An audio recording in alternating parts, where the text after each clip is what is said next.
Forbidden Cargoes. By Roy J. Snell. Chapter I. Strange Message. In a plain board shack with a palm-thatched roof which had the Caribbean Sea at its front and the Central American jungle at its back, a slim, stooping sort of boy, with eyes that gleamed out of the dark corners exactly like a tiger's, paced back and forth the length of a long, low room. His every motion suggested a jaguar's stealth.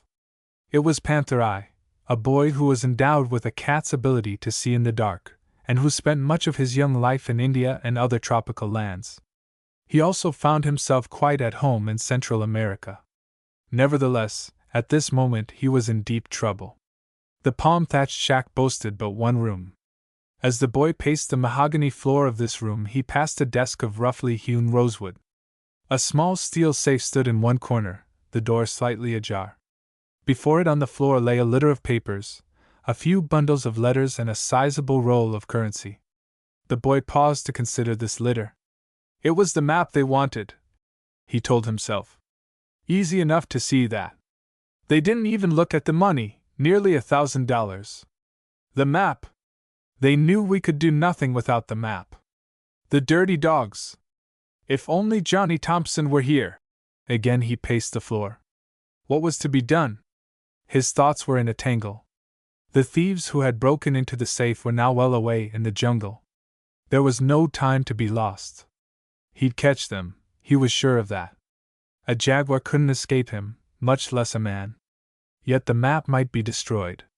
Without it nothing could be accomplished. Thousands were at stake, the treasure of a lifetime. And someone dearer to Pant than life itself was scheduled to lose.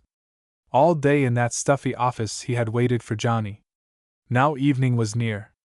If only Johnny would come, he repeated. Had he but known it, his good pal, Johnny Thompson, was some 300 miles away. What was more, he was behind iron bars in a stout stone jail. But this Pant could not know, so he continued to pace the floor. As the first long shadow of a palm darkened the window, he suddenly sprang into action. Throwing up the lid of a rough chest, he tossed out a miscellaneous assortment of articles, some small oilcloth-wrapped packages, a black box, some fiber trays, a few articles of clothing and a curious instrument of iron. These he packed carefully in a kit bag, then closed the chest. Seating himself at the desk in the corner, he began pecking at a small portable typewriter. He destroyed 4 half-written sheets before he did one to suit him. The following is what appeared on the one he at last weighted down upon the desk. There! He sighed as he turned from the desk. If Johnny Thompson doesn't make that out right away, he won't be coming up to my expectations. And if any of these blacks and browns and whites that infest this waterfront can read it, I take off my hat to 'em. Turning about, he slung the strap of his kit bag across his shoulder and, leaving the cabin, disappeared into the gathering night and the jungle. Some hours later he might have been found crouching close to the side of a bamboo hut at the heart of the jungle. His hands trembled as he unwrapped a waterproof package. They trembled still more as he poured a gray powder from the package to a narrow V-shaped piece of iron. A little of the powder was spilled over the side and, sinking into the deep bed of tropical moss, was lost forever. Won't do, he told himself, stiffening his shoulders. I've got to get hold of myself. If I don't keep cool, I'll make a mess of it, and like as not get caught in the bargain. Caught by those Spaniards in the heart of the jungle. He shuddered at the thought. Caught. And what then? He dared not think. No. His resolve was strong. They shall not get me, and I shall succeed. I must. His face grew tense. At that he went ahead with his task.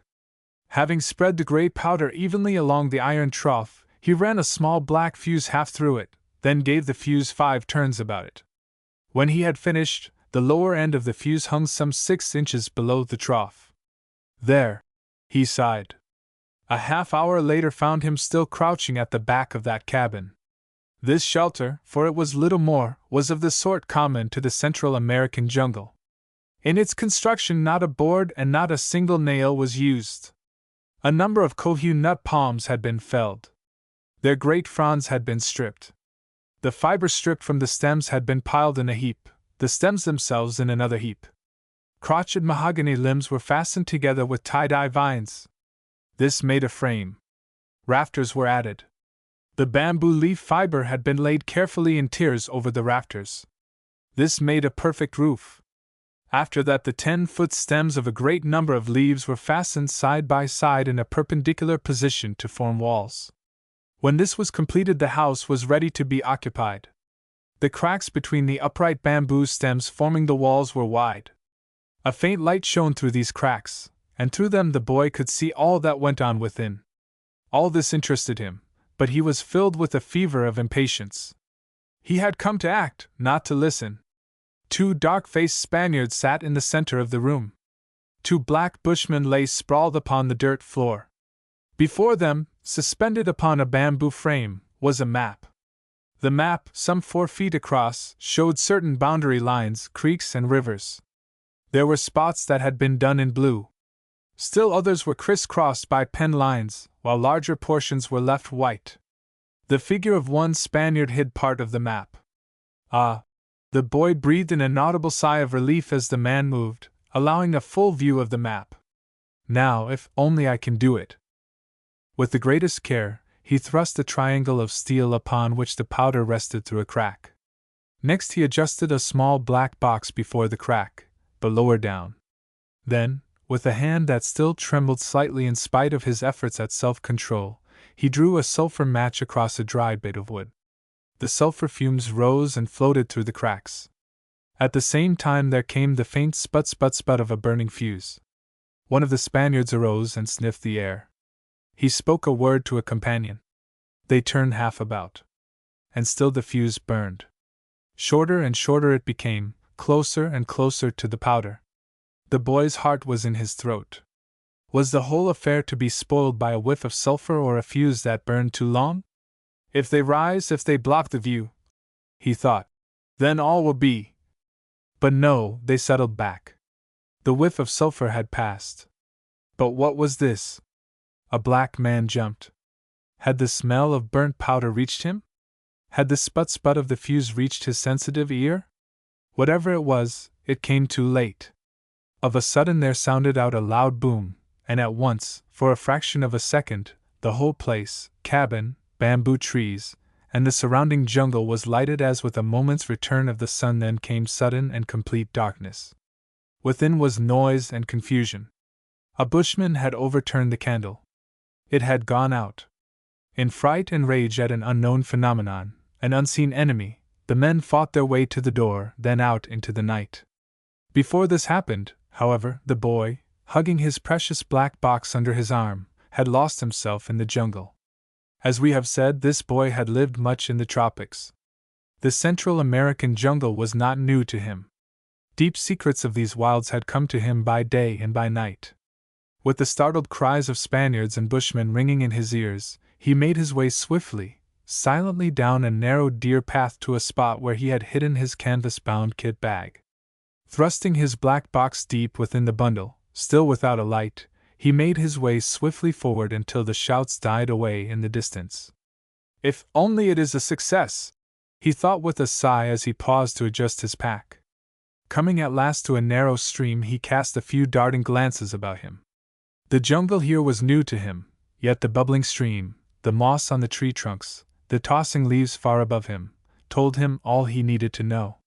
Turning sharply to the right, he followed a narrow trail up the winding bank of the stream.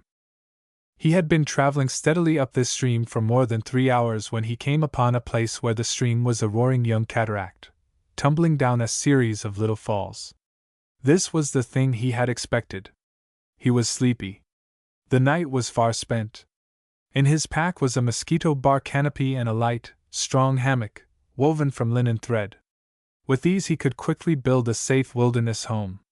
In the low swamp land, where malaria and mosquitoes lurked, he did not dare to camp. There were wild creatures in all this jungle: crocodiles, droves of wild pigs, great boa constrictors, and golden-coated jaguars. For this boy all these held little terror. But the swamps were not for him. The higher slopes of the narrow peninsula offered fresher air, and cooling breezes that lull one to sleep. Sleep, he whispered to himself. And after that a dark place. At that moment the moonlight, falling through an open space among the trees and spreading a yellow gleam upon the trail, showed him that which brought him up short.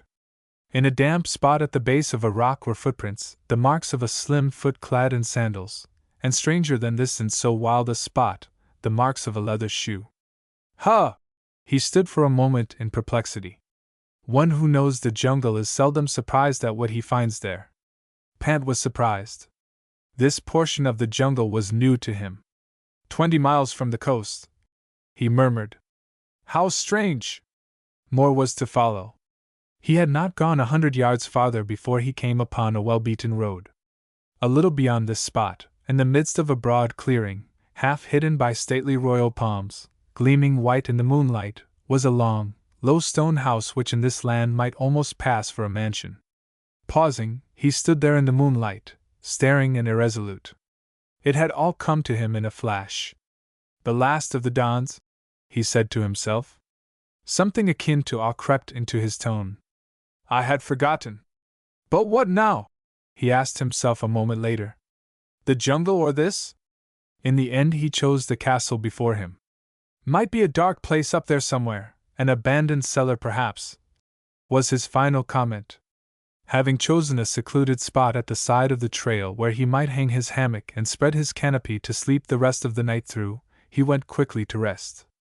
I have heard that they are friendly and honorable Spaniards. There are such, plenty of them. I'll risk it. At that, with the breeze swaying his hammock, he fell asleep. The sun was sending its first yellow gleams among the palms when he awoke. For a time, with the damp, sweet odor of morning in his nostrils, he lay there thinking. A strange mission had brought him into the jungle. This strange boy had grown up with little or no knowledge of blood relations. His father and mother were but a dim, indistinct memory. They had passed from his life, he did not know exactly how. No cozy home fireside had gleamed for him. He had gone out into the world with an unanswered longing for someone whom he might think of as a kinsman. Bravely he had fought his way through alone. When Johnny Thompson came into his life and remained there to become his inseparable pal, life had been more joyous. Yet ever there remained a haunting dream that somehow, somewhere in his wild wanderings he would come upon one who bore his name, who could give him the traditions of a family and of a past.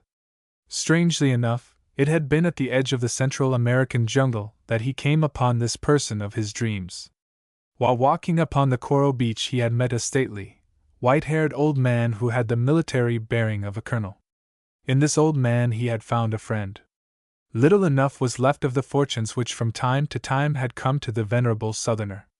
But such as he had he shared unsparingly with the young stranger who had come so recently from the land of his birth, for Colonel Longstreet, as the patriarch styled himself, though now for more than 60 years a resident of Central America, had fought valiantly for a lost cause when the Gray stood embattled against the Blue in that long and terrible struggle, the Civil War. Broken-hearted because of the outcome of the war, he had left his native state of Virginia and had come to Central America. His life had been further embittered by the early death of his wife. His only child, a boy of 10, had been sent back to Virginia while he struggled on, wresting a fortune from the jungle. Life in Central America is one gamble after another. Longstreet had played in every game. He had always won, in the end to lose again. Fortunes in sugar, bananas and mahogany had been his. Sudden drops in prices, a revolution, the dread Panama disease had cost him all of these. Now he was playing a last, lone card.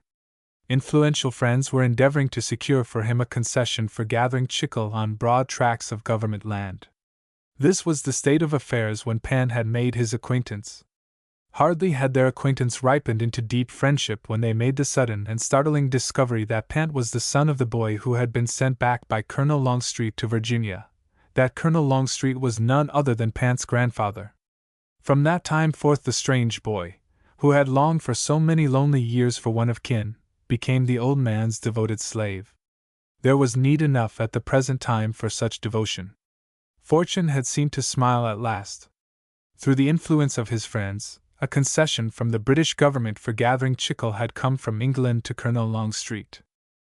Chicle, as you may know, the old man had smiled, as he told Pan of it, is the basis of all good chewing gum. Were it not for the great American game of chewing, it wouldn't be worth a red cent as it is, with one company importing $2 million worth a year and other smaller companies competing and yelling for more. There's a fortune in it. There is a net profit of 25 cents a pound on chicle. With proper working, our tract should yield between 25 and 50,000 pounds a year. With the writings of agreement had come a map showing the exact boundaries of the government tract they had leased. To the right and above this tract was shown on the map the holdings of a powerful American organization. To the left were tracts leased by an unprincipled Spaniard named Diaz. 2 days after news of the fortunate concession had gone about the little city, Diaz had appeared in the colonel's small office. He offered a ridiculously low price for the concession. His offer was rejected. He was told that the owner meant to work the concession. He shrugged his shoulders and said, "No, get the men."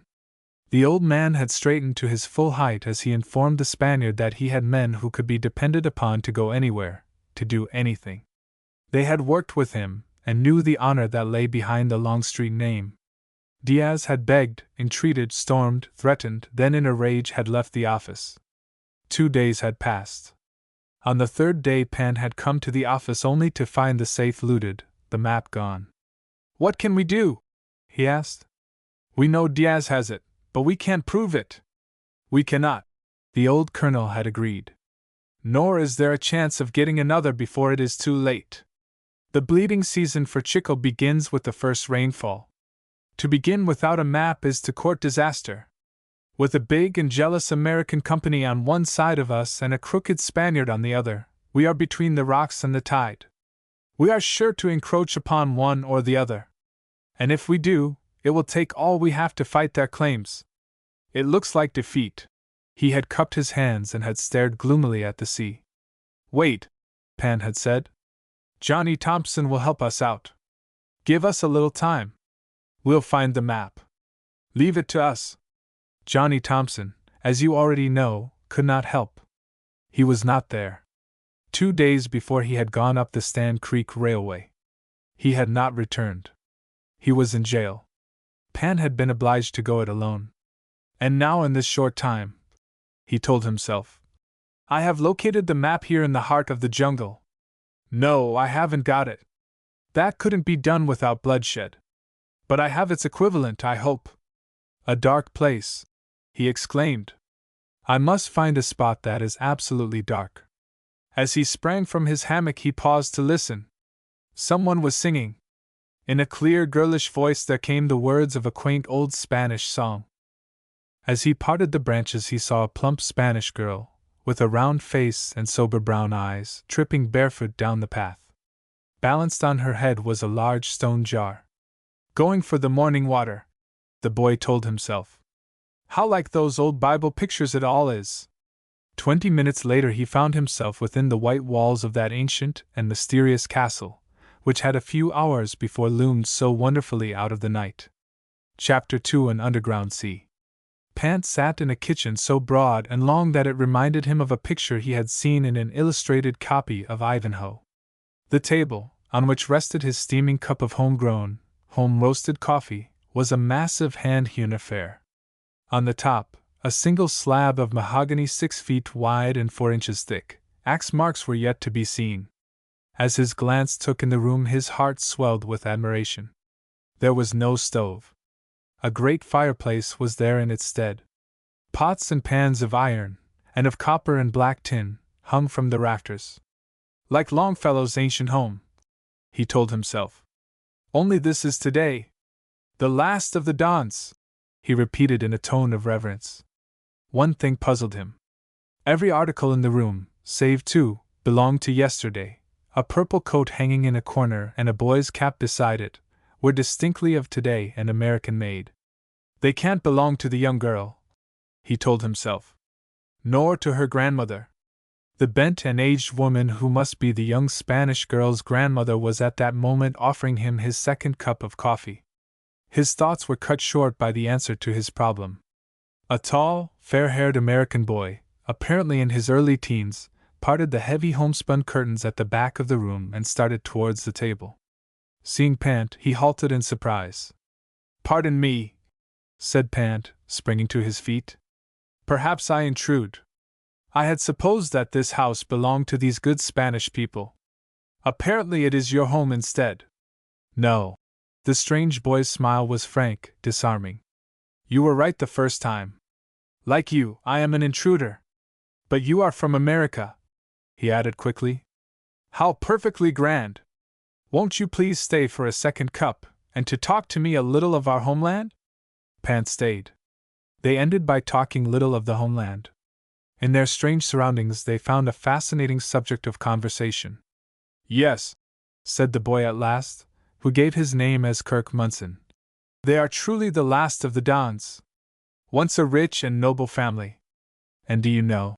His lips moved close, he spoke almost in a whisper. There is a tale, perhaps only a legend, a story of a beaten silver box filled with priceless pearls taken from the Pacific when that great ocean was young. The silver box, so the story goes, was hidden away by the first Don of this family to keep it from the buccaneers, hidden and lost from sight of human eyes, perhaps forever. There are all sorts of caves and things like that about here, he went on. It's all very mysterious and sort of bewitching. Caves?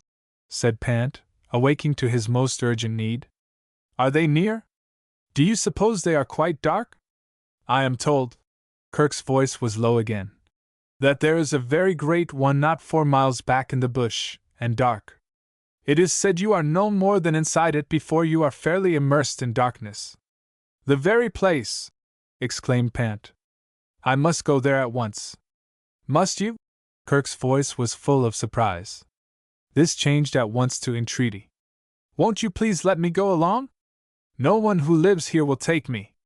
I have a servant, a huge Carib, a very giant of a man who will be our bodyguard. That's all right, said Pant, rising. Be glad for the company. But why do those who live here refuse to enter the cave? Haunted. The other boy's tone was impressive. They say the cave is haunted by the ghosts of more than 1,000 Maya Indians who are supposed to have fled there from their enemies and to have perished centuries ago.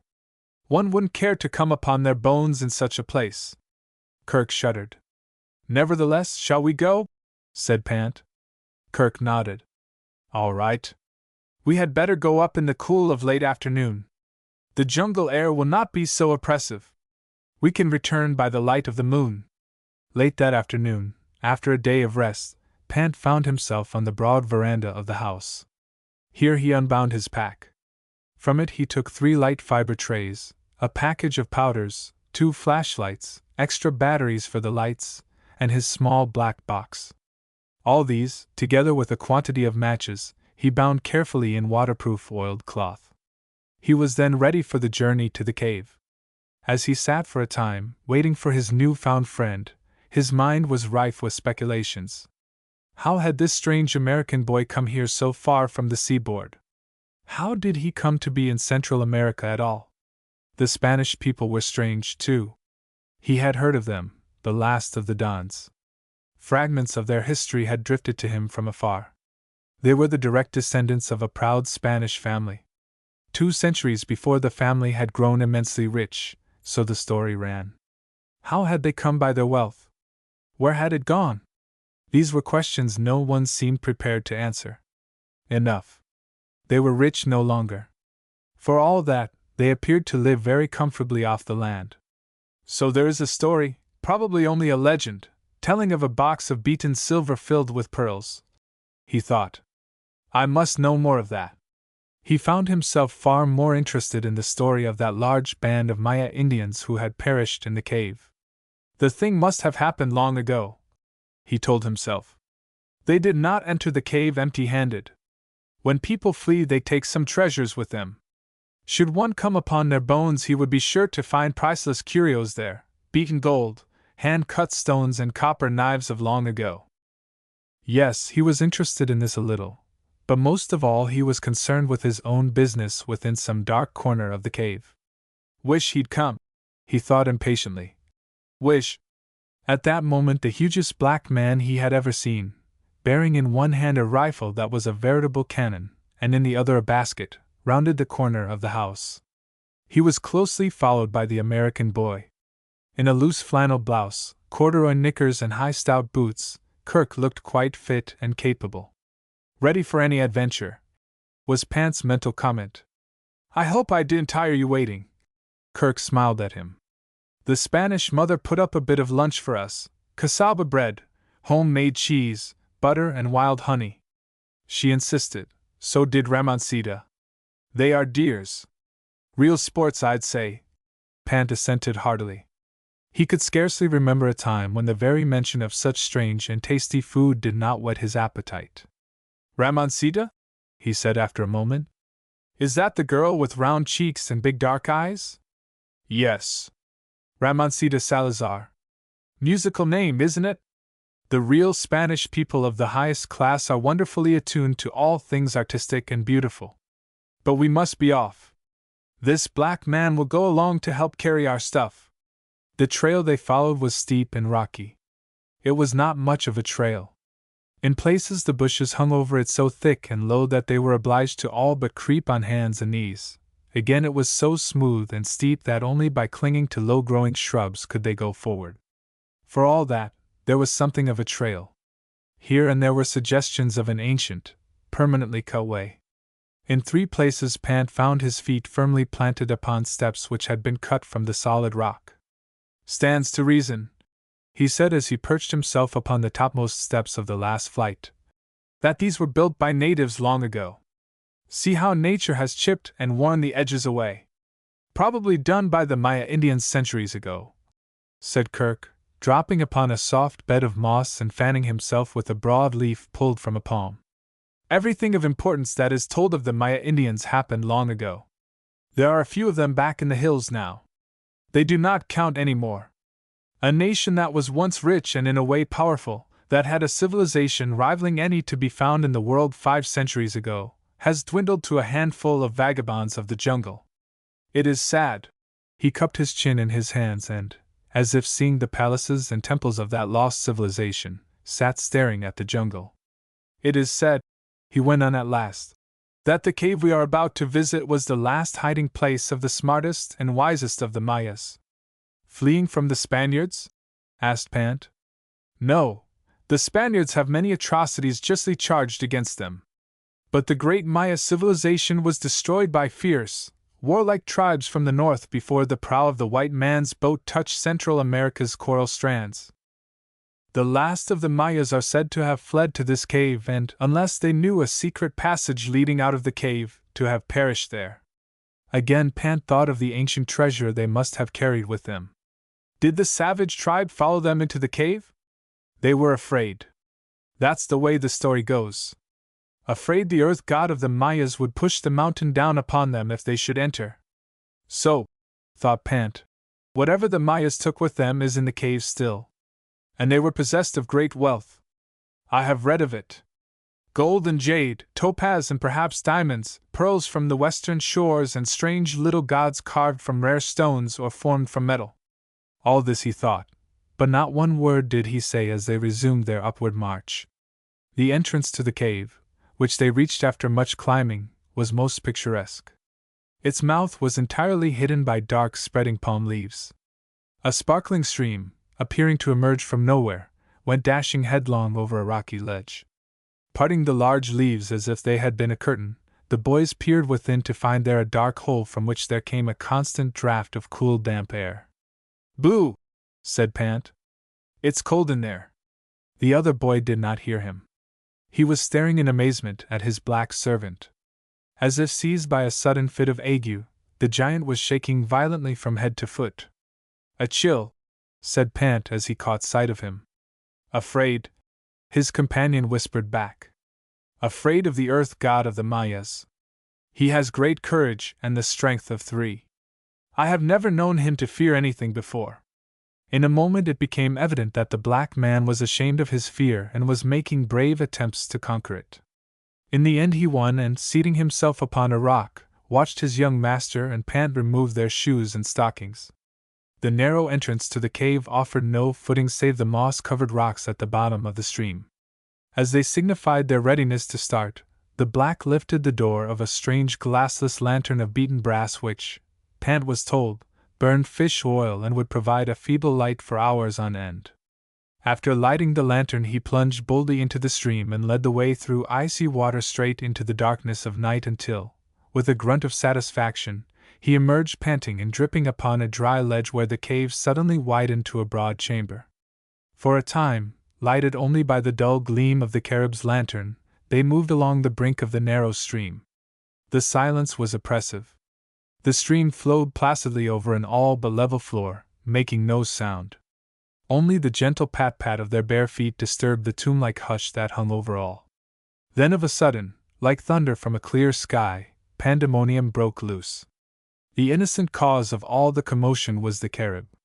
He had, by chance, struck his lantern against a rock. The air was filled with strange noises, such a whirring and snapping as not one of them had heard before. "Wah, what is it?" Kirk's hand trembled as he gripped Pant's arm.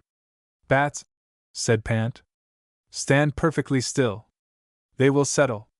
For a single second he threw on his flashlight and allowed it to play across the space before them. The other boy's eyes went big with wonder.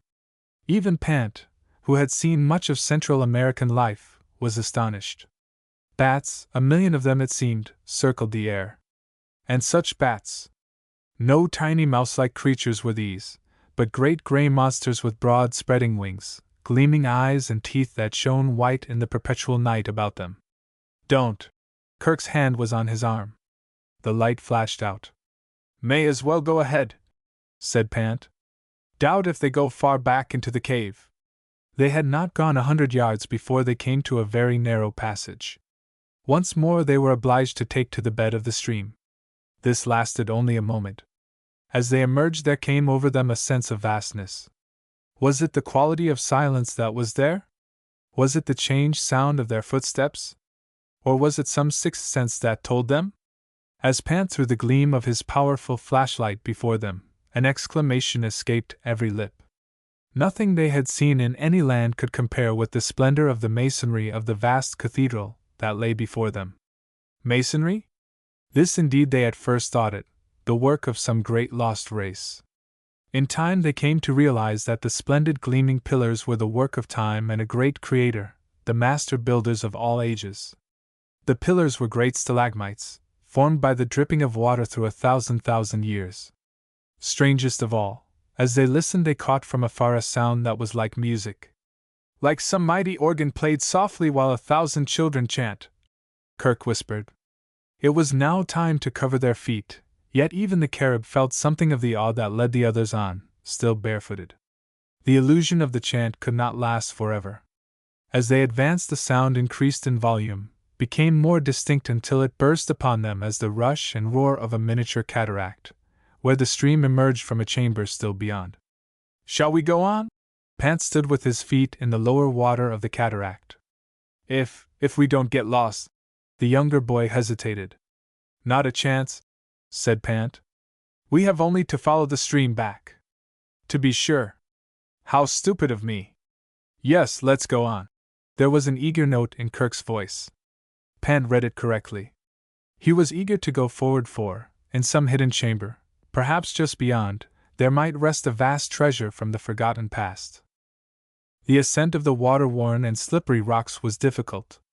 More than once the younger boy was in danger of being thrown into the torrent of water, but drawn on by Pant, lifted forward now and then by the giant black, he made his way upward until with a sigh of relief he dropped upon dry sand at the head of the waterfall.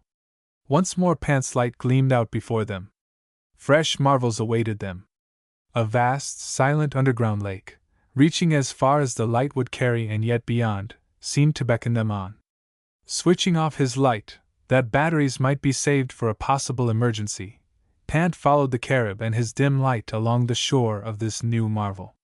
They had gone 200 yards or more when out of the darkness before them, on the shore of the lake, something loomed indistinct and gray. "What is it?" The younger boy came to a sudden halt. "We'll see." There came the snap of Pant's flashlight. The next instant, as if pushed by a sudden force, they all fell back. Before them, drawn up on the beach, with paddles crossed over the seat, was a light canoe. Staring with all their eyes, They stood there expecting any moment to see the mysterious canoeist emerge from the dim distance beyond.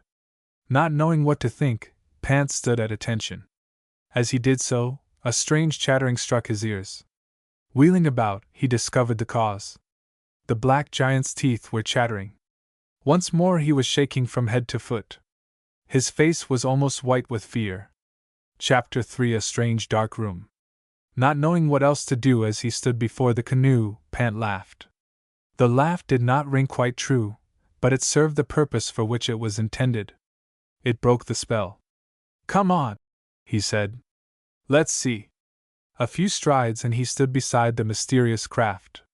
"Dus," he said, dragging his fingers across the seat. "Probably been here for 100, 200 years. How wonderfully preserved it is," said Kirk. "Those people knew the secret of preserving wood by boiling it in certain kinds of oil. They knew a great deal more that might well have been kept by the white man. But the type of Spaniard who came to these shores, as well as the wild barbarians who came before them, were all for gold." As he stood there beside this strange underground sea, with this relic of another age so close beside him, Pant found himself lost in reverie.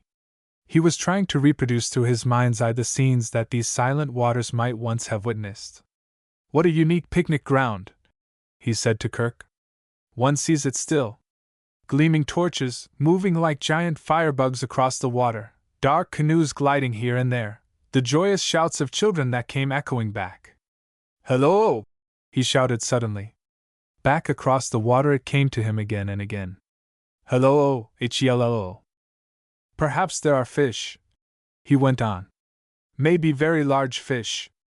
Blind, because there is no need of eyes, but fine fish all the same. Can you see them? The little Indian boys fishing from their canoes? Can you catch the gleam of their campfires as they roasted their fish over the coals?"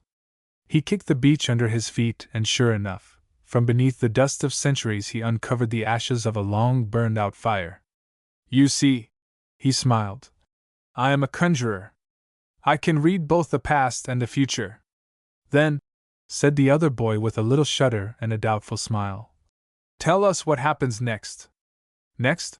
said Pant. "Why, next we find a small room equipped with a table and some chairs. I have some work to do in such a place, in fact that's what I came for. I needed a dark room. But this," he spread his arm wide, "this is not a room, it is a whole hidden world."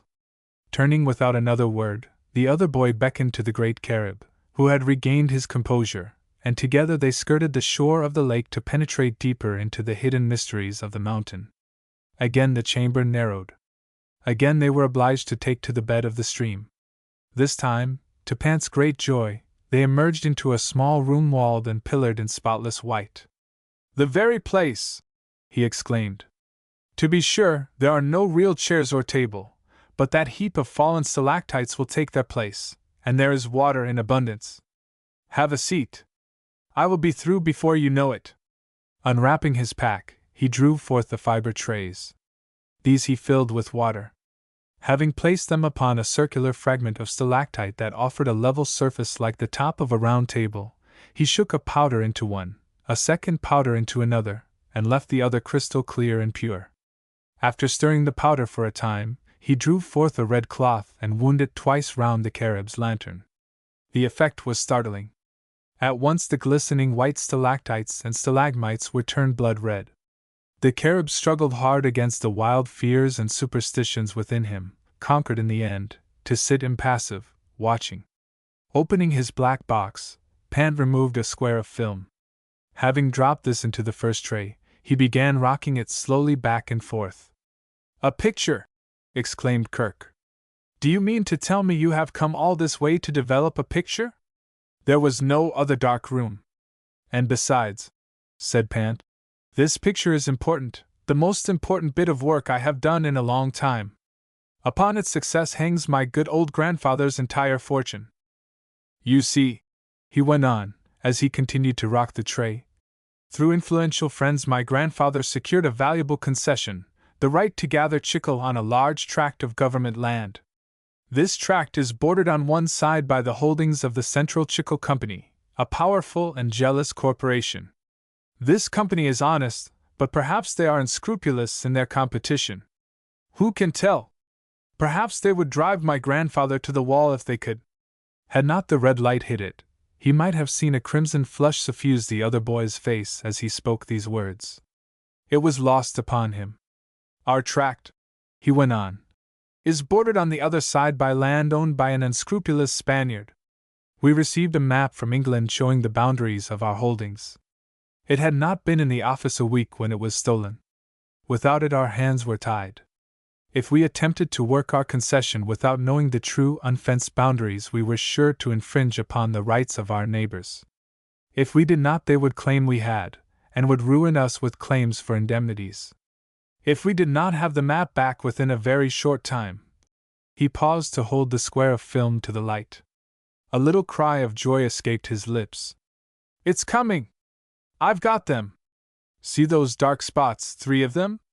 The other boy nodded. 3 men, he said impressively. He dropped the film into the developing bath to resume his story. I told grandfather to wait, I would get the map. I went straight back into the bush where the crafty Spaniard has his camp. It was dangerous, but I know the bush. I was careful. I took my camera and a flashlight outfit with me. Fortune was with me. I came upon the Spaniard and 2 of his men examining the map at night. They were inside a bamboo cabin. I put my camera to a crack, opened the shutter, touched off a flash, and at once was away. That is how I came to the home of your Spanish friends. That is why I am here. And there, he said, holding the film by its corners, is the picture. And it is far better than I hoped for. The film was indeed a strong and clear one. The crafty faces of the Spaniards and the square map stood out in bold relief. Just a touch more, he sighed as he dipped it carefully in the solution. You see, he added in conclusion, all we need to do is to get an enlargement made. That will give us a perfect map showing all the boundaries. What's more, it gives us proof that they stole the map. I am glad, said Kirk, that it was not the big American company who stole it. Oh, they wouldn't do that, said Pant quickly. But why are you glad? The other boy did not reply. A moment of silence followed. Pant dropped his film into the washing tray, then began rocking it again. Moments passed. Only the drip-drip of water in some distant corner of the cave and the all but inaudible rush of the stream disturbed the silence of the place. There! Pant breathed at last as he dropped the film into the fixing bath. We can have more light now. How would you like to take your man here and go into the chamber just beyond while I finish this job? No harm can come of it, and you might discover something of real interest. For a moment the younger boy hesitated. Then, as if struck by a sudden thought, he said, Yes. Why not? A moment later Pant saw the shadows of his 2 companions in adventure moving jerkily along the gleaming walls. Like ghosts, he thought. Something like a tremor ran down his spine. He turned to attend to his film. When he looked again, they were gone. Instantly he regretted his suggestion. Spooky business, being here alone in this cave, he thought. Dark and damp, sort of like a tomb. Who knows how many human beings have perished here? This cave is their tombstone and their vault. How still it is! Listening, he thought he heard his own heartbeat. What would I do if they failed to return? Go in search of them, I suppose? And then? He did not like to think of exploring the place alone. All well enough with others, but alone? Well, anyway, one likes company in such a place. The fixing bath was done with. For the final washing he chose a still pool at the side of the stream. As he dropped in the film, a tiny fish, startled from its place of hiding, suddenly leaped clear of the water. The effect on the boy was startling. He jumped backward, and nearly fell into the stream. Bah! He exclaimed, quite put out at himself. How absurd! Nerves. Have to find something to do. Having completed the washing of the film, he fitted it into a protecting frame, then closed 2 trays over it, and bound the whole tight. He finished by repacking the kit. This done, he allowed his eyes to wander here and there about the place. Have a look, he told himself. Instantly some object in a distant corner, quite well up on a broken ledge, caught his attention. "Strange," he murmured. "Doesn't look quite natural. Unusual color. Have a look." He started toward the corner, then paused. A curious tremor shot through him. It was as if he had been on board a ship that had rolled ever so lightly in a trough of the sea. "Nonsense!" he muttered. "Nerves." He again moved toward the corner. At that very moment, as often happens when one stands facing some strange and mysterious phenomenon, Pant thought of one who was far away, his good pal Johnny Thompson. He thought, too, of the strange message of figures and signs he had left in the office at Stand Creek. He wondered if Johnny had found it yet. If so, had he read it? Premonitions of some happening tremendous and terrifying were passing through his mind. If disaster overtook him here, would Johnny decipher the note? Would he come in search of him? Would he ultimately find him? So his thoughts whirled on. Chapter 4: Johnny Thompson in Jail. It may seem a trifle strange that anything could have separated these good pals, Johnny and Pant. Fact is, only Pant's discovery of a genuine blood relative, his grandfather, could have brought about such separation. Pant, of course, had become deeply engrossed in the work of building up the fortune of his white-haired grandsire.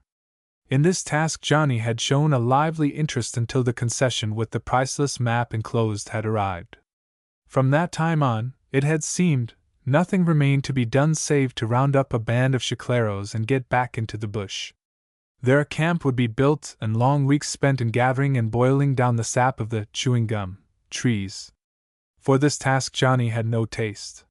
He must have adventure.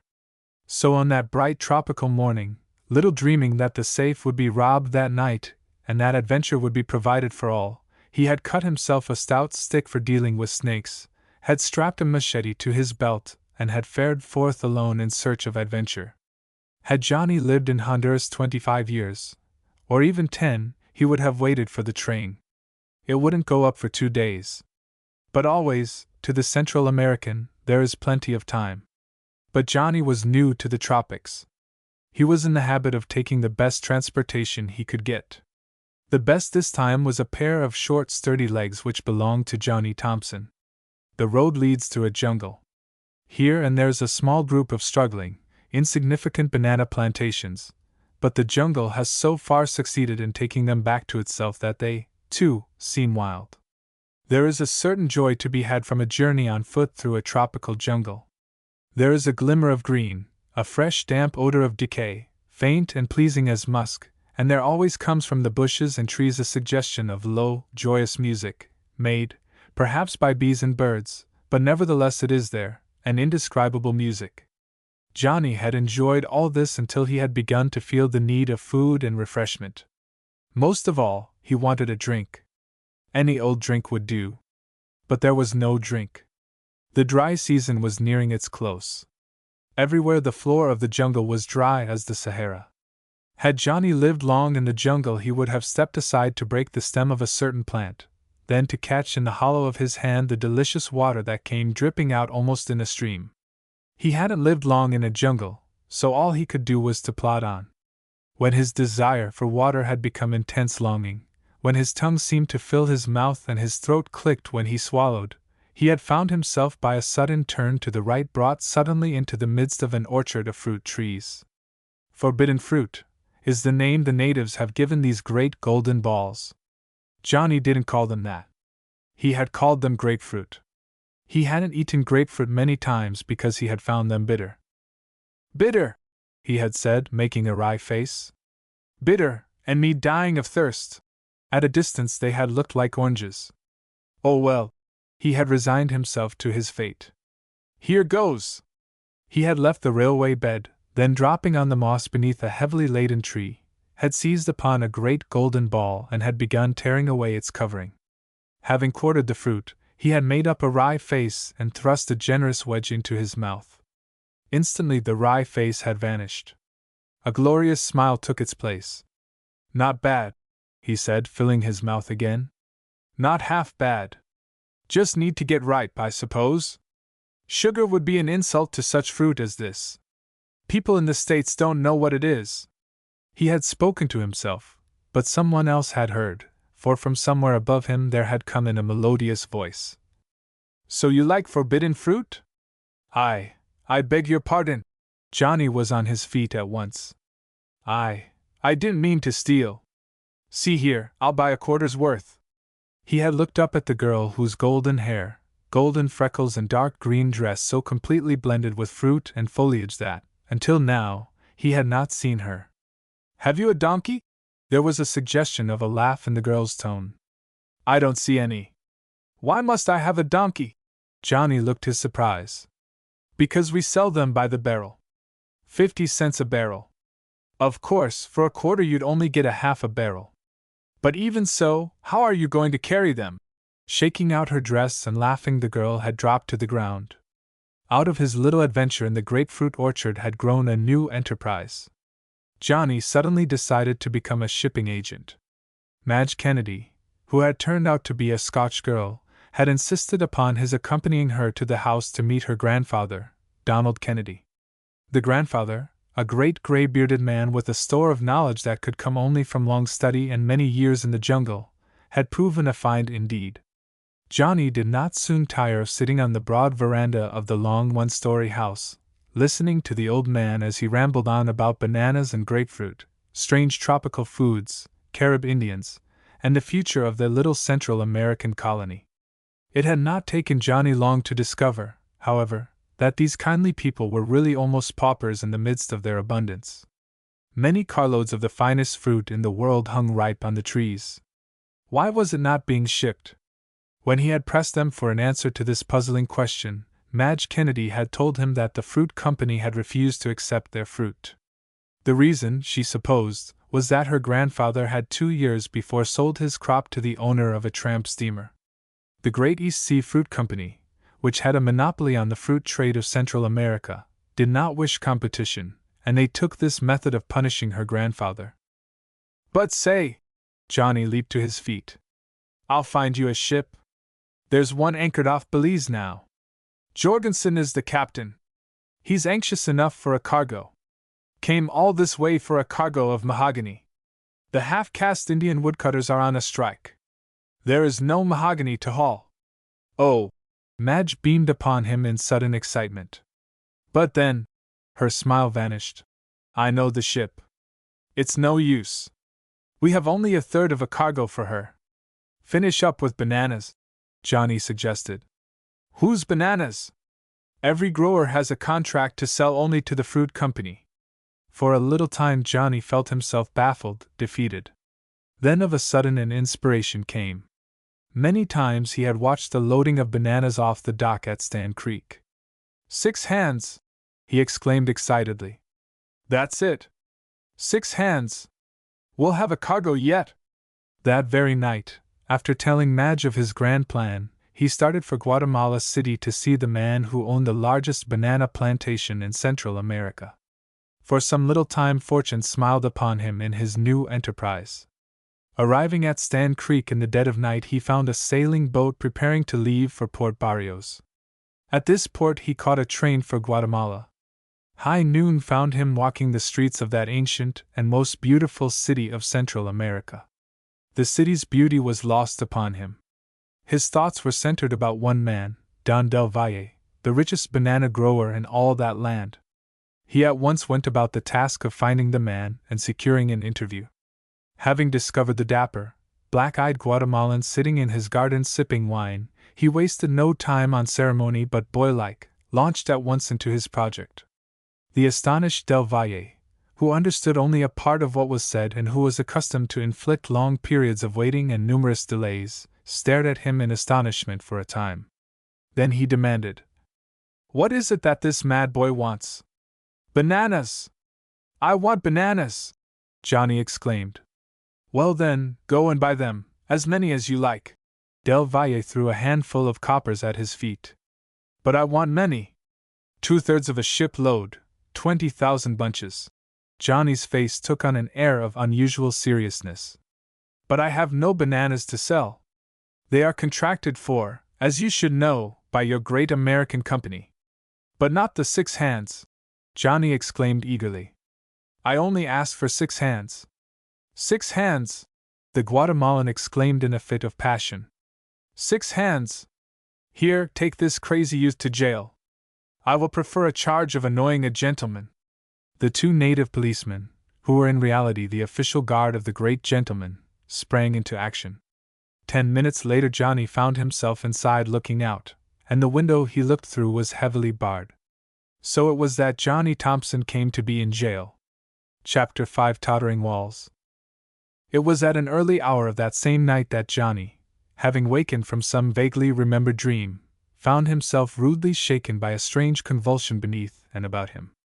Ship's pitching something terrible, he told himself. Must be a hurricane. Ship? Something within him seemed to whisper. Ship? When did you embark upon a ship? Vaguely he groped about in his brain for facts. The sensations that come to one just before he falls asleep are, more often than not, awaiting him when he awakes. Johnny's had remained with him. They were earth sensations, solid earth, a place close and stuffy, and stone, solid stone, not shifting sea. But there was now a strange rocking and shuddering, no mistake about that. There it was again. Zawi! What a lurch! Like a ship at sea in a storm, he told himself. No, not quite. More like a ship stuck fast on a coral reef, being beaten to pieces by the waves. The thought was startling. Again he attempted to sit up. This time he succeeded. Light streamed down upon him, moonlight broken into little squares. Bars, he thought. Prison bars!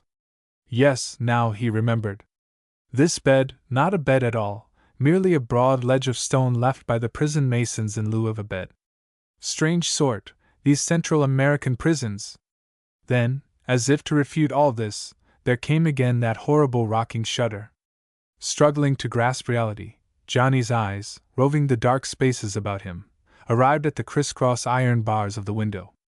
To his vast astonishment he saw those iron bars, in a solid mass, literally torn from the masonry. I don't know where I am, he told himself. But I won't be there very long.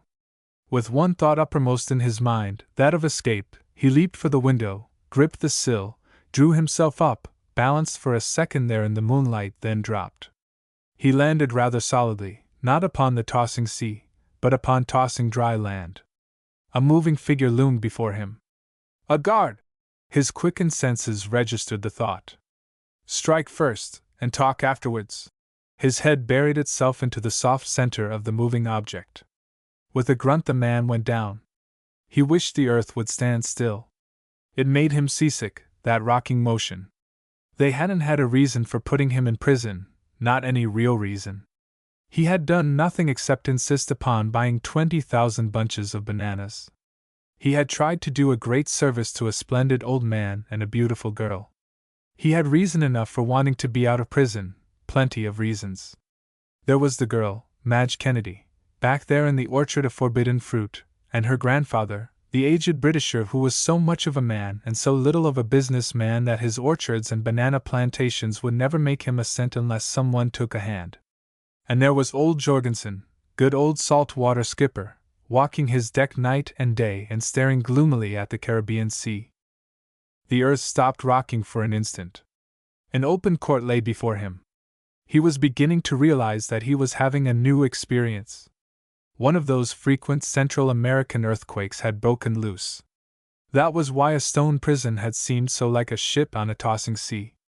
Open places are best, he told himself.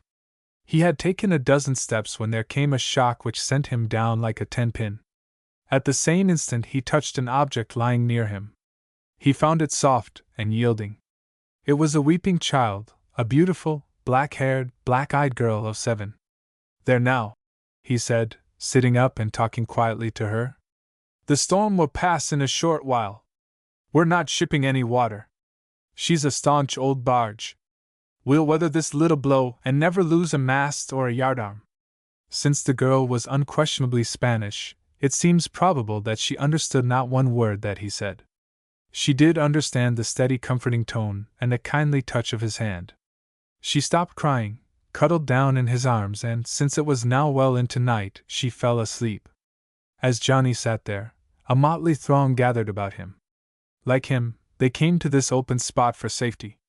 Some, like himself, were fully dressed. Some were in pajamas. The mild moonlight was kind to these last. Some carried things in their hands, things they had salvaged from the doom of their homes. A parrot in a cage, an iron-strong box, an alarm clock, a broom, these and many more things somber, precious, ludicrous, had been brought into the open plaza. Johnny's mind began to travel back, to gather up the slender thread of circumstances that had brought him there. He traced it thread by thread. Tomorrow, he told himself, will bring something quite new. Chapter 6: An Earthquake Within a Cave. After leaving Pan to complete his photographic work, Kirk and his giant servant had passed from the small chamber to one very much larger. He had taken one of Pan's flashlights. As he sent its gleam down the chamber, he found it impossible to see the distant wall. The ceiling was low, so low that he was obliged to stoop at times to clear it. The stalactites and stalagmites were found in such numbers that they formed a veritable labyrinth. Mustn't go far, he told himself. Might be difficult to find our way back.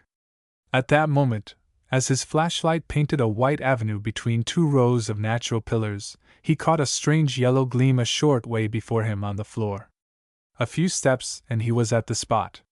His hand was on the thing, an ornament of gold of elaborate design, when his foot struck something that crushed him like an ancient gourd. One horrified glance, and he sprang back. A skull! A human skull! He breathed. One instant of horror, then he knew where they were, or at least thought he knew.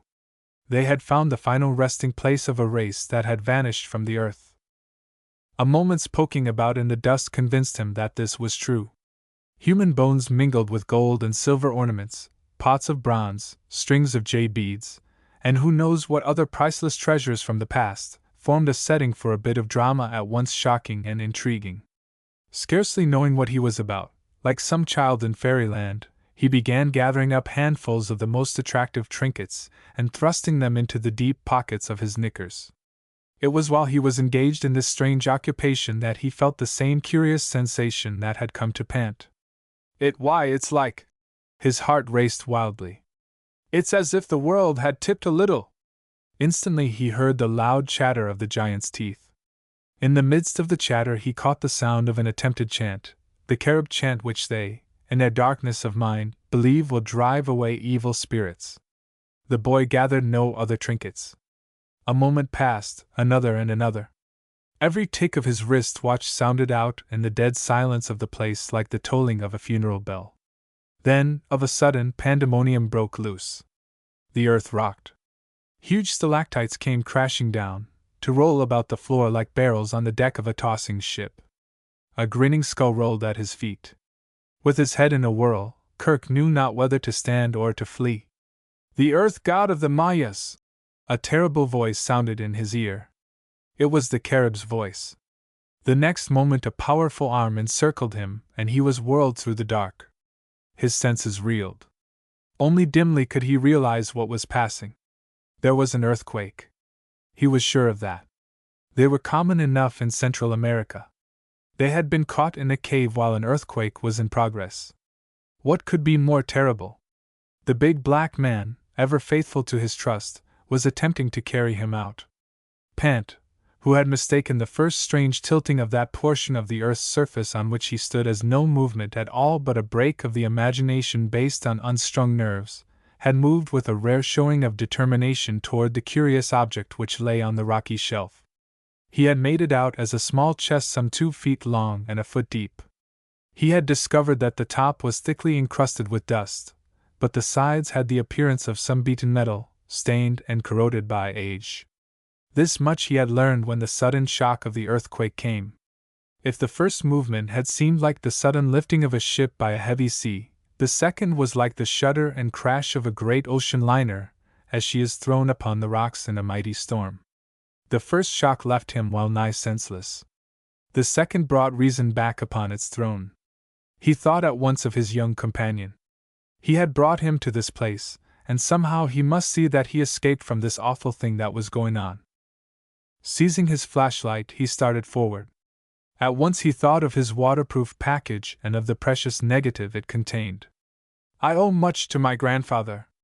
Can't lose that, he thought. Groping his way back, he secured the package. Then, turning his face resolutely toward the spot where the other boy and his black servant had vanished, he pushed forward.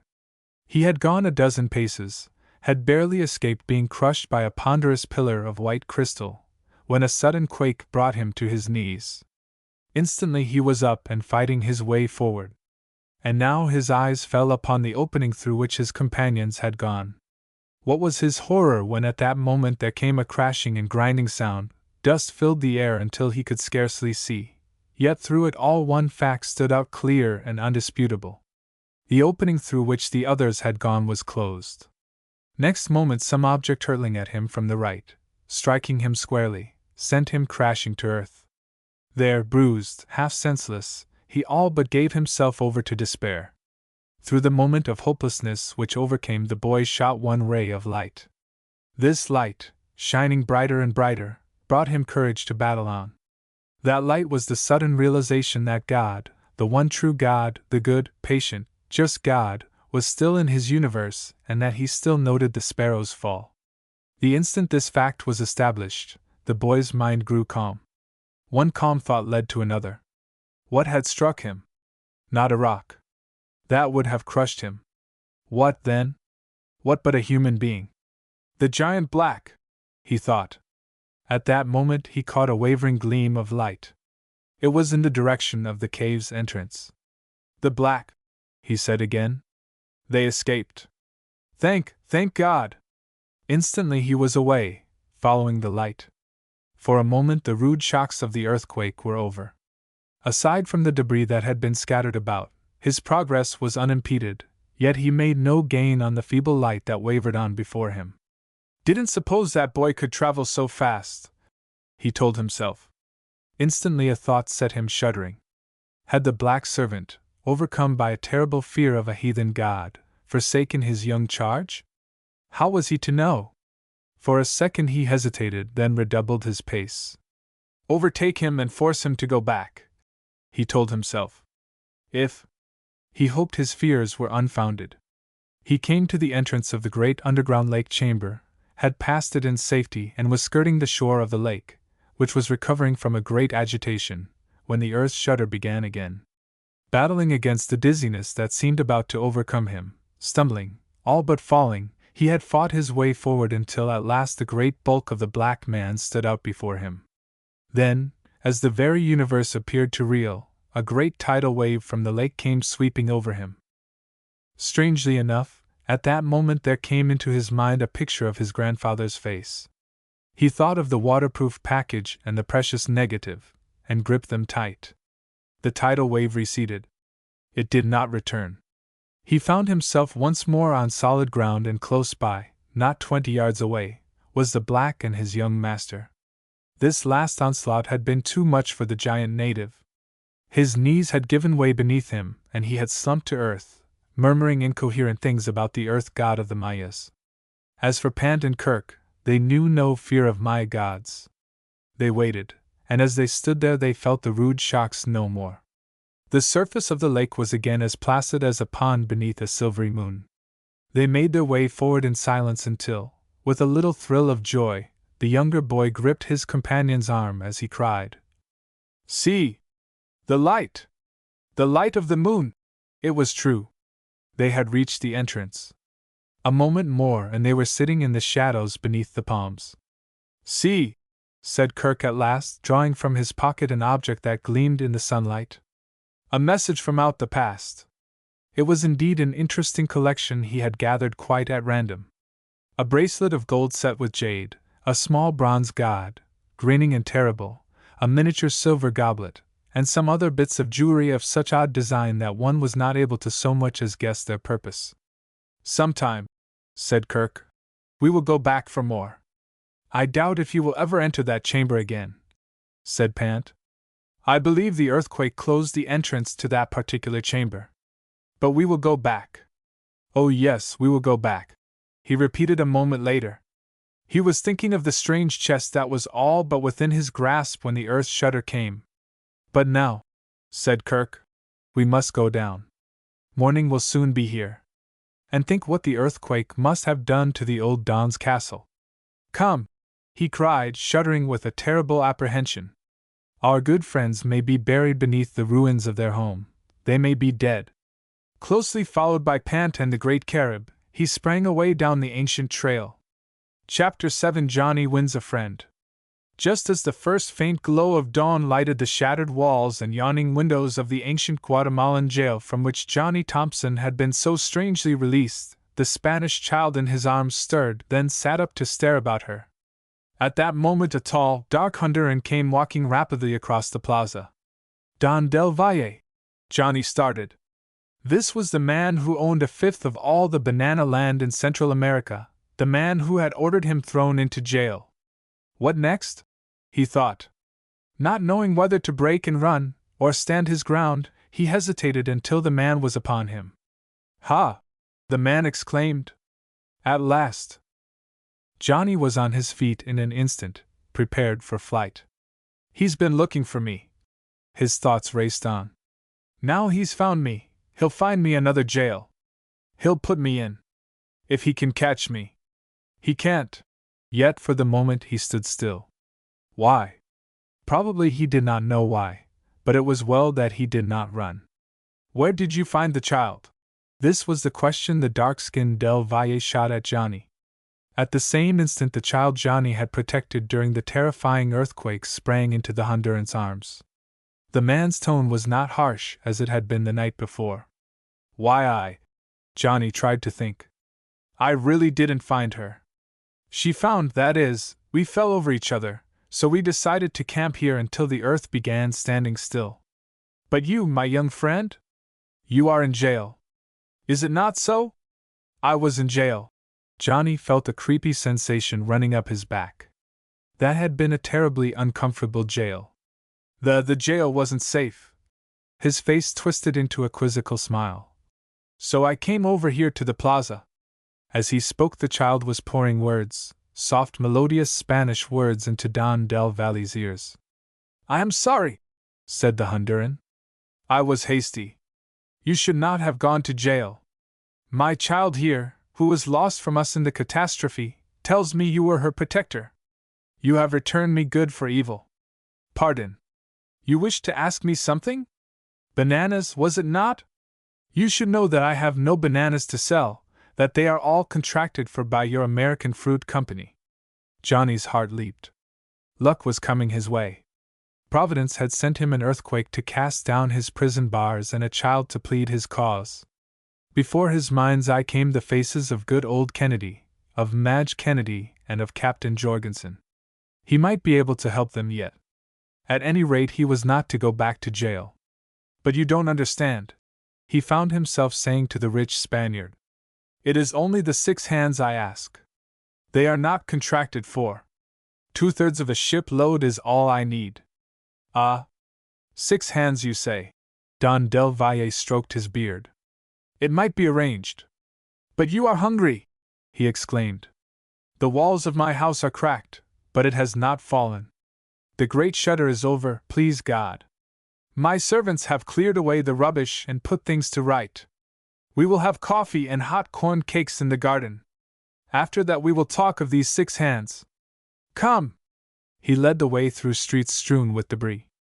The child, flitting back and forth like a sunbeam, placed a confiding hand first in Johnny's, then in her father's brown palm.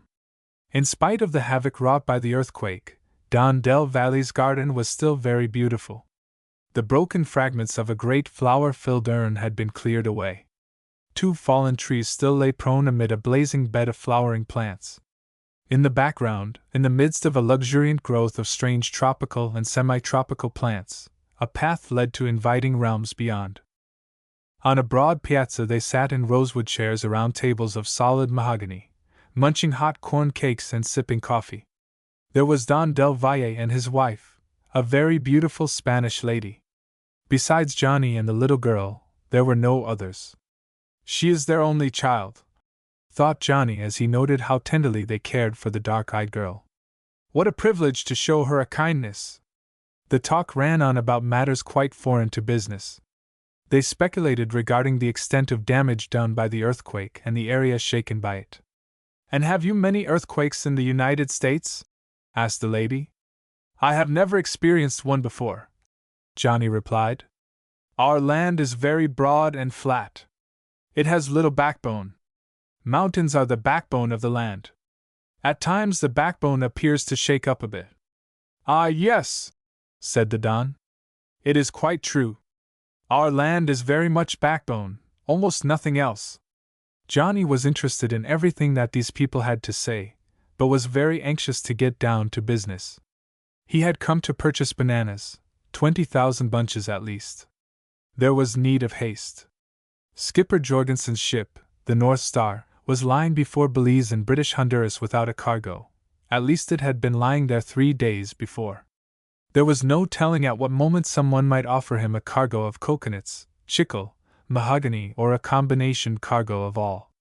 Then Johnny's chance of helping Kennedy and his granddaughter by getting off their year's crop of grapefruit would be gone. And that, he told himself, would be a great tragedy. "And now," said his host, as the others moved away and the servant disappeared with the dishes, "we may talk. We must make it brief.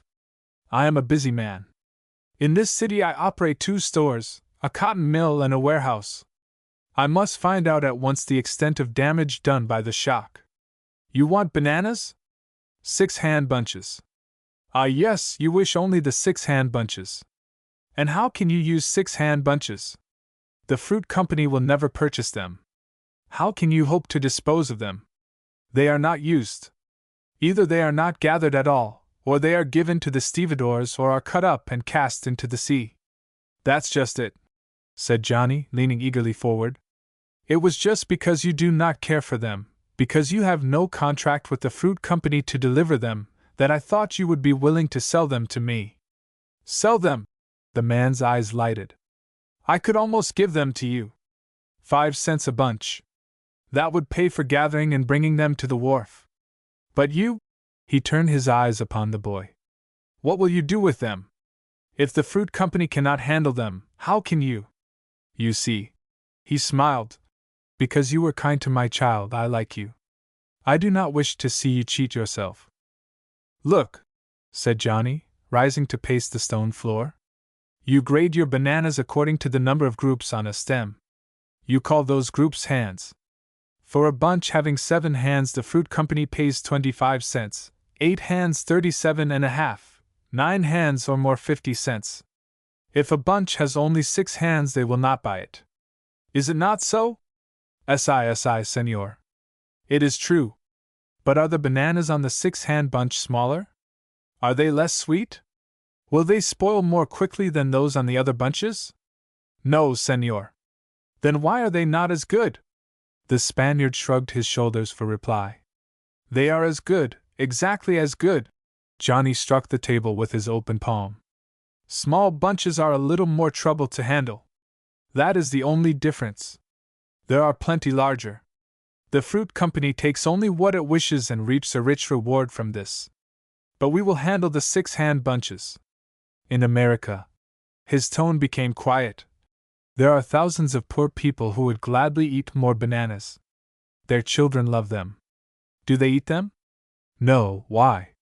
Because, while you sell a bunch, 100 bananas, for a quarter, in the United States one must pay a quarter for 5. There may be legitimate reasons for the great difference in price. I am not going to look into that. It is not my task. But for once, in a little corner of our great country, there will be cheap bananas. 6-hand bunches. You sell them to me for 5 cents a bunch and I will do the rest. How many may I have? 20,000 bunches? 25,000, senor. On my 3 plantations there are this many small bunches. You may have them all. I will give you a note to my manager at Port Zelaya. He will have them brought to the docks at once. In regard to the pay, you will pay when your people pay you for the bananas," said the generous Spaniard. "Send me a draft. If the money does not come to you, then it will never come to me. And now," he said, "I must go. Come inside, and I will instruct my secretary about the note you are to carry to my manager at Port Zelaya."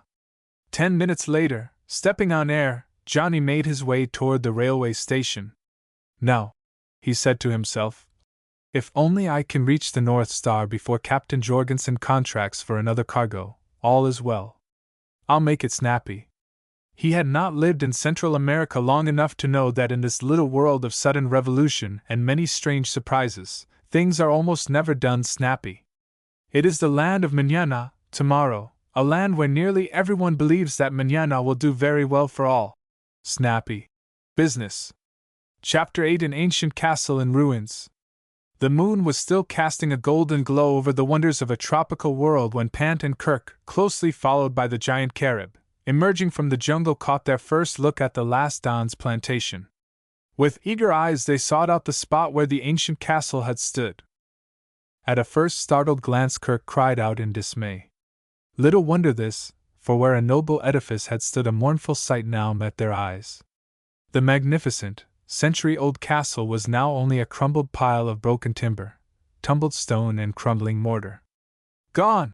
Kirk cried. "They are all gone!" "It can't be as bad as that," said Pant. "At the first shock they would run from the house. Come on. Let's get down there." No sooner said than done. Heedless of sharp stones that cut their shoes and sharper cacti that tore their flesh, they sprang away over the intervening space that lay between them and the tumbled pile of debris that had once been a very happy home. It was with a cry of great joy that Kirk found his good friends, the family of the last Don, gathered upon a little circle of green that lay before the ruins. After a quiet greeting befitting such a moment of great sadness, the boys took their places beside them. It was a strange and moving sight that met their eyes as they looked about them. Even Pant, who had seen and experienced much, felt a choking sensation about his throat. Sprawled about upon the ground in various attitudes of sleep were the servants. Not so the family. The aged grandmother sat rocking gently back and forth. The last of the Dons, who had returned from a trip down the river just in time to see his home crumble to ruins, walked slowly before them. With hands clasped behind his back, he paced ceaselessly backward and forward in the moonlight. Sitting beside the two boys, the dark-eyed Spanish girl, granddaughter of the last of the Dons, stared dreamily at the moon. To her no tragedy could be quite complete, for was she not young and beautiful? Was not all the world fresh and new? Strong she was, too, and brave. Many the jaguar that had known the steel of her unfaltering aim, many the wild turkey brought in by her to be roasted before the fire. "No," she said, and there was a note akin to joy in her tone. "We shall live like the savages in a house of thatched bamboo. Through the many cracks the morning sun shall peep at us as we awake. The rain shall fall gently upon our roof, the breeze shall play with my hair as I sit in our little castle of bamboo. The jaguar may look in upon us at night, and the little wild pigs go grunting about our cabin. My good friend Kirk, and my new friend Pant, we will live like savages and life will be sweet for, after all, what is so romantic as a little home in the midst of a vast wilderness?" Kirk smiled at her. He admired the courage of this child of an old, long-lost race. As for Pant, he scarcely heard her. He was thinking of the fragments of a tale that had come to his ears, the tale of the first Don and his box of beaten silver filled with priceless pearls. "It may have been hidden in the walls of that very building which the rude shock of nature has wrecked," he told himself. "I must have a look over those ruins.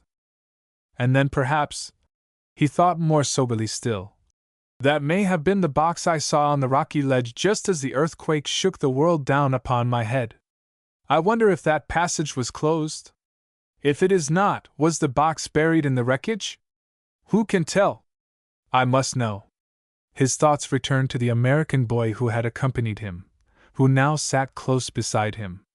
During the previous day he had been taken to the boy's room. There he had seen costly toilet articles, silver-backed brushes, real tortoise-shell combs, and genuine alligator-skin traveling bags. He must belong to a rich family, he thought. How then does he chance to be here so far from the home of other Americans, with only a black man as his companion? As if reading his thoughts, the other boy began to speak.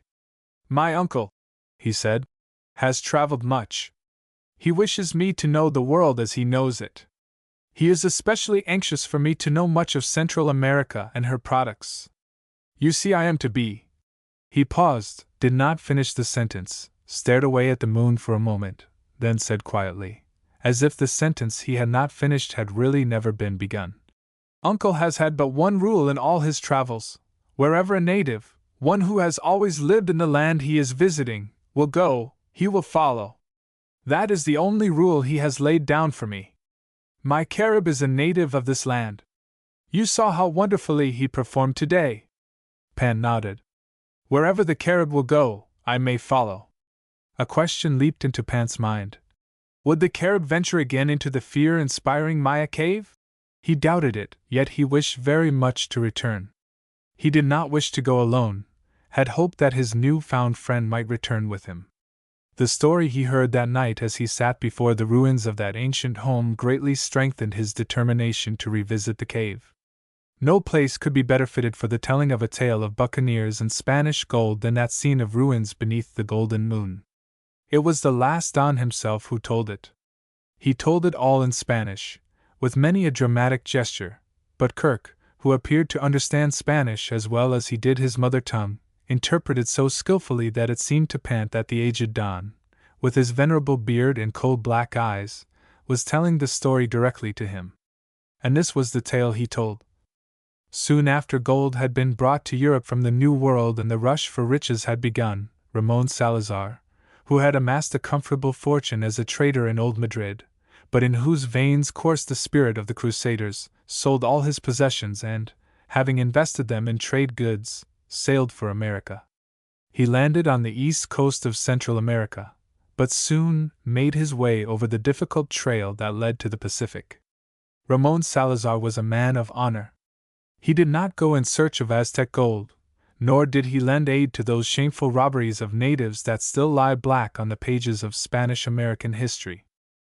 Having made his way to the west coast, where he hoped to be forever safe from British and Scotch buccaneers, he set up a trading post and prospered. Having learned of the rich pearl fisheries, he made a study of the matter and at last fitted out a schooner for the purpose of pearl fishing. Hiring divers and securing the protection of a Spanish man-of-war, he lingered long over those shallow waters whose submerged sandbars were rich with pearl-bearing mussels. He prospered again. Some pearls were sold, but the richest and choicest were kept in a box of beaten silver beneath the berth in his own stateroom. The room was not left unguarded night or day. Some bright morning, Ramon Salazar was fond of saying, "I shall take that box and sail away for sunny Spain. Then who cares what further riches the New World may still hold? But first," he always added, "I must have more pearls, larger pearls, a great pearl of pearls." So he lingered, until one day a startling thing happened. The East Coast had long been infested by buccaneers. The West had been free. But now, out of a clear sky, one day as Ramon Salazar dined with the commander of the man-of-war, a boatload of marauders boarded the pearl-fishing schooner, overpowered those on board, hoisted sail, and firing a shot across the bow of the man-of-war, they took to sea. And on board that schooner was Ramon Salazar's treasure of pearls. "What sort of box was it that held the pearls?" Pan asked a bit breathlessly. "Oh, my boy," was the old Don's reply. "That was long ago. Who can say? It was of beaten silver, perhaps as long as a man's forearm, and as thick as such a box should be. It might be the box," the boy thought to himself. "Surely I must return to the cave tomorrow. But tomorrow," he thought a moment later, "I cannot. There are other matters which must be attended to. I must not forget my grandfather, my photograph, and the Chico concession." He felt for the packet he had preserved so carefully. It was still safe. The bloody marauders did not succeed. The old Don's voice rose high-pitched and shrill. God confounded them. The man-of-war fired a shot that snapped their mainmast. They were captured. The treasure was restored. But my sire of many generations back fished for pearls no more. He took his box of pearls ashore. He did not return to Spain at once. Those were perilous times upon the sea. He would wait. He waited too long. Morgan came. The Don was fairly shouting now. Morgan, the most bloodthirsty and cruel monster that ever sailed the Spanish Main. He came with many ships and 2,000 men. For a time after this he was silent. A first faint flush of light along the fringe of palms announced a new day. No, said the aged man, speaking more to himself than to them. Morgan did not get the beaten silver box of pearls. Had he gotten it, one must have known. He was a great braggart. When my sire heard of Morgan's approach, he put the box under his arm and walked away into the jungle. He knew the jungle well. He could not have gotten lost in it. Yet he never returned. Somewhere, he arose to fling his arms wide in a dramatic gesture. Somewhere in this jungle the box of beaten silver with the wealth of every Salazar within lies hidden. He resumed his seat. Light came more and more. Exhausted, the ancient Don fell asleep. But Pants stared at the dawn. He was thinking of the time when he might return to the Maya cave, and what he might find there when that day came. And then, of a sudden, his thoughts took a fresh turn. He smiled as he thought of the strange code he had improvised at the spur of the moment before leaving his grandfather's office to plunge in the jungle, and the curious note he had left for Johnny Thompson. Had Johnny returned? Had he found the note? Had he been able to read it? What had kept Johnny so long? What was to happen?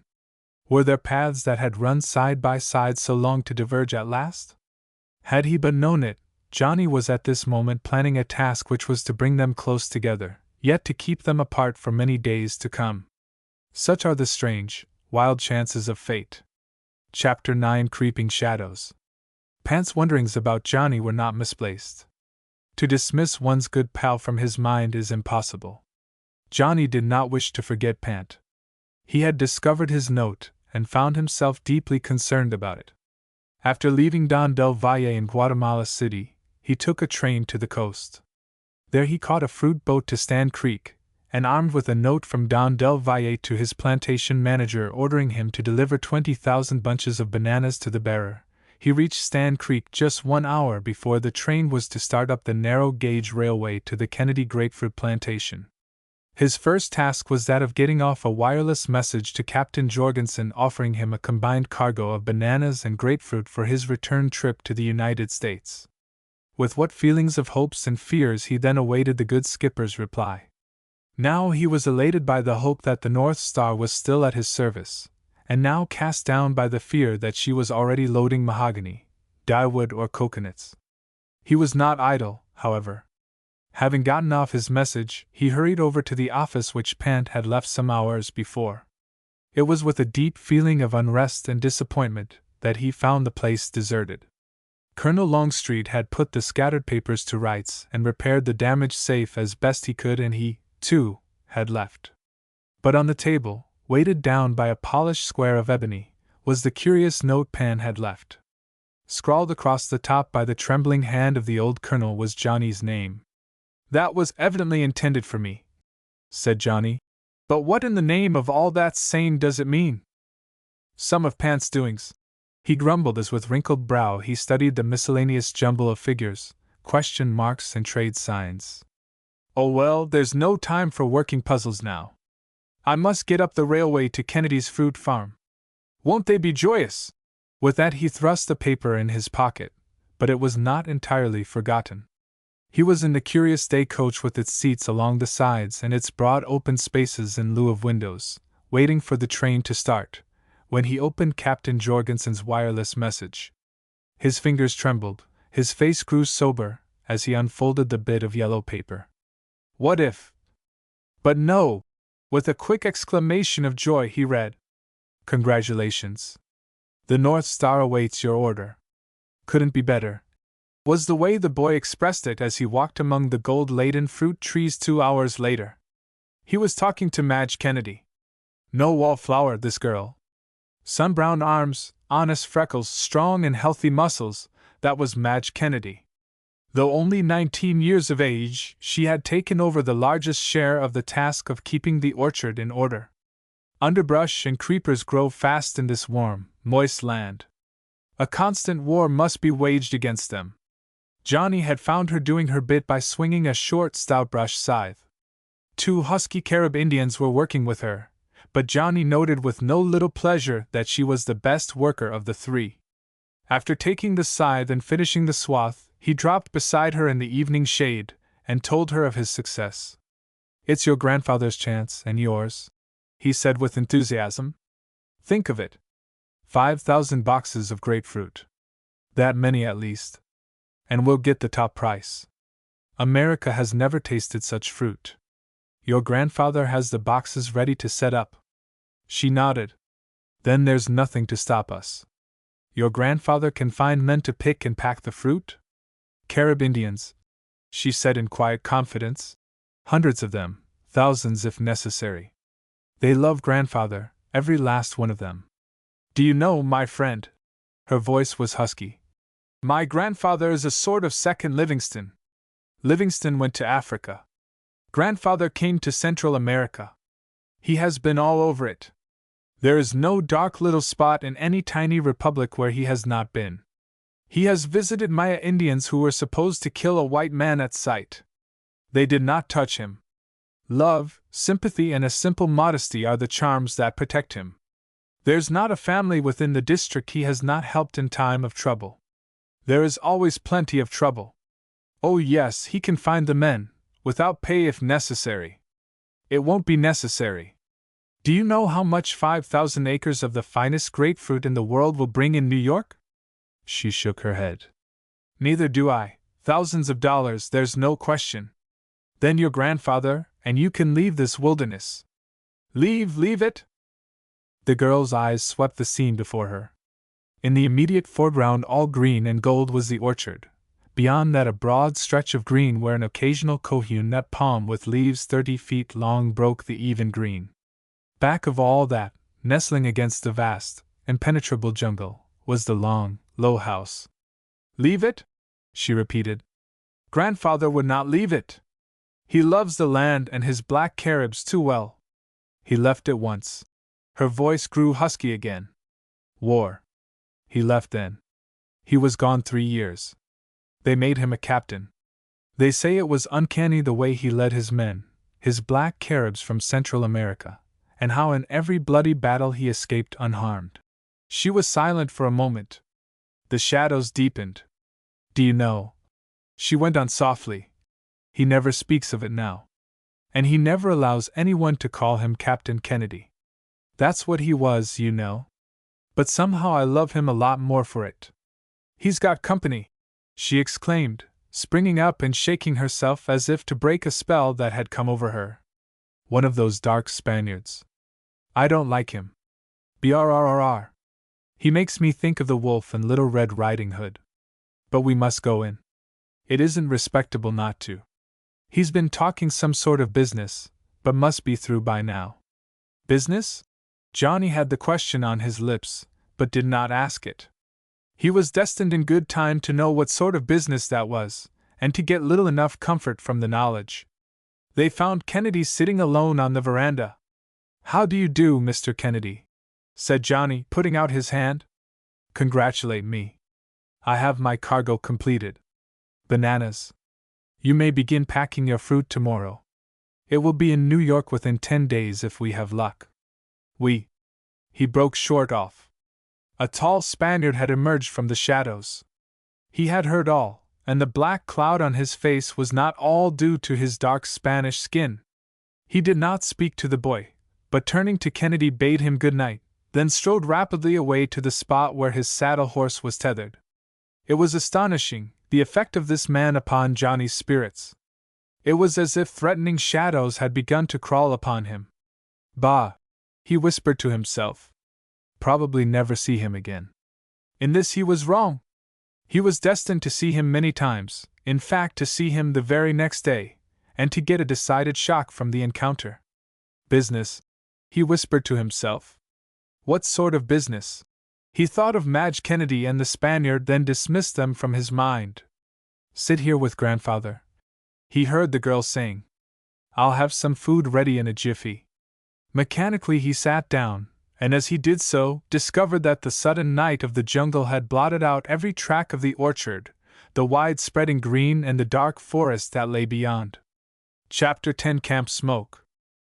While searching among the ruins of the old Don's castle early that morning, Pant found an ancient field glass that had by some chance escaped destruction. A clumsy model it was, and of such ancient design that it might well have been a present from Queen Isabella to Columbus. It was a powerful one, for all that, and would serve his purpose well. The old Don readily consented to loaning it. With this new treasure in his pack, Pant struck off toward the hills. He had gone a short distance when disturbing thoughts came to him. Something may happen to my film, he told himself. I must not forget. Not willing to depend entirely upon memory, he took sheets of paper from his pack and stuck 4 of them together with the sticky juice of a wild vine. Painstakingly he traced as well as he could the outlines of his grandfather's concessions and of the rival companies, as shown by the film. Having done this, he rebound his pack and continued on his upward journey. Soon, he thought as he traveled on, perhaps tomorrow we may begin operations. He had a glorious mental picture of the light on his grandfather's face as he saw 100 Caribs at work on their concession, and saw in it a promise of a rebuilt fortune. Chicle gathering, he thought. What a strange way to amass a fortune! Yet how sure! As he closed his eyes he saw the work begun. The Carib Indians, great bronze men, one-time cannibals, now partially Christianized and caught in the spell of white man's influence, had always been friends of his grandfather, as they had been of Kennedy and of every true man. The old colonel will appeal to them, he thought to himself. They will respond. They will flock to his banner. 100, 200 strong, shouldering axes and machetes, they'll march into the jungle. He had a mental vision of what would follow. In the heart of the jungle a campsite would be chosen. Palms would be felled, rude shelters would be formed. After this the real work would begin.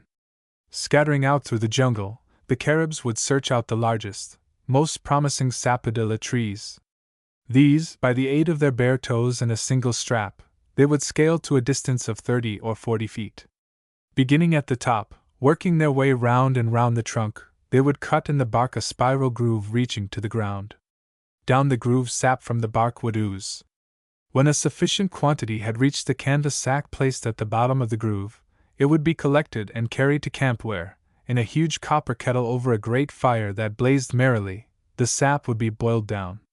When the chicle had cooled, it would be kneaded like bread dough until it was thick enough to form in cakes. Then it would be poured into molds and allowed to harden. After that, packed 2 cakes in a gunny sack, it would be carried on Caribs' backs to the nearest stream. By pitpan to the sea, then by sailing schooner to the nearest shipping point, Belize. And then, he sighed, our work is done. The Central Chicle Company will take it off our hands. They are the real exporters.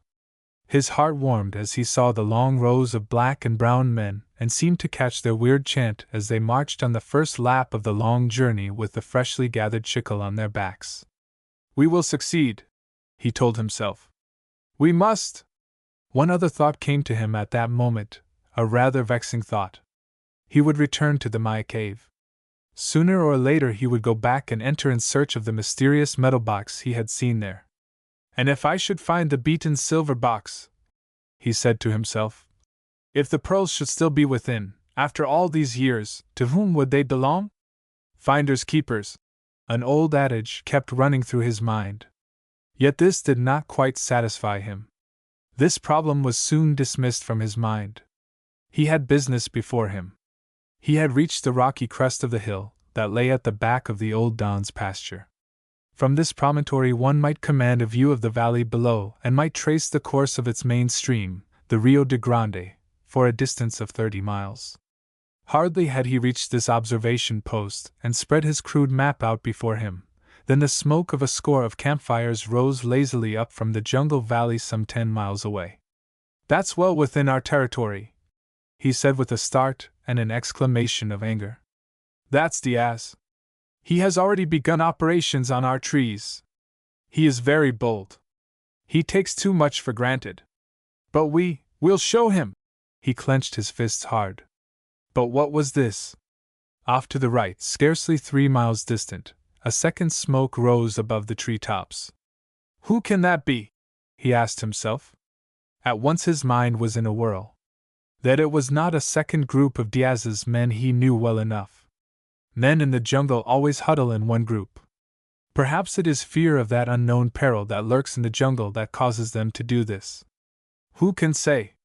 Enough that this is a custom of the land. Can it be that the Central Chicle Company is also poaching on our ground? He asked himself. It does not seem possible. And yet, who else can it be? I must know, he resolved. I will see. At that, following the bed of a stream, he struck boldly down through the jungle toward the spot where the first campsite smoke still rose.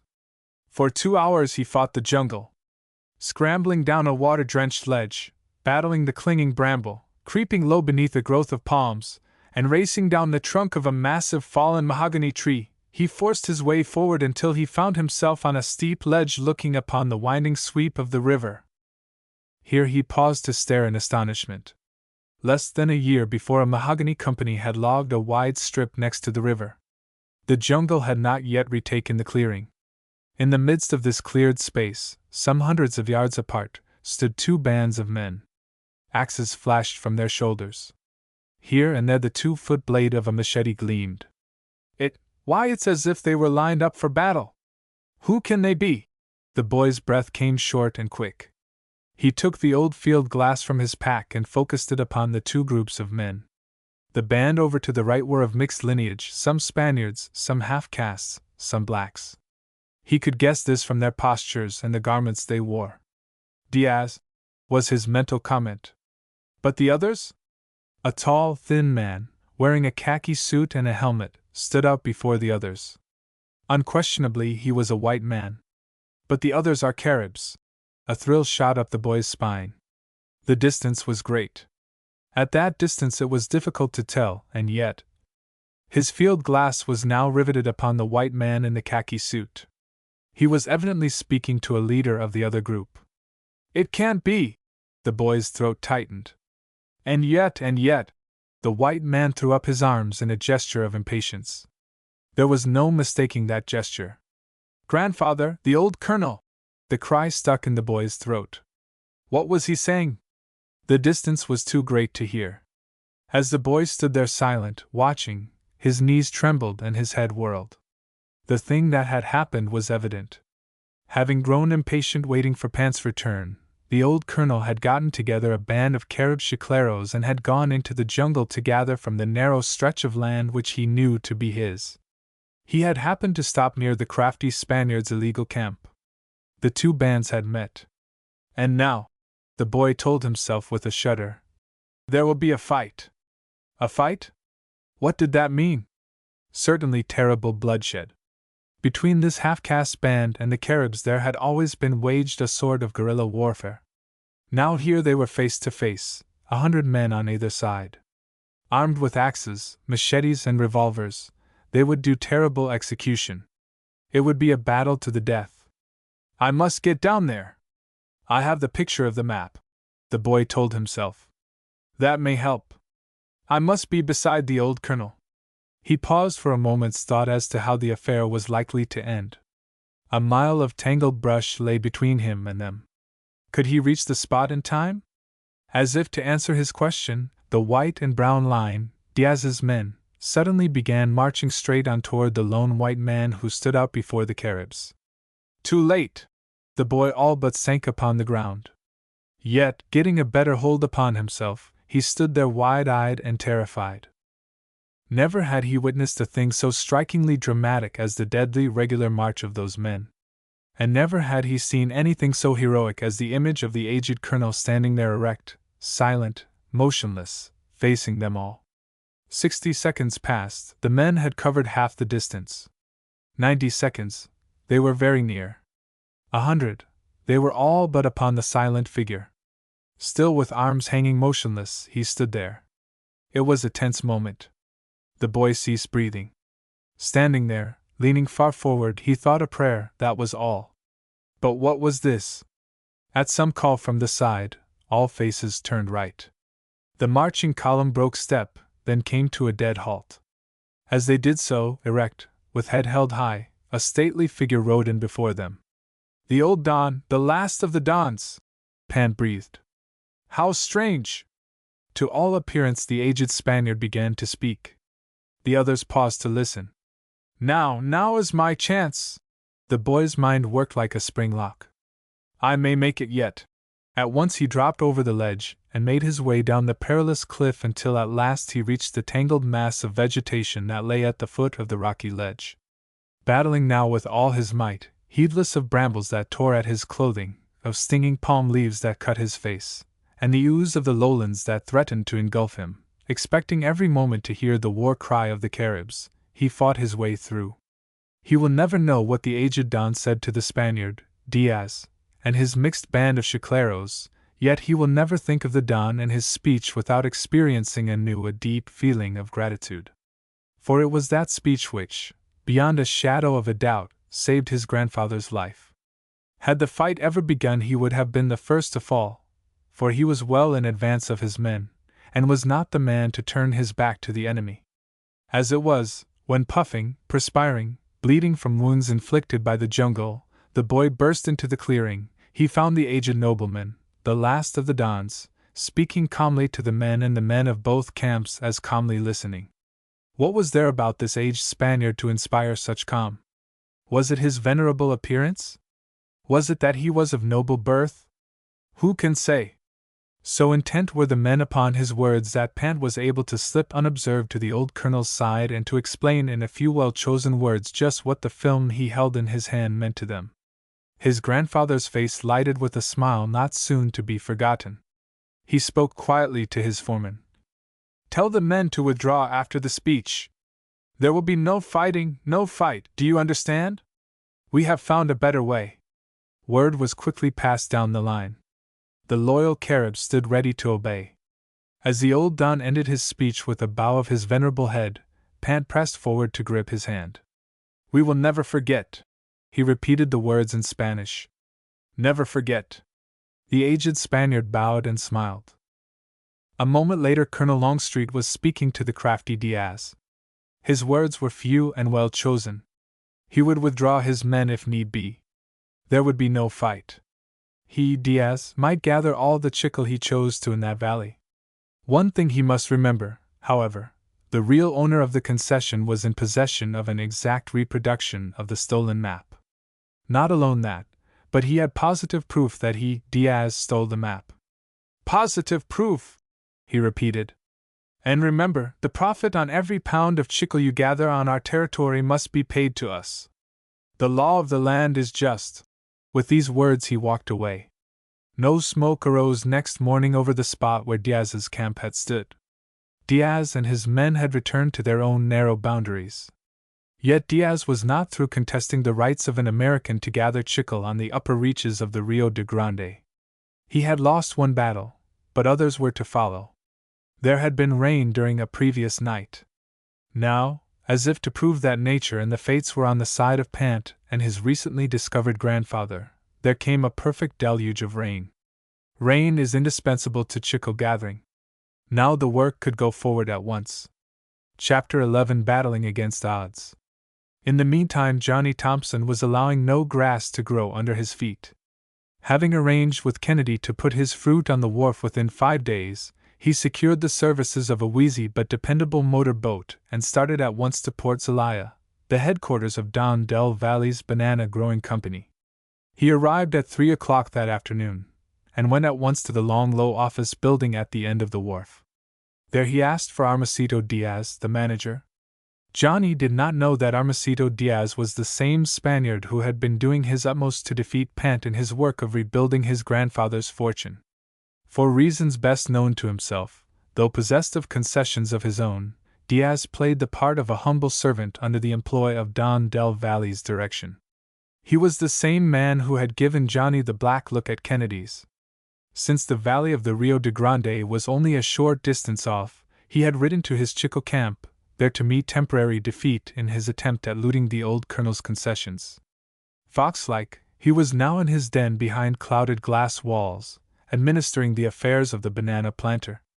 A dapper Spanish clerk took Johnny's message, then disappeared through a door at the back. "He will see you in a minute," said the polite clerk. Johnny sat down on a bench to wait. The day was warm. There was no breeze. The bench was hard. The minute grew into a half hour, an hour. Johnny rose to inquire patiently regarding the impending interview. 1 minute. The clerk was gone. 1 minute. Just 1 more minute and he will see you. Another hour passed, a precious hour to Johnny.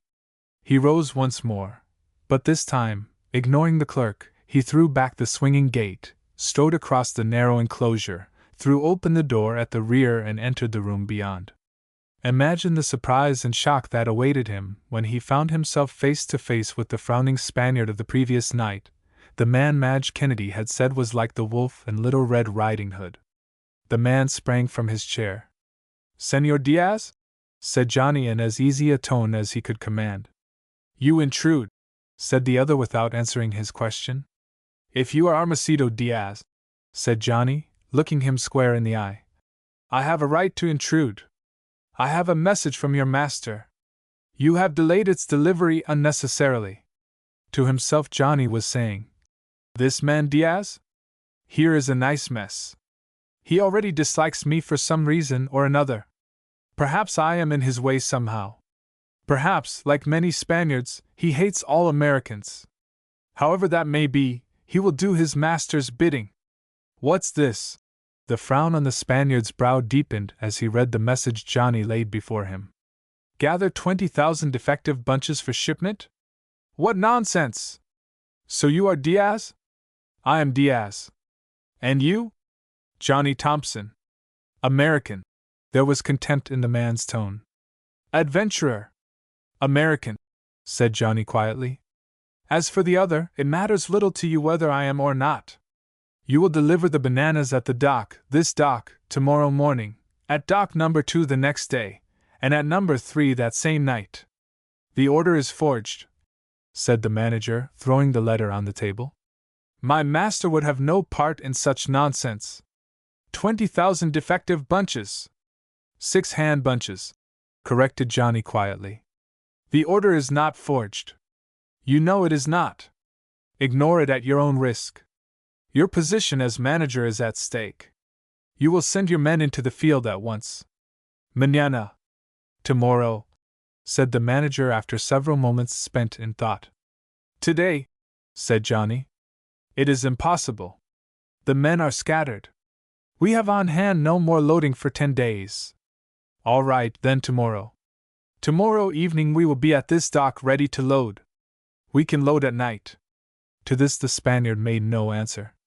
After waiting a respectable time for a reply, Johnny left the office. As he walked out into the warm tropical sunshine, his head was in a whirl. The feeling of dark shadows creeping up from behind him was so strong that he involuntarily turned to look back. There was no one. The dusty street was empty. "Strange," he thought, "that he should seem to hate me and want to thwart my plans. He seems to be a friend of Kennedy. He must know I am working only for Kennedy's good. Why then should he behave as he does?" He was destined to ask that question many times before he discovered the real answer. Just then, as he thrust his hand deep in his pocket, a habit he had when engrossed in thought, he felt a crumpled bit of paper. "Pants message," he said to himself as he drew it forth. "Wonder what it's all about." His brow wrinkled in puzzled thought. "Wish I knew. Wish I had the key to it. It might mean a lot. Wish I knew where he is, and what's happening to him." Finding a grassy spot in the shadow of the dock, he sat puzzling over that jumble of figures and signs which he felt sure was meant to convey an important message to him, but which in reality meant nothing to him. "The key!" he exclaimed at last in disgust. "If only I had the key to it!" The key to this riddle, if only he could have known it, lay back there in the little bamboo office where Pant had left the note. He had expected Johnny to sit right down beside the portable typewriter and study out the meaning of his strange cipher message. As it happened, there had not been time for this, a great pity, too, for the message was an important one. Its solving at that moment might have saved Johnny many a heartache. Without the typewriter, however, it was going to be difficult, very difficult indeed. In the end he pocketed the message still unread. There is only one silence more complete than the silence of the jungle at midday. That is the silence to be experienced at the heart of a great banana plantation in the heat of the day. There not a twig drops but its fall is heard.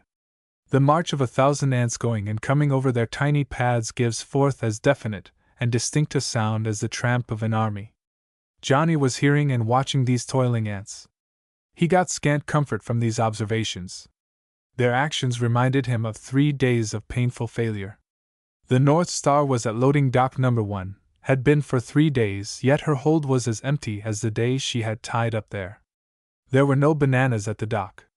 Here there are plenty, Johnny told himself, glancing up at the 3 great bunches that hung directly over his head, and away at hundreds on every hand.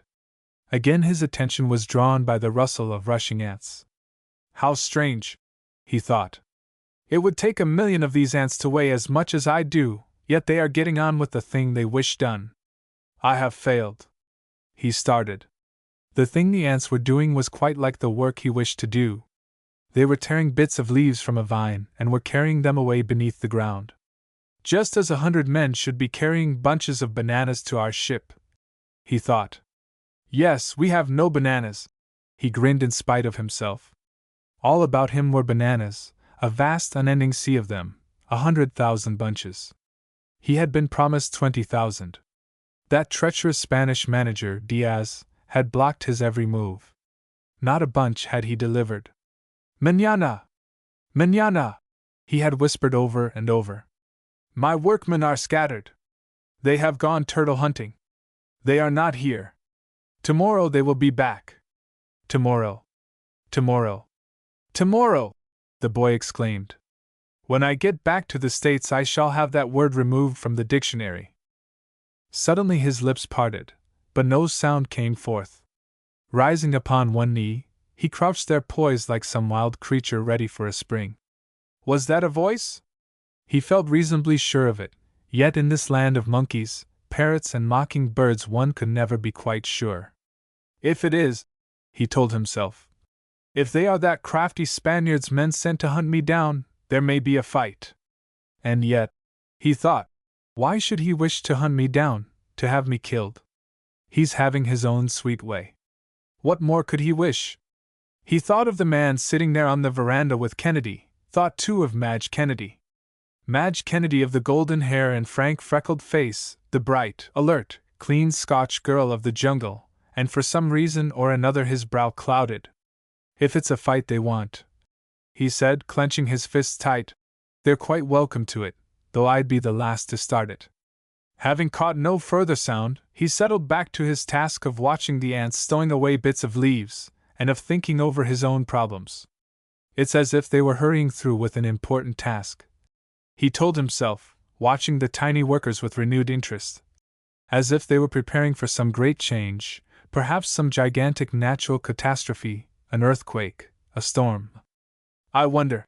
His brow wrinkled as he gazed away toward the western sky. But no, there were no clouds, only a faint haze that spread over all the sky, faintly obscuring the sun. Nothing much, I guess. Getting superstitious, he told himself. Must be going back. But not just yet. He had come to the heart of this banana plantation for 2 reasons. He had wanted to carry on a little investigation of his own, and to think his problems through. The investigation had confirmed his suspicions. There were no workmen in this field. Diaz had said there were 50 men here gathering bananas.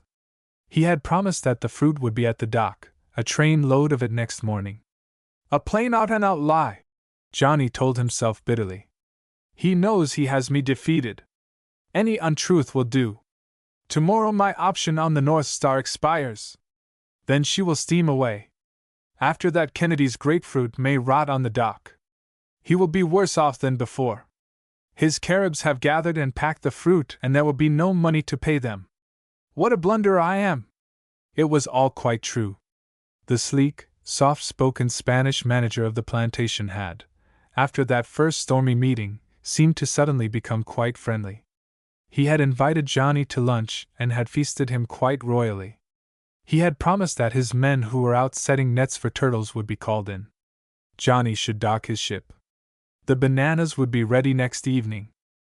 That had been the first day. At the end of the second day, no bananas had appeared. Johnny had sought out the Spaniard. He had treated the boy to a sumptuous dinner, and had assured him that tomorrow the men would go for bananas. Mañana, mañana, he had repeated, wringing the boy's hand. If only Johnny had been able to read Pant's note. But he had not. Captain Jorgensen had waited patiently for 3 days. Then, having been offered a cargo of chicle and coconuts in Belize, he had given Johnny notice that if bananas were not coming aboard by the evening of the next day, his option would expire, and he would be obliged to steam away. He had said all this in the kindest tone possible. He liked Johnny.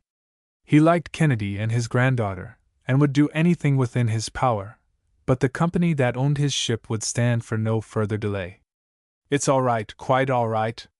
"Very fine, senor, very fine," Diaz had said when, in despair, Johnny had sought him out once more. "Today my men are among the bananas. Tomorrow morning you shall have a train load." Johnny had doubted his word. He had trudged away up the narrow-gauge railway track to sea. He had tramped for miles in the shade of great spreading banana plants, and had not seen a workman. "They are not here, will not be here. We will have no bananas. Tomorrow the North Star sails away. My plan fails. I have been worse than useless to my friends. And yet," he said doggedly, "there must be some way out. There must." Again his eyes followed the long procession of ants. Once more he glanced toward the sky. The veil over the sun had grown a shade deeper. "They are hurrying faster than ever," he said as he again watched the interesting procession. "It is as if—" Once more his thoughts broke short off. This time from just behind the second row of banana plants he felt sure he had caught the low murmur of voices. Strangely enough, at this moment when he crouched there, nerves tense, eyes and ears alert, watching for the mysterious unknown ones, there flashed before his mind the picture of a short, stout white man standing at the foot of a dock. He had seen that man only the day before. There was a mystery about that man. Who was he? Whence had he come and how? No steamers had arrived from the States. Yet he was unmistakably American. His clothes were well tailored. He had the air of one who is prosperous, and who finds himself often in a position of authority. What could be his business in Central America? The first time Johnny had seen him he had been standing at the foot of the dock. For all the world as if some strange magic had sent him, bone dry and all spick and span, right up out of the sea. The boy told himself. This mysterious American had gone directly to the office of Diaz. When he left that office a half-hour later, Diaz had accompanied him as far as the door. There had been a smile on the crafty Spaniard's face, not the sort of smile one loves to see. That smile, Johnny now told himself, should have been enough to warn me. There was a rumor afloat that the prosperous-looking American was some high official of the fruit company. If that is true, he may be behind my defeat, he told himself. But one never can tell. He paused. His heart skipped a beat. From close at hand there sounded a heavy footstep. Diaz's men, he thought, slipping his machete half out of its scabbard. They'll find I can fight if that must be.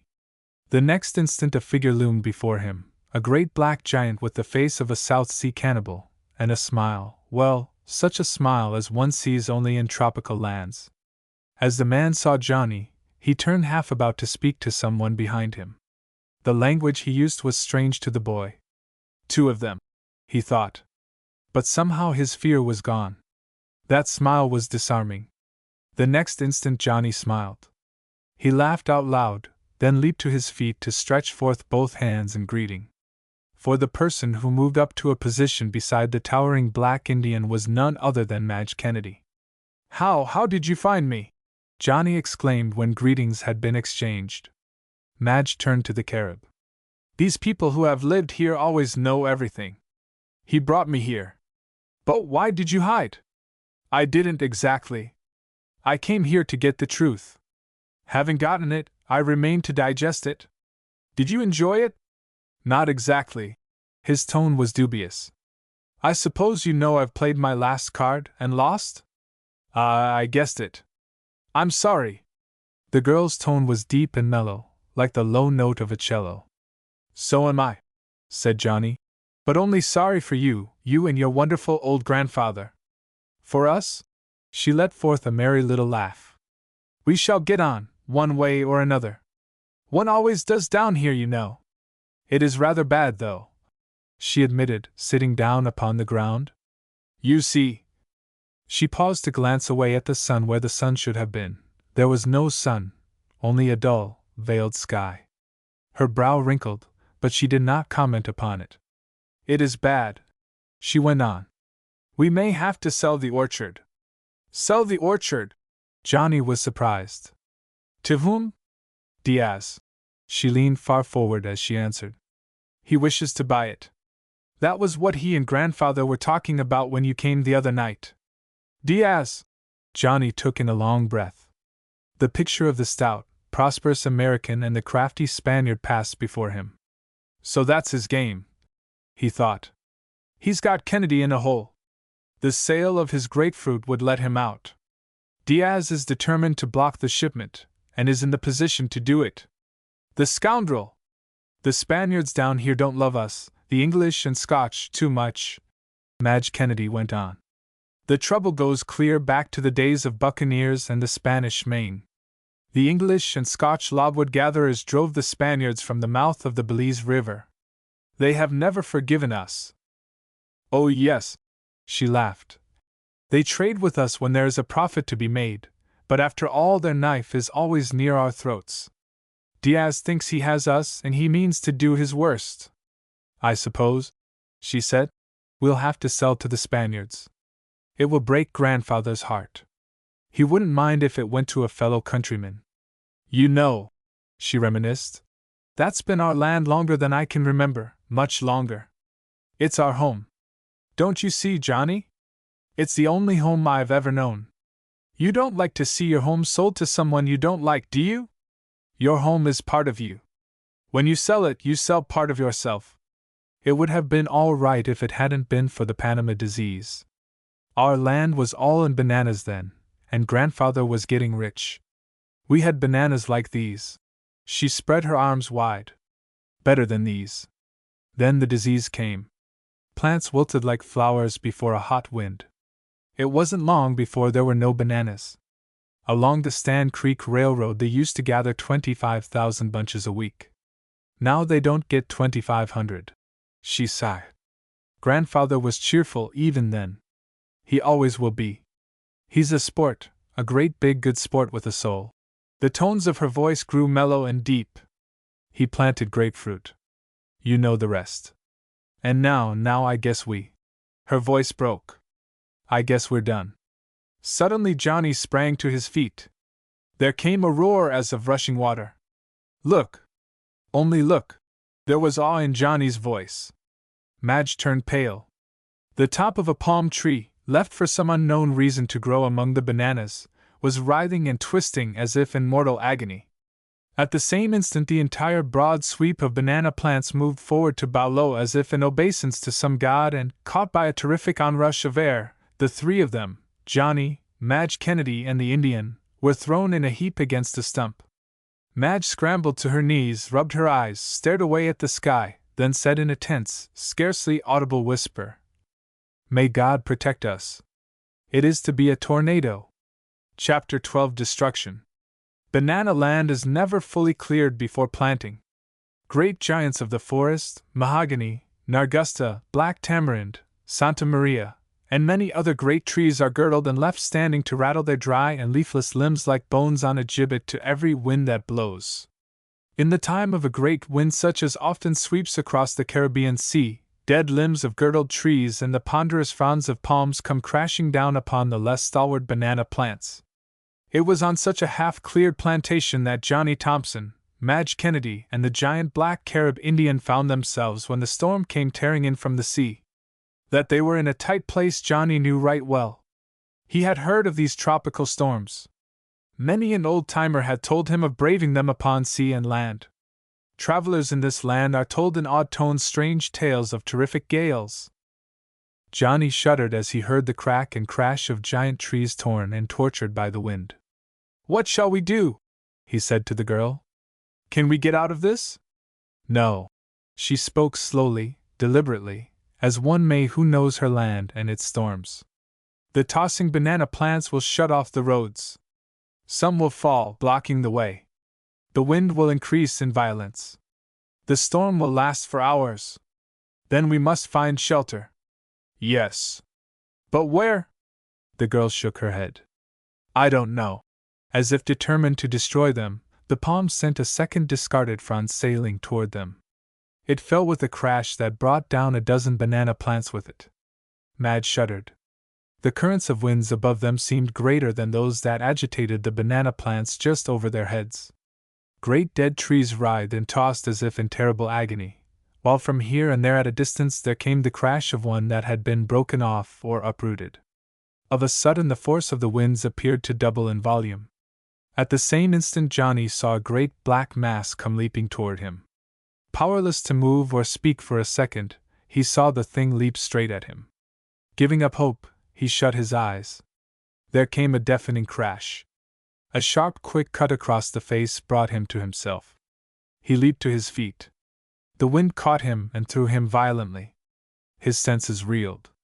The thing was too monstrous. What had happened? His face was bleeding. He did not feel it. His senses were benumbed. "I must act," he told himself savagely. "Something must be done. There is the girl." He had succeeded in coming back into control of his senses when something hurtled past him. "It's the Carib," he told himself. "No, the girl." He had caught the flash of her blue dress. "It is the Carib and the girl." He realized that the aged black giant had seized the girl in his arms and was battling his way straight into the teeth of the storm. What can he hope to do? He asked himself as, first on hands and knees, then crouching low on his feet, he struggled forward in their wake. Dimly, he became conscious of the thing that had happened. A great sapodilla tree, uprooted by the storm, had pitched straight at them. 10 feet nearer and we would have been killed, he thought. That's the black bulk that leaped at us. The thing the Carib was doing puzzled him. He was fighting his way over broken branches and beneath threatening trees. At last, finding himself at a branchless trunk, and seeing his way blocked by a tangled mass of vegetation, he held the girl in one arm while, ape-like, he climbed to the prostrate trunk, then against the terrific force of the gale battled his way to the shelter of the roots of the giant tree. What strength! Thought Johnny. What magnificent power! He was content to creep the length of the log, to come up panting beside them. Not a word was said. The din about them was deafening. The howl of the wind, the crash of breaking, falling limbs, the groan of tortured trees, all this was enough to inspire silent awe. A moment they rested here. A moment only. Then, at the Carib's sign, they slid off the log to battle their way around the upended roots. Johnny saw the Carib suddenly disappear.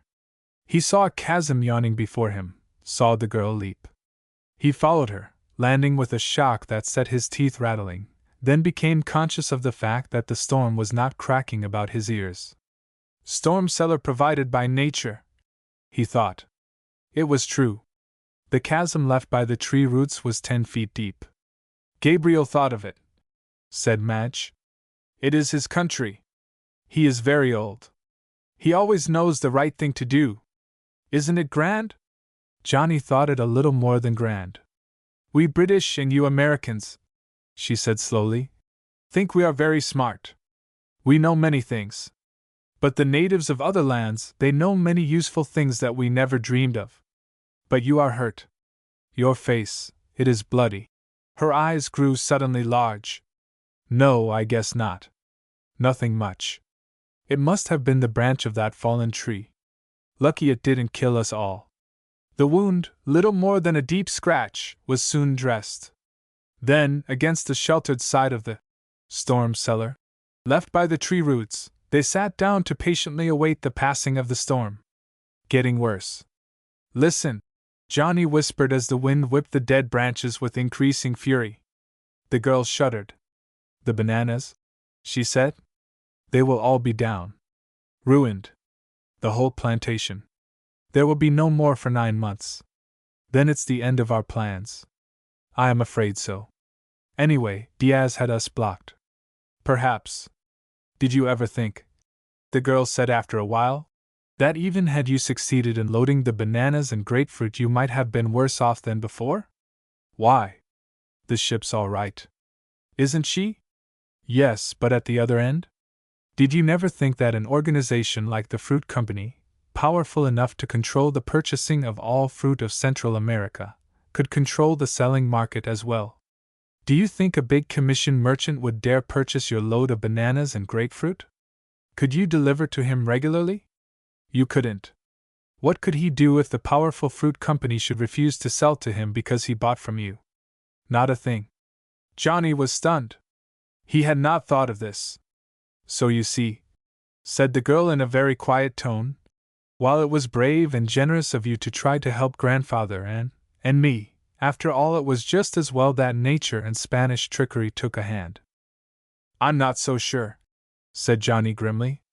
I'd like to have the chance at it, even now. I'd risk it. Why, I'd hunt up my old friend Tony, the pushcart man, if necessary, and I'd say, Tony, I have a shipload of fruit at half price down at the dock. Go tell your pals. In a half-hour's time there would be a mile of pushcarts coming my way. But now, he said slowly, almost despondently, this is the end. In this he was mistaken. It was scarcely the beginning of what was to prove a thrilling adventure. The North Star! He exclaimed suddenly. She was tied to the dock. What will happen to her? Since the girl did not know the answer, she did not reply. A moment later, the Carib crept up the bank of the pit to disappear into the storm. 10 minutes later, when he reappeared, his jacket was filled with coconuts.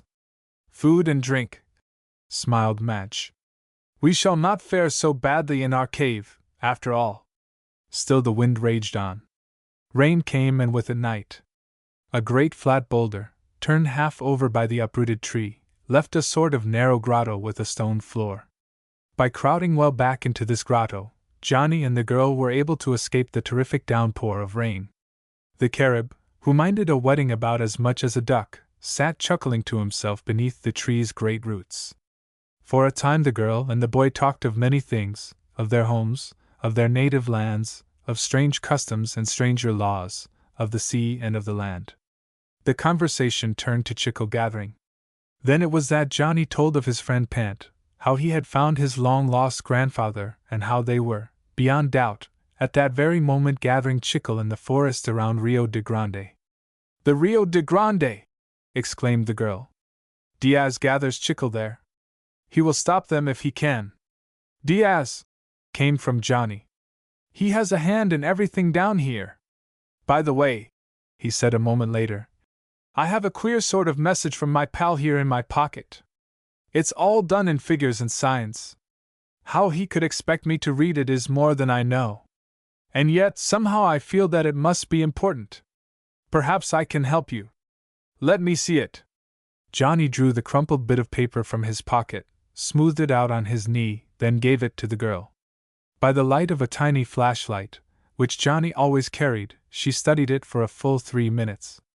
That is queer, she said at last, twisting her brow into a puzzled frown. But somehow it seems easy enough if only one knew how to begin. For 3 minutes longer, as the wind sang across the top of their grotto and the rain came dashing down, she studied that bit of paper. Then of a sudden she asked, Johnny, how does your friend end his notes to you? Why, said Johnny thoughtfully, he hasn't written me many. Near as I can recall, when he comes to the end he just stops. The girl's laugh rang out high and clear.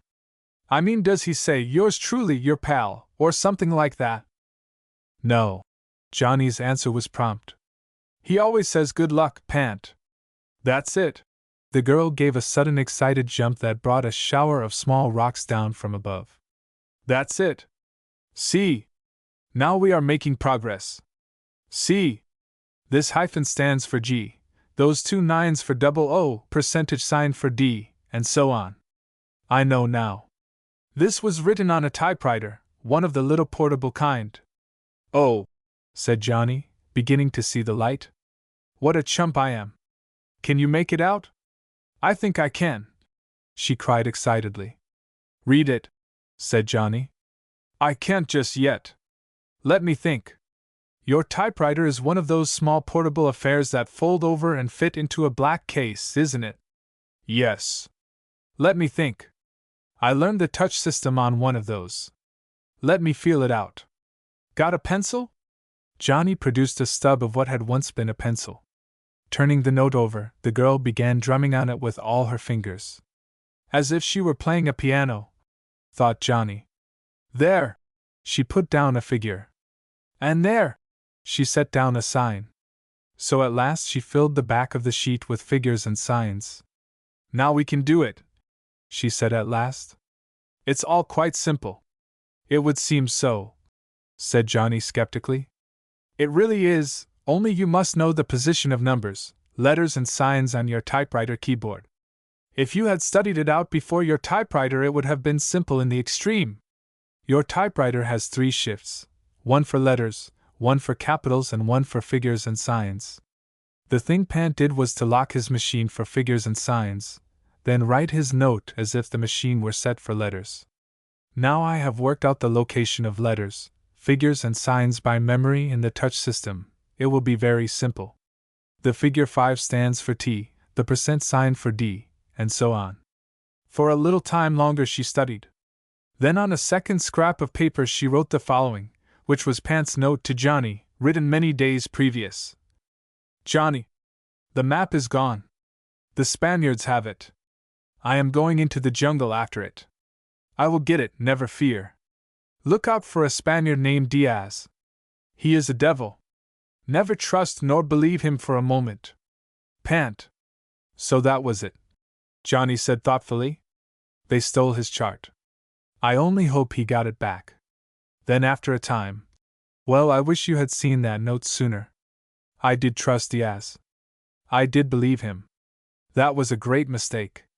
Still the wind howled and the rain came beating down upon a plantation where thousands of banana stalks lay on the ground. Chapter 13 1,000 Pearls. Pant's knees trembled a little as his feet splashed in that bubbling stream that coursed its way through the dreadful Maya cave. It had been strange, the entering of this supposedly haunted cave, with companions. How much more awe-inspiring to be entering it alone! He wondered about those companions of that other adventure. Who was this son of a rich man? What had brought him into the jungle? Where was he now? As these and many other questions crowded his mind, he made his way cautiously through the outer passages to find himself standing once more on the shore of that curious inland lake which had filled their minds with curiosity on that other visit, and so inspired them with fear. He found everything as it had been. The placid surface, sending back a glowing reflection of his light, broke into 1,000 ripples as he waded knee-deep in its icy waters. "Clear," was his mental comment. "Can see my toes. What a marvelous reservoir for supplying a city's drinking water. What a pity there is no city near." He had waded back to the glistening sands of the beach when, of a sudden, he found his being vibrant to a great expectancy. "What can it be?" he asked himself. Instantly the answer came. "The canoe! The canoe on the shore," he told himself. Strange how one's nervous system responds to outer things that his mind does not recall. "But of course," he assured himself as he neared the spot, "the thing won't give me the shock it once did. We know now that it has been there for 200 years. But wah!" His gaze covered a space far in advance of him, many yards beyond the spot where the canoe had stood. "Gone," he muttered, stopping dead in his tracks. "The canoe is gone." Who can say which shock was the greater, the first sudden discovery of the canoe that other time, resting on the beach of this underground lake, or the present astonishing revelation that had come to him? For a moment he experienced great difficulty in restraining his feet. They appeared ready to carry him back to the entrance. Something within him, an echo of the ancient superstition of his ancestors perhaps, seemed to be insisting that after all this cave was haunted by the spirits of beings who perished long ago, and it was they who had ridden away in the mysterious canoe. For a moment he wavered. Then reason triumphed. It was Kirk. He told himself. He has returned with his giant carib, and for some reason or another has rowed the canoe to some other part of the lake. Only question is, would the thing float after all these years? Perhaps, he thought, they did not row it away. That giant of his may have put it on his back and carried it outside. What a treasure for some museum of antiquity! The thought that someone had been in the caves since he left it was disturbing. Could it be that Kirk and his carib, or whoever it may have been, had made a thorough search of the place and had carried away the box of beaten silver? His heart sank at the thought and he hurried on, reproaching himself for having waited so long before returning. Yet he had been needed every moment at the Chico camp. It was a great season. The trees were prime, the rainfall abundant. He and his grandfather, with the faithful caribs, had been working day and night. One long, low, palm-thatched shed was already piled high with bricks of chicle. By and by the season will end, then we will have one. He told himself, not realizing that the Chicleros' battle is never won until his bricks of chicle are aboard a steamer bound for the United States. Then, and not till then, are his worries at an end. Pant had dared snatch a day for this adventure. And here he was. Hope vied with fear for a place in his heart as he hurried over the sand toward the entrance to the treasure chamber that might yield a great fortune or offer blank and broken walls to his eager searching gaze. He climbed the water-washed rocks with his heart thumping lustily against his ribs. He entered the small chamber above with the feeling of one who enters some ancient temple at night. With one quick swing he swept the walls with his keen eyes, then with a low murmured, "Gone!" he sank upon the wet rocks. Courage and hope conquered disappointment. Rising to his feet, he found himself ready for a more thorough search. Back behind a tumbled pile of broken bits of rock thrown in a heap by the earthquake, he caught the dull gleam of some object that was not rock. With breathless eagerness, he attacked the jagged pile. 10 minutes later, with a cry of triumph on his lips, he lifted the beaten silver box from its hiding place. "Strange!" he murmured. "Still locked. Scarcely a dent in it." Holding it before him, he shook it vigorously. A rattling sound was the response. His heart raced wildly. Mopping the perspiration from his brow, he began studying the fastenings that held the cover to its place. There were 7 of these. 6 were mere clasps that lifted in response to a pry of his clasp knife blade. The 7th, a true lock, resisted vigorously. A sharp blow from the small axe that hung from his belt severed this, and the lid flew up, to reveal such a glistening nest of pink, blue, and white pearls as is given to few eyes to see. "Pearls!" he murmured, scarcely daring to believe his eyes. 1,000 pearls! A king's ransom! Then, chancing to remember a story he had read as a small boy, he said, "I wonder if they will turn to rough stones and worthless leaves when I reach the sunlight." This thought troubled him little. The pearls were real enough. Once the 6 clasps were back in their places, he felt sure enough of being able to bring the box and its contents to the light of day. "But when I have done this," he thought to himself, "to whom will they belong? To me?" This problem he considered long and earnestly. The land on which he had found this treasure was wild and rough. No one laid claim to it. But there was the story of the first Don and his beaten silver box of pearls. Was this the box? Were these the pearls? Did they belong by direct inheritance to that last of the Dons who lived now at the foot of the mountain? Seems probable, he told himself. But after all, he concluded, the real question now is not their ownership, but how are they to be brought safely from this heart of a jungle to the centers of civilization where 1,000 pearls may be offered for sale in safety and with a reasonable hope that one may find a buyer. The old Don could never do this. It must be my task. Having come to this conclusion, he bound the box in a stout brown canvas bag he had brought for the purpose, then began retracing his steps over the way that led to the outer air and sunshine. Hugging the treasure, he made his way into the chamber of the underground lake. Many and strange were the sensations that passed over him. At times he seemed to hear the cry of terror that escaped the giant carib's lips as his mind became possessed with fear for the earth god of the Mayas. Unconsciously he found himself looking back, as if expecting to be followed and overtaken by some unseen force that would wrest the treasure from him. Such was the spell of the Maya cave.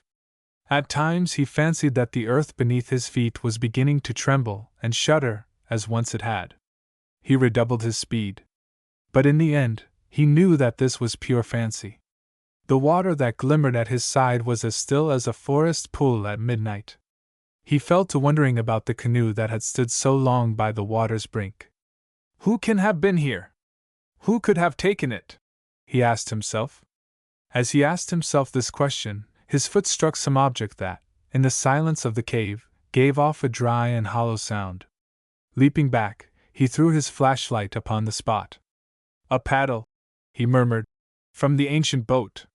Strange they didn't take that with them, he thought after a moment spent in examining it. Oh well, since they did not, I will. It is elaborately carved and mounted with metal. Looks like gold. A splendid keepsake.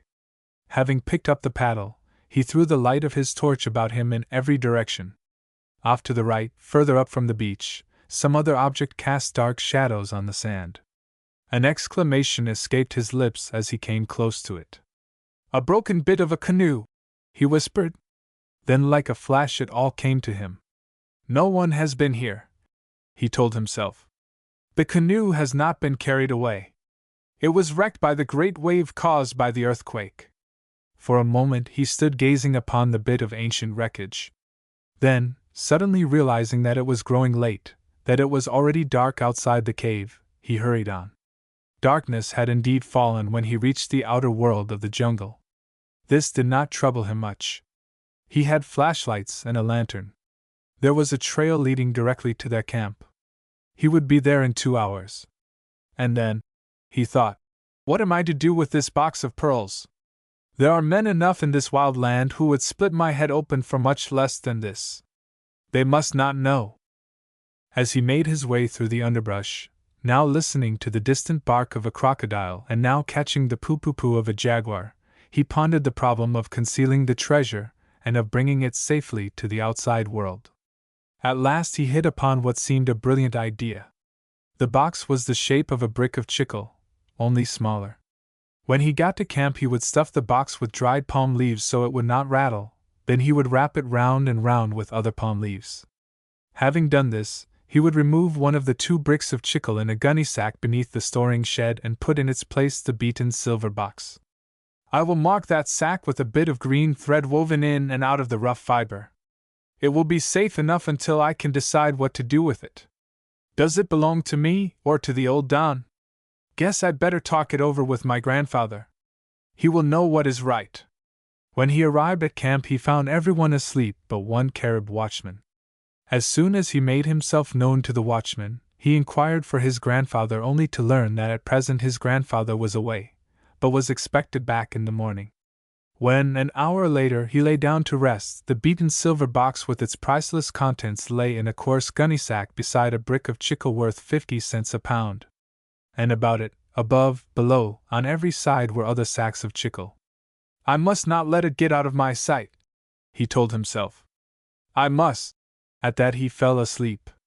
The journey of the day had been long, his curious experience exhausting. He slept well, too well. When he awoke, the sunlight sifting down through the palm leaves shone upon his face. His first waking thought was of the beaten silver box. Hurrying into his clothes, he fairly raced to the storing shed. There his eyes fell upon that which left him standing motionless, speechless, struck dumb, paralyzed with fear. Gone! He whispered feebly at last. The whole pile of chicle at that end is gone, and the silver box with it. The chicle is gone! He exclaimed to his grandfather a moment later when that old gentleman came into the shed. Yes, his grandfather smiled. Monago and his band of Caribs came in with me at dawn from the north corner of the tract for some supplies. I sent them with 4 pitpan loads of chicle down the river. They will bring up supplies. The chicle will be shipped at once. I received word yesterday that the chicle supply was short, and that ours should be rushed through to meet the demand. Gone! The boy whispered as he crept away for a few moments of quiet thought. Chapter 14 Hope Springs Eternal. The end of the storm that had trapped Johnny and Madge Kennedy in the heart of a great banana plantation came suddenly. Clouds went racing. The wind fell. The moon shone again in all its golden glory. It looked down upon a scene of unmatched destruction.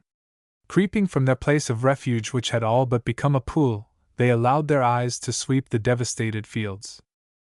"It's the end, no doubt of it," said Johnny. "Looks like the end of the world." There was quiet humor in the girl's tone. Strange and weird indeed was the scene that confronted them.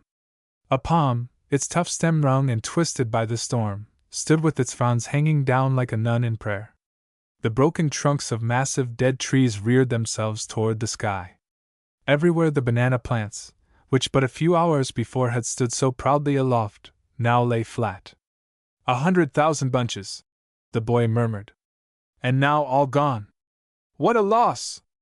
All gone. I wonder, he murmured as he lifted the topmost plant from off a heap of its fellows. The bunch he cut away with his machete was ready for shipment, and perfect. Not a bruise, he said aloud. Not a banana missing. The plants beneath it formed a pad to ease it down. There must be others, hundreds, thousands, perhaps 20,000. Here we have bananas, he exclaimed, turning to Madge Kennedy. But they are not ours. May as well be. We should be able to buy them. The fruit company's boat will not dock for 10 days or 2 weeks. By that time they will be worthless.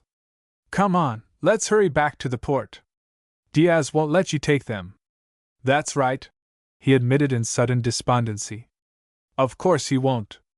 And yet I wonder if he'd dare refuse? He said to himself.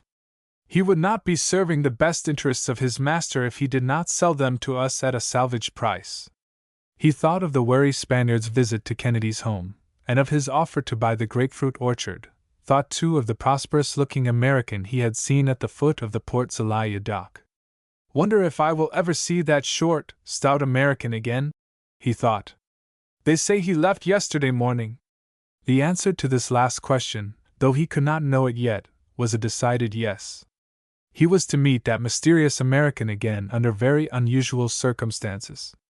A strange break of fate had predestined them to be thrown together for many days. As he followed the unerring guidance of the Carib Indian through the maze of fallen trees and destroyed banana plants back toward the port, his thoughts were gloomy indeed. The glory of the tropical moonlight seemed to mock him. Every black mass of twisted banana plants seemed a funeral pile on which his dead hopes were to be burned. Fate treats one strangely at times, he told himself. So it seemed. He had been endeavoring to assist a very worthy, aged and needy man, one who had given all his life to others. This man had fought for his country, fearlessly at the front of his command, yet he refused the honor of being called captain. The World War was not the only one in which he had fought. Time and again the need of his humble fellow countrymen, the black Caribs whose fathers and mothers had been Indians and Negro slaves, had called him to his duty, and he had gone. On one occasion, during the terrible yellow fever plague, he had toiled days without end, burying the Carib dead and caring for the stricken ones until the hand of the dread enemy was stayed. Not a native in all Stan Creek district but knows and loves him, Johnny told himself. And now, in his old age, when he truly needs a lift, and we try to help him, see how things come out. We are blocked by a scheming Spaniard who never fought for any country, nor for the good of any person beside himself. He probably never had an unselfish thought in the whole of his life. His thoughts were gloomy enough. But, after climbing over many obstructions and wading numerous small, swollen streams, he began to reason with himself. What was this fate he was always thinking of? Was it the great Creator, or was it some other being? As he looked away at the golden moon, a line of poetry came to him. God's in his heaven. All's right with the world. I wonder? He thought. Then, how absurd! Of course it's true. Somehow there must still be a way. His first visible justification of this faith came to him the moment he stepped inside the dock office. There, snugly sleeping on a couch in the corner, was a slender, dark-skinned child whose black eyelashes were long and lovely. And there, pacing the floor before her, was her father, the great plantation owner. Don Del Valle! The boy exclaimed. He could scarcely believe his eyes. Yes, Senor Johnny Thompson. The man's tone seemed austere. I am truly sorry that your crop has been ruined, said the boy. And I, sir, am disappointed in you, disappointed that you should have taken advantage of my endeavor to deal generously with you. How, the boy stammered. Excuses are unnecessary. You told me you had a ship. Where is that ship? You said you would take 20,000 bunches. Where are they? Are they on the ship? They are there. He waved his hand toward the devastated plantation. Johnny's head whirled. What was this, more treachery? Our boat, he said in as quiet a tone as he could command, was at your dock 3 days. In such a storm you could not expect her to hold to her moorings. Where is she now? Who knows? Perhaps at the bottom of the sea. The reason she left without a cargo was that your manager, Senor Diaz, would not supply it. Is this true? The dark eyes of the Honduran capitalist bored him through and through. Ask any workman on the dock or in the village. If he has not been corrupted by a scoundrel, he will tell you it is true. Whirling about, the man shot a few sharp questioning words in Spanish to a boy who sat half asleep in the corner. Starting up, the boy answered rapidly. He says, Don Del Valle turned slowly about, that all you have told me is the truth. It is my honor to beg your most humble pardon. You have been badly treated. Ask me some favor and I will grant it. Johnny's heart beat fast. His mind worked like some speeding mechanism. Shall I? He asked himself. I will. In the name of one who deserves much, our friend Donald Kennedy, I shall ask one favor. Ask it. That you sell me the crop of bananas on this plantation. They are worthless. The storm has ruined them. Not all. There is still a shipload of good ones. How can I grant such a request? I am under contract to deliver these bananas to the fruit company. No contract. Johnny's voice vibrated with earnestness. Stands before an act of God. The storm was an act of God. No fruit company's ship will be here within 10 days. By that time it will be too late. You are right. Your request is granted. Tomorrow I will send my men into the field. By your leave, said Johnny quickly. I will buy them as they are in the field. I will gather and load them myself. The owner gave him a piercing look, then having recalled Johnny's past experience, he said slowly. Very well. This also is granted. You may use my equipment.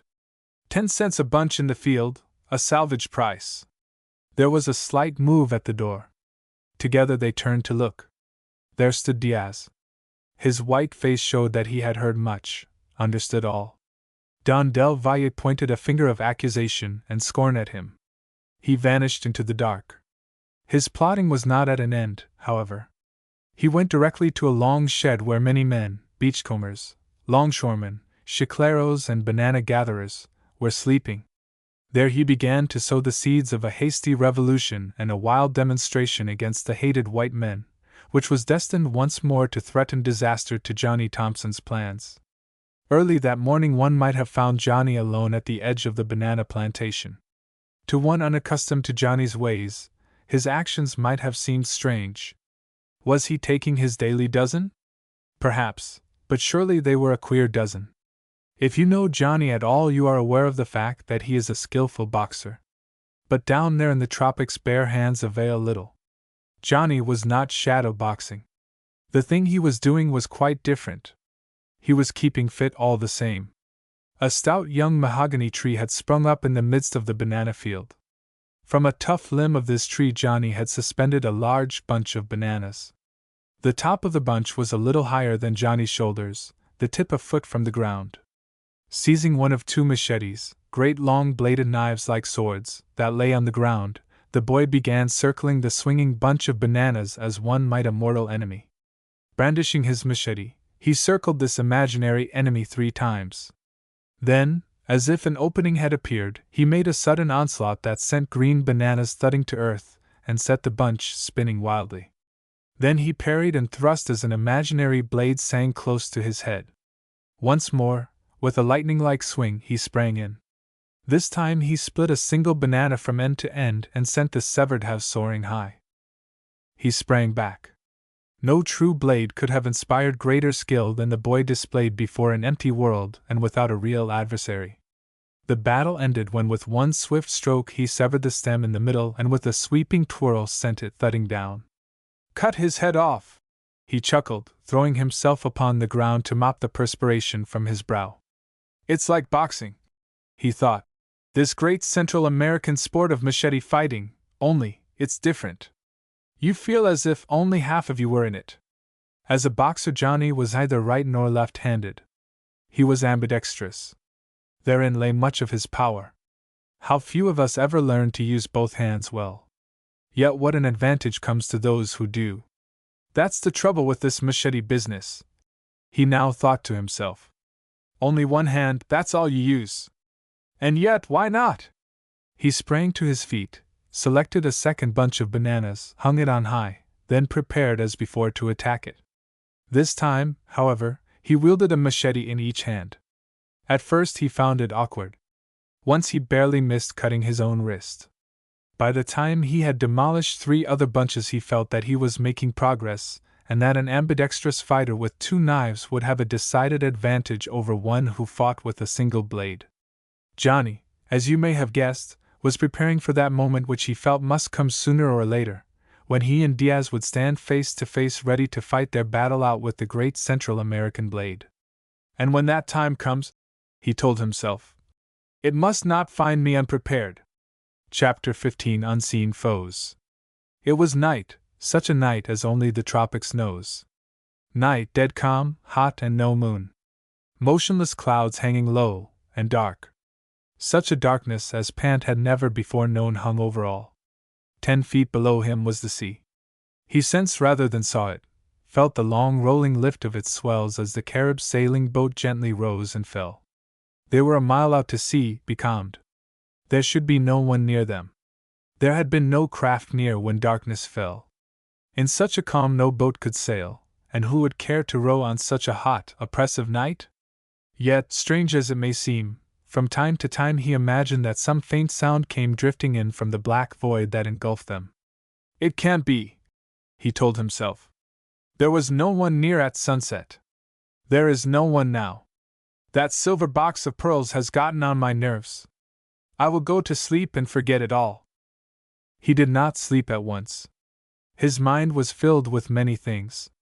His pursuit of the pit-pan loads of chicle which his grandfather had sent down the river had been a strenuous one. A pit-pan, the 70-foot dugout of the Carib country, when manned by a score of expert boatmen, is a swift river craft. Without giving his grandfather any definite reason for his sudden departure, he had hired a 12-foot dugout from a native bushman and had set out in pursuit of the chicle sack that contained his treasure of pearls in a beaten silver box. For long hours, eating little, scarcely sleeping at all, he had held on in pursuit. At the end of the second day his frail craft had shot boldly out into the ocean. There he met the pit-pans on their return trip. For the moment he counted all lost. When they told him that the chicle had been stowed away aboard a Carib sailing vessel manned by his grandfather's men and bound for Belize, his spirits rose. An hour later found him aboard that boat, munching dry cassava bread and talking to the Caribs between bites. He had not told them why he had come, but gave them to understand that he was to sail to Belize with them. In Belize, he told himself, before the chicle is brought aboard the steamer, I will claim my precious bag. It will be time enough to decide then what the next move shall be. And now here we are becalmed, he thought to himself with a low shudder. Strange and terrible things had happened in these waters. They had been the hunting grounds of buccaneers. As he closed his eyes he seemed to hear the creaking of windlasses, the heavy breathing of men in the dark, the boom of cannon, the rattle of muskets, the ring thud of steel. Those days are gone, he told himself, shaking himself free from the illusion. But were they? Only the year before 4 black men, who had engaged to carry 2 rich traders across the bay, had murdered their passengers and sailed to some unknown haven with their spoils. Always a little danger down here, he thought. Revolutions and all that. He rose suddenly on an elbow, to listen intently. Sure as he was a rational human being, out of that darkness had come a sound. With a hand that trembled slightly, he touched a dark form close beside him. Something there stirred, otherwise there was not a sound. Hist! His whisper was low and tense. Not a word. There is someone. Who? Where? Came back still in a whisper. Who knows, Tuan? You listen. Your ears are better than mine. Tish! Came the black-brown man's low expression of appreciation, then all was silence once more. Tuan was one of those Caribs who, somewhere back in the dim distance, had a black slave for an ancestor. A great gaunt man, he was endowed with the strength of the black race and the endurance of the red man. A lifetime in the bush had given him the ear of a jaguar. Tish! He whispered a moment later. Truly there came a sound. But who can it be? Our other schooner is near. They may have put off a dory. But why? There is no reason. Silence once more. A swell larger than those that went before lifted the boat high, tilted her to a rakish angle, then let her fall. The boom rattled, the lazy sail flapped. After that the silence was greater than before. To pant the situation was a trying one. He found himself only a passenger on a boat chartered by his grandfather. He had no authority here. If he had, would he awaken the crew? He hardly knew. One does not suspect a single sound. In the tropics not all who come near are rascals. And yet, aboard that schooner, or its mate lying close alongside, was the gunny sack with the green thread running through it, a rude container for a rich treasure. If I should lose it now! His breath came short at the thought. He had risked his life for a treasure which he somehow felt did not belong to him, but which, nevertheless, he was now morally bound to preserve. Suddenly his thoughts broke short off. There! There! He whispered hoarsely. But Tuan was on his feet. He was striking out at something in the dark. His eyesight was quite as remarkable as his hearing. There came a loud splash. Tuan had not gone overboard, but someone had. We are being boarded, was the thought that shot through the boy's mind as he struggled to his feet. But what was this? There came a second splash, another, and yet another. The chicle! He exclaimed out loud, unthinking. They are throwing it overboard. The deck was piled high with gunny sacks filled with chicle. Was the sack of the green thread among them? He had come aboard too late to know. Were these boarding ruffians Diaz's men, or were they of another sort? Had they somehow learned of the treasure? Were they after that? How could they know? He asked himself. His head whirled. What was to be done? He took a step forward and instantly collided with some bulky object. At once he found himself grappling with the oily body of a native. Over and over they rolled on the deck. They bumped first into a heap of chicle, then into the gunwale. This last appeared to stun his opponent. Seizing the opportunity, he grasped him by an arm and leg to send him overboard. He caught the call of Tuan, heard the Caribs swarming up from below, listened for a second to blows that fell all about him, then, finding himself within a circle of sudden light, staggered backward to fall clumsily, and to at last pitch backward into the sea. He struck out in the direction he hoped was right for the ship. The sea was warm as dish water. Sharks and crocodiles lurked everywhere. He must get aboard. And then what? He asked himself. About him sounded cries, calls, blows, signs of wild confusion. Then came the creak of oarlocks. A dory! Our dory from the other boat. Reinforcements! Hope arose.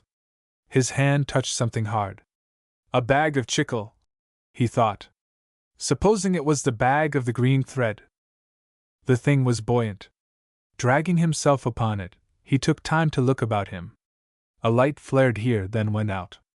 A torch flamed, shot upward, circled down, hissed in the water and went out. The circle of a flashlight revealed 4 men in deadly embrace. Got to get back. They need me.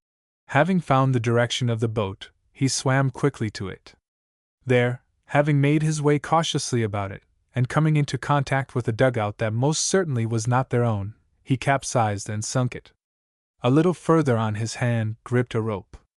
A moment later he was aboard the schooner again. Suddenly a bright light streamed out. Someone had lighted a gas lantern and hung it high on the mast. That will end it, he thought. It did for him. An iron belaying pin, hurled square at him, took him in the temple. After that, for several hours, he knew no more. Chapter 16 In Battle Array. At dawn of the day after the hurricane, Don Del Valle and his beautiful black-eyed daughter hastened away in his high-powered motor boat. That he might determine the amount of damage done by the storm, it was necessary for him to leave for his other plantation at once. Johnny Thompson went to the wireless station to begin a search in air for the North Star and her courageous captain. If she has been wrecked, or if she has been carried far by storm, and the skipper refuses to return, we are lost, he said to Madge Kennedy. For an hour he sent out messages. Each moment he became more depressed. What if the ship had been lost? One more evil happening to be charged against my too impetuous desire to be of service, he groaned. Let us hope it has not happened, said the girl. Captain Jorgensen has sailed these seas for many years. He is hardly the man to lose his vessel. Good news, Johnny exclaimed a moment later when he was brought a message.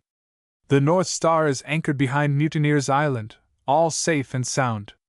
I will get off a message instructing them to pull away for our own dock at once. There we will pick up your crates of grapefruit and 100 or so of your caribs. We will bring them here to gather and load the bananas. They can be trusted.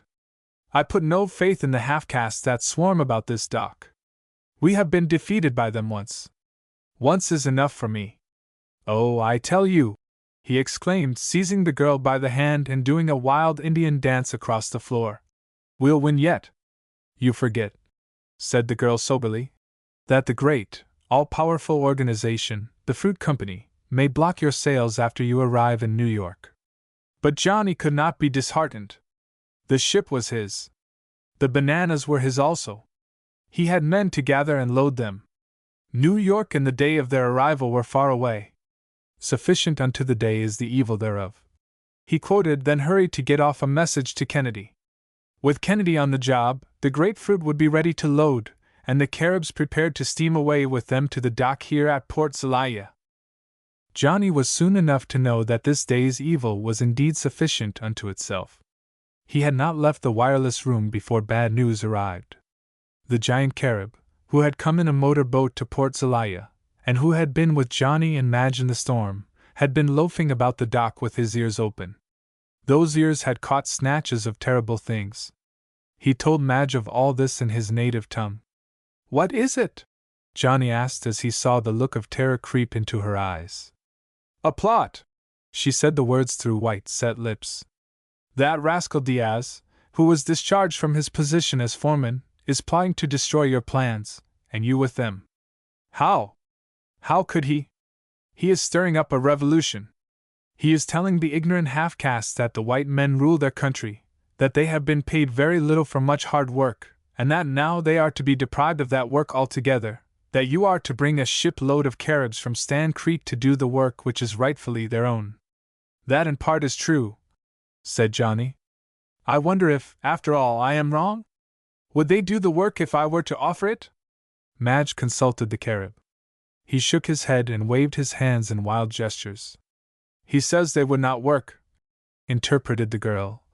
That their blood is hot, that they lust for battle, and that they will meet us at the dock with clubs and machetes, 100, 200, perhaps 300 strong. They want to fight. Very well. Johnny's tone was deep and strong. They shall have a fight, if fight there must be. We are within our rights. He stepped back to the wireless to send one more message. The message, which went to Kennedy, ran: Have every able-bodied carib at Stan Creek at the dock, every man armed. 10 minutes later their motorboat was popping, and the dock and low sheds of Port Zelaya were fading in the distance. When Johnny and Madge, riding on the prow of the motorboat with the giant carib at the wheel, rounded a point of land and came in sight of the dock at Stan Creek, they were given the thrill of their young lives. The dock was one moving mass of men. The Caribs! A lump came to the girl's throat. They came, said Johnny. I knew they would. They would do anything for grandfather. It was true. The instant Johnny's word from the air had arrived, messengers had been sent helter-skelter, here, there, everywhere. The train on the narrow-gauge railroad had gone into the bush to return groaning and creaking with such a load of black and brown humanity as had never before been seen on the backwaters of Central America. Every grown Carib within 20 miles of the dock was there. The instant the North Star came alongside, they swarmed upon the deck. The loading of the grapefruit with the aid of so many strong and willing hands was but the work of a few hours. Then, with a load of humanity greater than her load of fruit, the ship cast off her moorings and headed straight for the dock at Port Zelaya, where, Johnny felt sure, there awaited them a great and terrible battle. As the boy walked the deck, his eyes shone with joy. Whoever commanded a stronger, braver, more loyal army than the black throng that, swarming up the hatches, perched themselves on mast and rigging, forecastle, after deck and anchor, until there was scarcely space left to move? As his eyes swept the deck, they lighted with a sudden new joy. They had fallen upon a figure garbed in a dress of gorgeous golden yellow. The one white girl of the company, the queen of all the Stand Creek region, had not deserted them. There, on a coil of rope beside her patriarchal grandfather, sat Madge Kennedy, smiling her very best. "It's great! Great!" Johnny murmured. And yet, his brow clouded. There was to be a fight. The thing seemed inevitable. It would be a bloody battle. He knew well enough what these battles between Caribs and half-castes meant. Once, on the far reaches of the Rio Hondo, he had witnessed such a battle. It had been a rather terrible affair. As he closed his eyes now, he heard the thwack of mahogany clubs on unprotected heads, caught the swish of great swinging knives, saw the agony of hatred and fear on dark faces where blood ran free. "I said then I hoped I'd never see another such battle," he told himself. "And yet here we are driving straight on toward one that promises to be quite as terrible." Before him, sitting astride the rail, was a Carib youth. "Can't be over 18, Johnny mused. He had never in his life seen a more cheerful, smiling face. To look at him, to catch the glint of his eye, the gleam of his white teeth, to see the rollicking movement of his face, was like viewing a wonderful waterfall against a glorious sunset. Could it be that before this day was done that glorious face might be still in death? For a moment Johnny felt like turning back. What was success, even success in a righteous cause, when it must be purchased at such a cost? And yet, he reasoned, we cannot turn back. The right must be defended. It must always be so. Perhaps there is a way to avert it, but come what may, we must go on. Having arrived at this conclusion, he walked quietly down the deck to take his place beside Donald Kennedy and his granddaughter. For some time they talked in low tones, the man and the boy, and the girl listened. Little wonder that they talked earnestly. Much was at stake. "It might work," said Johnny at last. "Anyway, we'll try it. You can talk to them in Spanish." That was the end of conversation. After that they sat there looking and listening. From somewhere forward there came the rattle of a banjo, the tom-tom-tom of a snakehead drum. Aft, the chant of a weird song rose and fell with the boat. "They don't realize they are going to war," said Johnny. "That's the pity." "They never do," said the girl, shading her eyes to gaze away at the perfect blue of the lovely Caribbean Sea. All too soon the thrum of the banjo ceased, the tom-tom of the drum became muffled and low. Land, the point of Port Zelaya, had been sighted. Rising, the girl and the old man made their way along the deck. As they moved along they spoke in low tones to the men, and the men, as if moved by some magic spell, rose slowly to go shuffling forward or aft, and to disappear down the hatchways, leaving the decks almost deserted. When the North Star came within hailing distance of the dock, which was swarming with half-castes drawn up in battle array, a little group of some 50 black Caribs were gathered on the forward deck of the North Star. That was all. Not a pike pole nor machete was in sight. They seemed only a small group of laborers prepared for a day's work of gathering and loading bananas. A breathless expectancy hung over all the ship as it came in close, reversed her engines, dropped anchor and stood off the wharf for further orders. The great man of the jungle, Donald Kennedy, tall, stately of bearing, yet humble, stepped forward to the rail and began to speak in quiet tones to the throng on the deck. At once there arose a terrific shout. "Down with the white man! Death to the intruder!" These words were shouted in Spanish, but Johnny knew their meaning well enough. He thrilled and shuddered. Pike poles were tossed in air above the dock, great knives flashed in the sun, a pistol exploded. What was to be the end of it all? Again came comparative silence. Again the aged man spoke. Patiently, as if speaking to children, he began. Again he was interrupted by cries of "Death! Destruction! Down with the white man!" 4 times, with steady patience, the great man attempted to make himself heard.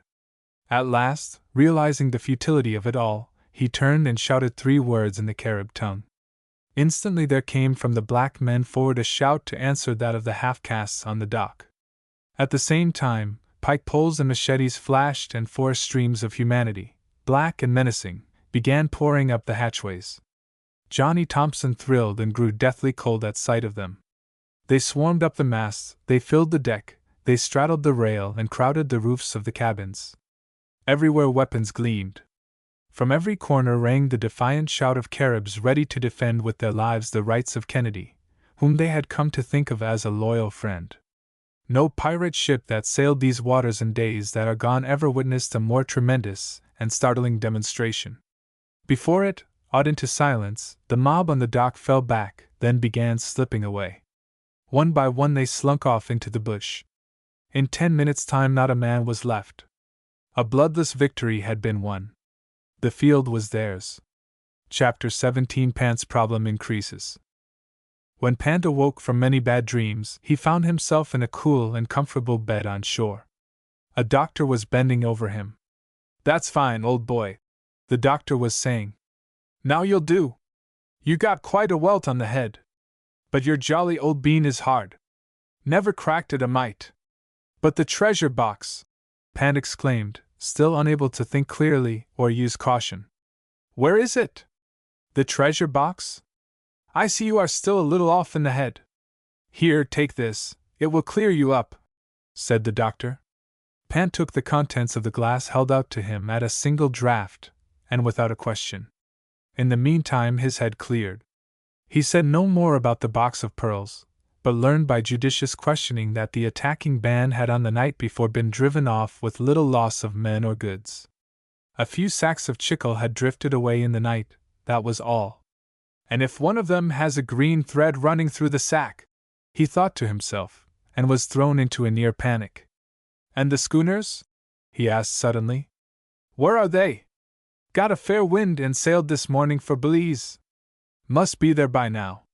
They'll load the chicle aboard the Terentia?" "Naturally. And she sails in about 24 hours. "Doctor!" exclaimed the boy sitting straight up in bed and gripping his arm hard. "Fix me up some way. I've got to get over to Belize. At once. Right away, doctor. This very minute." "Well, young fellow," said the doctor, rescuing his arm and putting on a wry face as he rubbed it vigorously. "You seem to have plenty of strength. I'll see what I can do." A half-hour later, a trifle unsteady on his feet, but otherwise quite himself, Pant was making his way to the waterfront of Stan Creek, the port to which he was carried after the battle. He felt the heavy bandages about his head, blinked at the sunlight, looked this way then that, until spying what appeared to be a small store just before him, he hurried in. "I want a boat," he said to the black proprietor. "What kind of a boat?" "Any boat that will take me to Belize." "No boat go today." The man settled back in his corner. "You mean they won't go today?" The boy's brow wrinkled. "No go."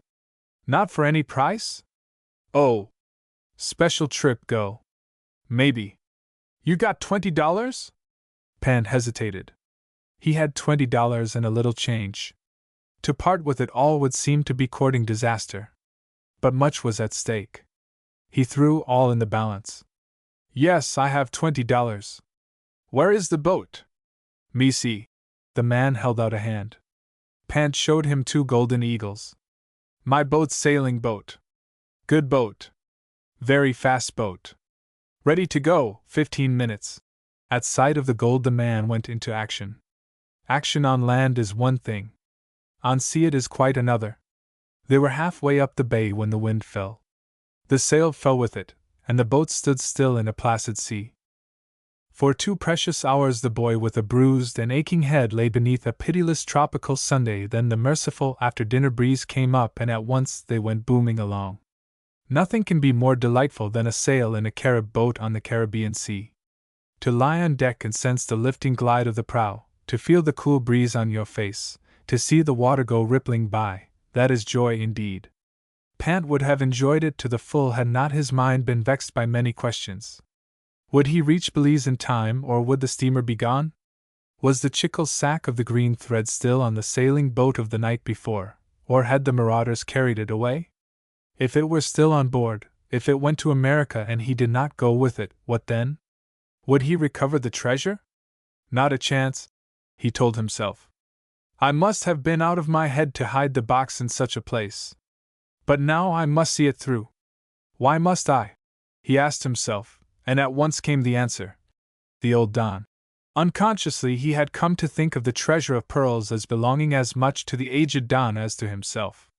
And to that man he owed much. He had, beyond doubt, once saved his grandfather's life. They were nearing Belize. The white houses with their red roofs showed in the distance. And, joy of joys! There to the left was the Terentia riding at anchor. Still there was much to fear. She might at any moment weigh anchor and put out to sea. And after all, he said to himself, what am I to do? By this time the chicle is stowed away. Dare I make a clean breast of my story? I wouldn't dare trust them. What then? I must go with the ship to New York. But I have no money. Who is to pay my passage? Surely here was a situation. I will find a way. I must. And in the end he did.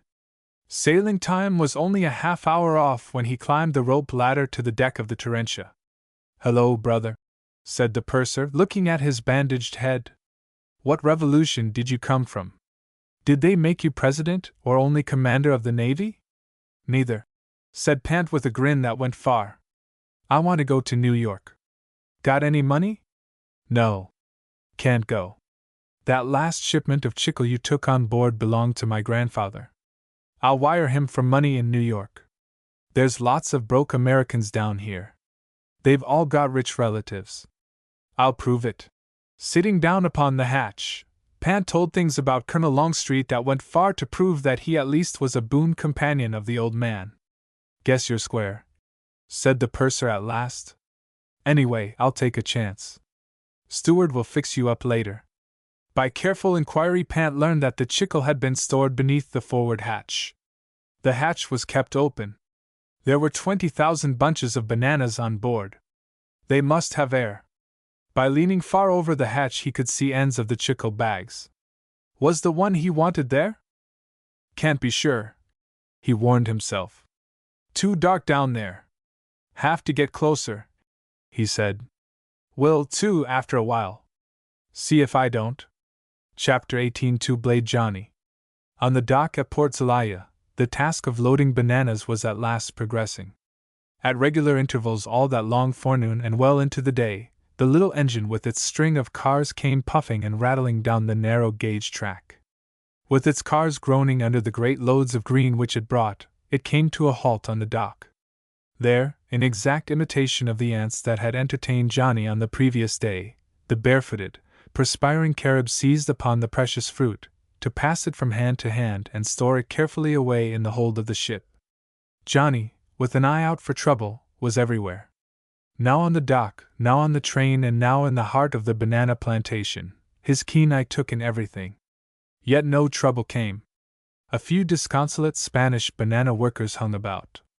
Such of these as seemed willing to render honest service Johnny set to work. Dressed in the simplest of garb, cotton shirt, khaki trousers and high-topped boots, Johnny nevertheless drew forth many a covert smile from the black Caribs, for he wore at his belt not one machete, but two, one on either side, and none of the Caribs had ever before seen a man carry two such weapons. The sun was hanging low over the storm-wrecked banana plantation. Their task was well nigh completed when Johnny, seeing some straggling young banana plants growing in a half-cleared patch to the right of the track and believing that here he might find a few superb bunches, hurried away down a narrow deer trail. He had reached the nearest bunch of bananas and was about to cut it down when something sprang at him. His first thought, as his heart went racing and he dropped to earth with the quickness of a cat, was that he had come close to the lair of a jaguar. This thought was dispelled by the white gleam of a blade. "Diaz!" he told himself. "And we are alone! There is to be a battle after all, a battle, perhaps to the death, with weapons which he has been familiar with since a child." One thought gave him courage as, springing away to the right, fighting for time to draw a blade, hotly pursued by the panting Spaniard, he rounded a great mahogany tree. Having drawn his right-hand blade, he took a stand in a raised spot offering some slight advantage. His crafty opponent did not rush him. Instead, he attempted to outmaneuver him by springing first to right, then to left, to at last completely circle him. "You'll not win by that," thought Johnny as the blood still pounded at his temples. "That is like boxing." This maneuvering gave him time for a few darting thoughts as to how the affair was to end. If he were killed, what then? He hoped his body might be found at once. Madge Kennedy would never consent to the ship's starting without him, dead or alive. That he knew well enough. He wanted this, his last undertaking, to succeed, wanted it desperately. "Somehow I must outmaneuver him," he thought. At once his mind turned to that extra blade. There was no time for drawing it, for of a sudden his opponent, with blade lifted high, sprang squarely at him. Had Johnny been beneath that blade when it fell, his skull must have been split. With skill acquired as a boxer, he leaped away and the machete, slipping from the Spaniard's unnerved hand, dropped harmless on the moss. There was no time for Johnny to seize his opponent's blade. There was opportunity to draw his left-hand blade. Draw it he did. The expression on the Spaniard's dark and angry face as he found himself facing two blades was strange to see. Plainly he was puzzled and nonplussed. He had fought and beyond doubt done for more than one man who, like himself, wielded a single machete. But what of this boy who seemed at home with two? He wasted little time in thought, but springing with a twisting glide, he attempted to throw Johnny off his guard. In this he was not successful. For a full quarter of an hour, battling, perspiring, crossing blades, bending, thrusting, each striving for an advantageous opening, the two men fought on. Then a sudden catastrophe threatened. On stepping backward, Johnny caught his heel in a tie-dye vine that grew low to the ground. The next instant, with the Spaniard all but on top of him, he went crashing to earth. With a look that was terrible to see, the Spaniard aimed what he meant to be a final blow.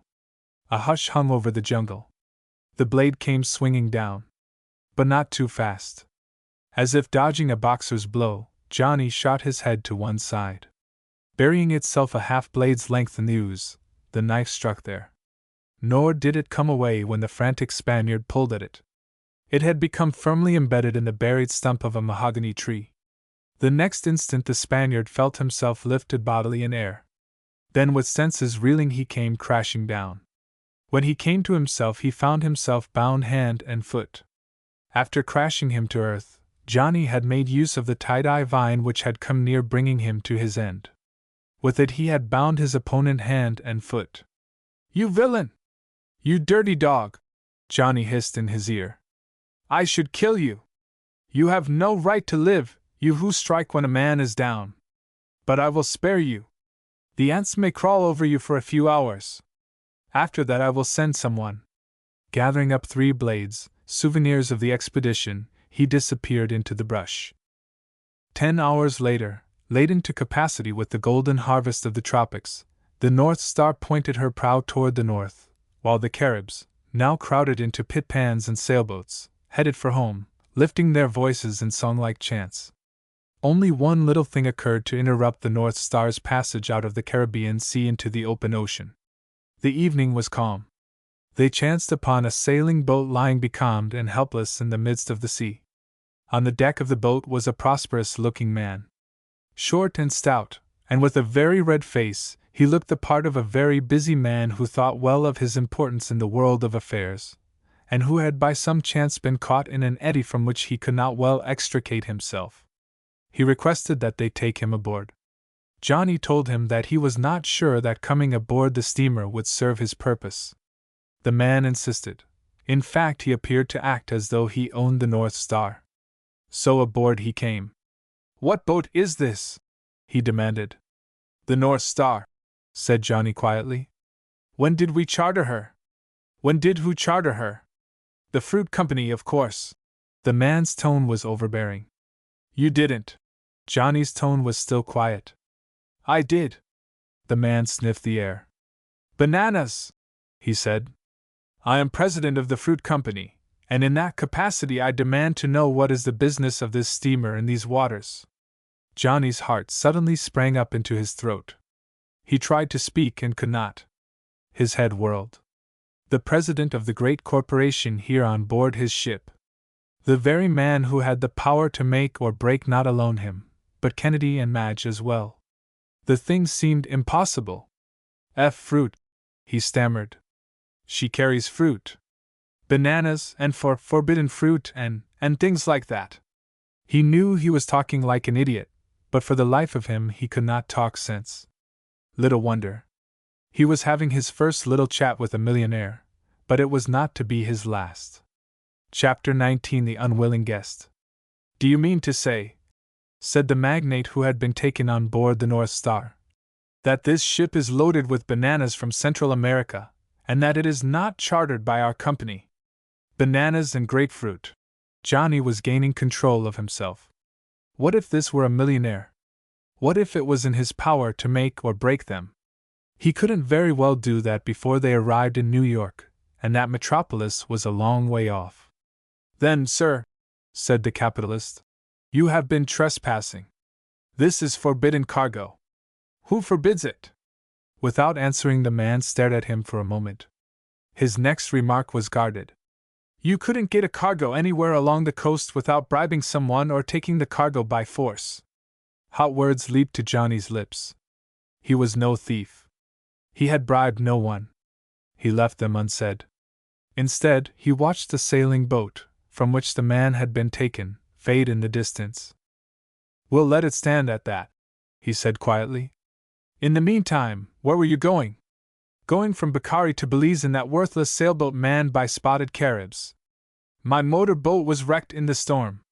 The sailboat was becalmed, and there we were. Lay there for 10 hours. Belize?" Johnny wrinkled his brow. He did not wish to touch at this capital of British Honduras. The fruit company was strong there. Who could tell but that fruit inspectors or health inspectors, in sympathy with the fruit company, perhaps bribed by them, would hold his ship off those shores until his bananas were overripe and ruined. "Having him on board makes it worse," he told himself. Again his brow wrinkled. A happy thought struck him. "You are planning to stay in Belize for some time?" "Going back to New York on our boat, the Arion. She was to touch at Belize. Took on her load at Port Barras." Johnny heaved a sigh of relief. "The Arion sailed 6 hours ago. It gives me great pleasure to offer you my stateroom and a passage to New York." Johnny's smile irritated the man. His face turned red. He seemed about to choke. You'll touch at Belize," he stormed. "Belize," said Johnny calmly, "is 4 hours off our course. We are headed for the open sea, and eventually for New York. I don't like to seem pig-headed, nor over-important, but we are not going to alter our course." In this he was wrong. He was destined to alter his course in a manner that was pleasing to no one. "You will take me to Belize, or I will have you up in the Marine Court." "You'll not have much of a case," said Johnny. "You were adrift. We picked you up at your own request. The law allows us to charge you for your passage to our own port. We'll pass that up. You may as well make yourself comfortable. We will dock at New York in good time. A very cold day when you dock in New York with this." The man checked his speech with difficulty, then turning on his heel, went stamping down the deck. He had said enough. Johnny guessed that he had a scorpion on board. When the time comes, he'll bite, he told himself. For a moment he considered turning about and heading for Belize. This thought was dismissed in a moment. Won't do it, he told himself shortly. That would double his chances of defeating us. If he didn't tie us up in Belize, he'd wire New York and his entire pack would be upon us. As it is, he can't get off a word before he reaches New York. That gives us a fighting chance. Looks as if Providence was kind in sending him to us, he added. He turned and hurried forward to prepare his stateroom for the unwilling guest, and there was a smile on his face. It really isn't necessary to tell all you know. Kennedy said this in a friendly drawl, as he sat beside Johnny on the forward deck. Madge Kennedy was there too. Johnny had persuaded the old man to come along with him on the North Star. The passage, he had argued, will cost you nothing. Captain Jorgensen is coming back for that cargo of coconuts and chicle. He'll be glad to bring you down. You may be able to help me a lot in disposing of the fruit. Anyway, the trip will do you good. So here they were, 3 good pals, an old man, a young man, and a girl. Johnny did not reply to Kennedy's remark about not telling all you know. I told a man once the location of a mahogany tract I meant to buy, Kennedy went on. It was good mahogany, some of it 6 feet through, 5,000 feet to the tree. I told that man and he went before me and bought it. I talked too much then. I've learned better. That unwilling guest of yours, he drawled after a time. That president of the fruit company has been on board 24 hours and has never showed his head out of his stateroom. Even pays the steward to bring his meals to him. That right? Johnny nodded. Nice, friendly sort of a millionaire. That right? Perhaps he thinks we're not worth talking to. Johnny, the old man laid a hand gently on the boy's knee. Any man is worth talking to. The poorest and most degraded has something to say. If he can't tell you how to live, he can tell you how not to live, and that's sometimes most important. Leaning forward, he shaded his eyes to scan the horizon. Johnny did not so much as wonder what he saw there. The sea was perfectly calm. Bits of seaweed floated here and there. A seagull skimmed low to drop like a single feather upon the water, then to rise and float away in the air. Johnny's eyes lingered first upon the sea, then upon the girl, Madge Kennedy, who sat close beside him. He thought he had never known a finer girl. Brave and strong, good color, clear eyes, a clearer skin, strong as a man, yet tender-hearted and kind, giving her spare hours to her grandfather, yet alert and alive to every sport and joy of life, she seemed worthy of a place in a great drama or a book. That friend of ours, said Kennedy, resuming his seat. He will come out of his hole sooner or later. Then he's going to talk. Who will he talk to? To an old man. That's me. Everyone talks to an old man if he has a chance. Did you ever notice that, Johnny? No, Fact, nevertheless. You watch. Natural enough, I guess. When a man gets old, he loses the burning desire he might have had to become rich or famous. He gets the feeling that he's about done his bit, and that it would be nice and pleasant to sit beside the road and give the younger ones a little advice. Don't you ever forget that, Johnny. When an old man talks, you listen. It's just as I said, if he can't tell you how to live, he can tell you how not to live. Again he paused to stare at the sky. Wetting a finger, he held it up to the air. Winds changed, he muttered to himself. When he comes out, he went on as if he had been talking all the time. When this exclusive sort of millionaire president of the fruit company talks, I'm not going to tell him I'm part owner of this cargo. And you needn't either. That way he'll think me a harmless old man with a fair young granddaughter, and he may tell me things we need to know. Johnny, he exclaimed, springing suddenly to his feet. I think we better run for it. Are you, run for it? Johnny stammered in astonishment. Run from what? The storm. What storm? The sea's calm, smooth as a floor. Can't you see? Can't you smell it? The old man sniffed the air. But then, of course, you wouldn't. Me, I've lived here on the sea always. I know things in advance. We're going to have a storm, a regular humdinger, a mahogany splitter, and if we don't run, if we can't convince the captain we ought to run, I don't know what's to come of us. Look, said Madge, springing up. There's a steamer. See the smoke. You can make her out, too. Kennedy unslung his binoculars. That, he said after a moment of close scrutiny, is the Arion.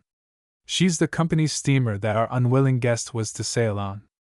He'll be all excited if he sees her, said Johnny. Little good it will do him, grumbled Kennedy. We'll be far enough from the Arion by night. He hurried away to impart his all but miraculous knowledge of the coming storm to the captain. The sea was still calm, though here and there, racing away with the speed of the wind, like hurried messengers, dark ripples sped across its surface. It was then that the unwilling guest left his stateroom for the first time. Perhaps he was so well accustomed to sea travel that he could guess that their course had been altered. However that may be, he went at once to the bridge. There, after studying the instruments for a moment, he turned an angry face toward the stocky skipper. What sort of course is this for New York? He stormed. You are not headed for New York. Maybe not, said the skipper unperturbed. Storm's coming. We were due for the center of it. We're running. Running. And not a ripple. The magnate's voice was full of scorn. As for the sturdy captain, he knew the sea. The scorn of the millionaire meant nothing to him. Quite unperturbed, he paced the deck and watched the roll of the storm clouds that mounted higher and higher along the horizon. At the bottom of the companionway, the capitalist found Kennedy sitting placidly looking away at the sea. Like Captain Jorgensen, he had lived long. One storm more or less did not matter. True to Kennedy's prophecy, the rich man sat down beside him and began to talk. Who can face a storm without a companion? Going to storm, the captain tells me. Yes, rumbled Kennedy. Be a mighty tough one over there. He poked a thumb toward the west. Over there where the Arion is traveling. The other man started. That's our ship. She didn't change her course. Kept straight on. Good ship, though. May weather it all right. Do you mean to say? The rich man squirmed uneasily in his chair. That it will be as bad as that? Might be, over there. Again Kennedy's thumb jerked. The topic of a man's conversation is very frequently determined by his surroundings and by the events that are transpiring about him. Was it thought of the storm and what it might mean to him that directed this rich man's conversation, or was it a casual remark thrown out by the strange old man who sat beside him? See those two bits of seaweed out yonder, tossing on the waves? Kennedy drawled. Well, supposing one was you and the other me, and there wasn't any ship. Supposing I had houses and banks and bonds and you were a plain, ordinary seaman with nothing but a chest full of old clothes. Do you suppose I'd have any better chance with the sea than you? Sort of strange, isn't it, when you think about it? Makes you feel unimportant and futile, you might say. For a long time the man who owned buildings and banks, bonds and many ships upon the sea did not answer. When he did speak, the thoughts he gave utterance to might not seem to have been an answer, and then again they might have. Our times, he said in a tone he had not used before, low, well modulated, modest and slow, are very strange. Many men, most men perhaps, have come to think of capital as a great monster that always crushes the weak. But is that true? Take this Central America. It is true that we, the fruit company, have a monopoly of the banana importing business. But what was Central America before we came? Where miles on miles of bananas grow there was wilderness. Where naked half-savage people hunted deer and wild pigs, or sucked the milk from coconuts, there now lives a happy, reasonably prosperous and contented people. Who changed it all? Did not the fruit company do it? I suppose, he said after a moment, that our young friend, this Johnny Thompson, who has somehow stolen a march on us and gotten hold of a cargo of fruit, thinks he's a young hero, a benefactor to mankind. I wonder if he is right. I wonder, rumbled Kennedy. Time had been when Kennedy would have engaged this rich man of the world in sharp debate. He was old now. He had learned the futility of debate. Besides, he was greatly interested in the approaching storm. At midnight Johnny Thompson found himself wrapped in a blanket and lying upon a plank, endeavoring in vain to snatch a few winks of sleep. He found himself now standing almost upright on his feet, and now tilted in the other direction until his very pockets seemed about to turn wrong side out. "Some storm!" he muttered. Canvas boomed above him. The seaman had stretched a canvas over the hatch to keep out the spray. He was lying on that part of the hatch that had not been uncovered. Having given up his stateroom to the unwilling guests, he had been obliged to take a bunk below. During such a storm as they were now weathering, the air below was not to be endured. Unable to sleep, he allowed his mind to wander. Had they indeed missed the heart of the storm, or were they in it now? How was the storm to end? He thought of the black rolling waves, and shuddered. If we weather the storm safely, what then? Will we come to dock safely in New York? Will we be able to sell our cargo? Or will we once more face defeat? And what of the Arion? Scrambling to his feet, he plunged off the hatch, rolled to the deck, got caught in a dash of foam, struggled to his feet, caught the spray in his face, outrode a wave that threatened to carry him overboard, then made a dash for the wireless room. Had any message from the Arion? He struggled to gain his breath. "About 10 minutes ago," said the young wireless operator. "Here it is. Arion laboring hard," Johnny read. "That all?" "All but wait. Listen!" He thrust the headset over the boy's ears. Then his face went white. "Arion leaking amidship. Settling by the bow." For 10 minutes, with the ship leaping up and down beneath them, with the thud of waves shaking her from stem to stern, they waited. "She's gone! The Arion's gone down!" said the young wireless man at last, mopping his brow. "Say," he started as if struck by a ball. "That pickup we made, that rich man was going on that boat, wasn't he?" "He didn't," said Johnny. "He's in luck." For a moment there was silence. "I suppose you know," said Johnny, "that the captain must be notified. We couldn't have helped them, too far away. Have to tell him. But our unwilling guest, no use telling him, not just yet. No use to disturb folks needlessly." "No," said the young wireless man. "No use." Then for a time they sat catching the crash of the storm and wondering what ship would be next. Chapter 20 Hail and Farewell. 15 minutes more of an ominous silence which told plainer than words that the steamship Arion with all on board had gone to her final resting place at the bottom of the sea. The very thought of it made Johnny feel sick and faint. The shrill scream of wind in the rigging became to him the cries of those who called in vain for aid. "Couldn't we reach them?" he asked the wireless man. "There might be some we could save." "Not a chance." The wireless man shook his head gravely. 200 or 300 miles away. If we tried it, we'd more than likely go to the bottom. Besides, there are 2 other ships closer than ours. I caught their answer to the S.O.S. They can't do anything either. The Arion's gone. God rest their souls. "Give me your report," said Johnny. "I'll take it to the captain. Got to get out of here." He was shaking like a leaf. As he shut his eyes, he could see forms battling with the black waves. "Here it is." Taking the paper, Johnny threw the door open and shot from the cabin. The cool, damp air revived his spirits. The battle he fought in making the bridge over the slippery, water-washed deck put the old fighting spirit into him. "We'll make it," he told himself stoutly. "This ship won't go down. She's Norwegian-built. Done by the sons of ancient Norsemen. Her every plank and beam is selected, flawless and strong." The grizzled skipper received his message without comment. On such a night one expects anything. Battling his way back to the main deck, Johnny crept forward to the main cabin. There, he remembered, was a long mess table, a cushioned seat or 2 along the wall, and some chairs screwed down to the deck. "Might get a bit of rest," he told himself, yawning. As he threw the door open, a great gust of wind caught him and sent him in with such force that he went sprawling on the floor. Grumbling to himself, he struggled to his feet.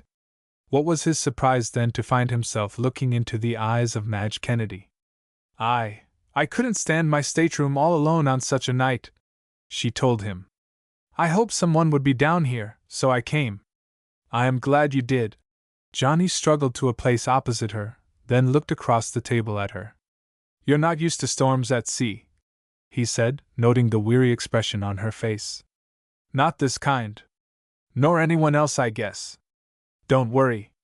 We'll weather it. We'll be in New York one of these days with our cargo. Then the sun will be shining on both sides of the street. Will it, Johnny? A wistful look came into her eyes. Do you know, Johnny, she went on, I've been thinking tonight of our orchard and our jungle. I dreamed a bad dream last night. Dreamed that we couldn't sell the fruit, couldn't go back to our orchard and our jungle because there was no money. That would be pretty bad, particularly for Grandfather. He's lived there since he was a very young man. He loves it, and he loves his black Caribs. You know, Johnny. Her eyes became suddenly dreamy, her voice mellow. I've read in books how people who live in other lands love their homes, their stone castles and their thatched cottages, their apple orchards, their groves and their tiny clustered villages. All that sounds fine, but very far away. For we too came to love our homes in the tropical jungle. To see sunset redden behind the tops of the tangled jungle, to hear the night birds call, to see the shadow of palms lengthen and lengthen, then to feel the damp of evening kiss your cheeks. Oh yes, Johnny, there is a charm in our land. And to us it is home. You'll go home, said Johnny with suddenly renewed determination.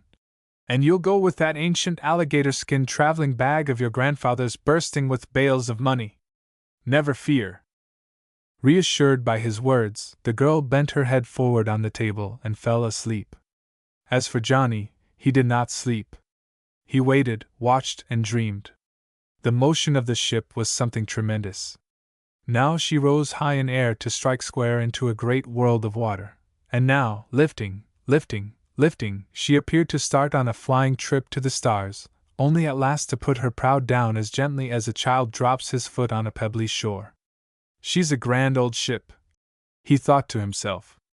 These were not his only thoughts. He thought of the great, gray-whiskered man and his granddaughter sitting there before him, the man who had given much to humanity and asked little in return. Then he thought of the other one, their unwilling guest. Providence, he whispered suddenly. Providence took a hand. If we had not picked him up, if he had sailed on the Arion, he would now be at the bottom of the sea. Wonder what he will think of that? Providence, he mused. And back of Providence, God. God must have some work for that man to do, some great good work. Morning broke at last, and with it the storm passed. The wind went down. The sun came out. The sea was 1,000 mountain ranges rolled into one, and all tossing about, rising and falling, like a newborn world. The sea calmed. Hazy clouds drifted along the horizon. The North Star, somewhat battered by the storm, but still a very seaworthy vessel, held steadily on her course.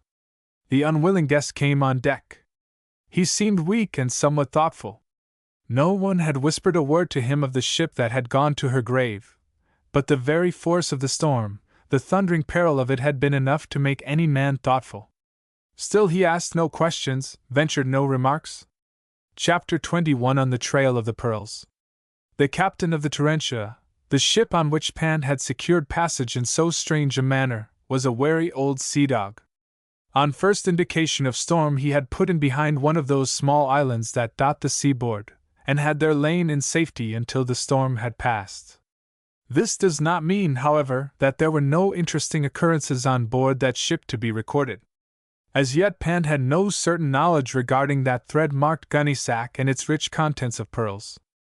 Until he had made a try for that he could not rest.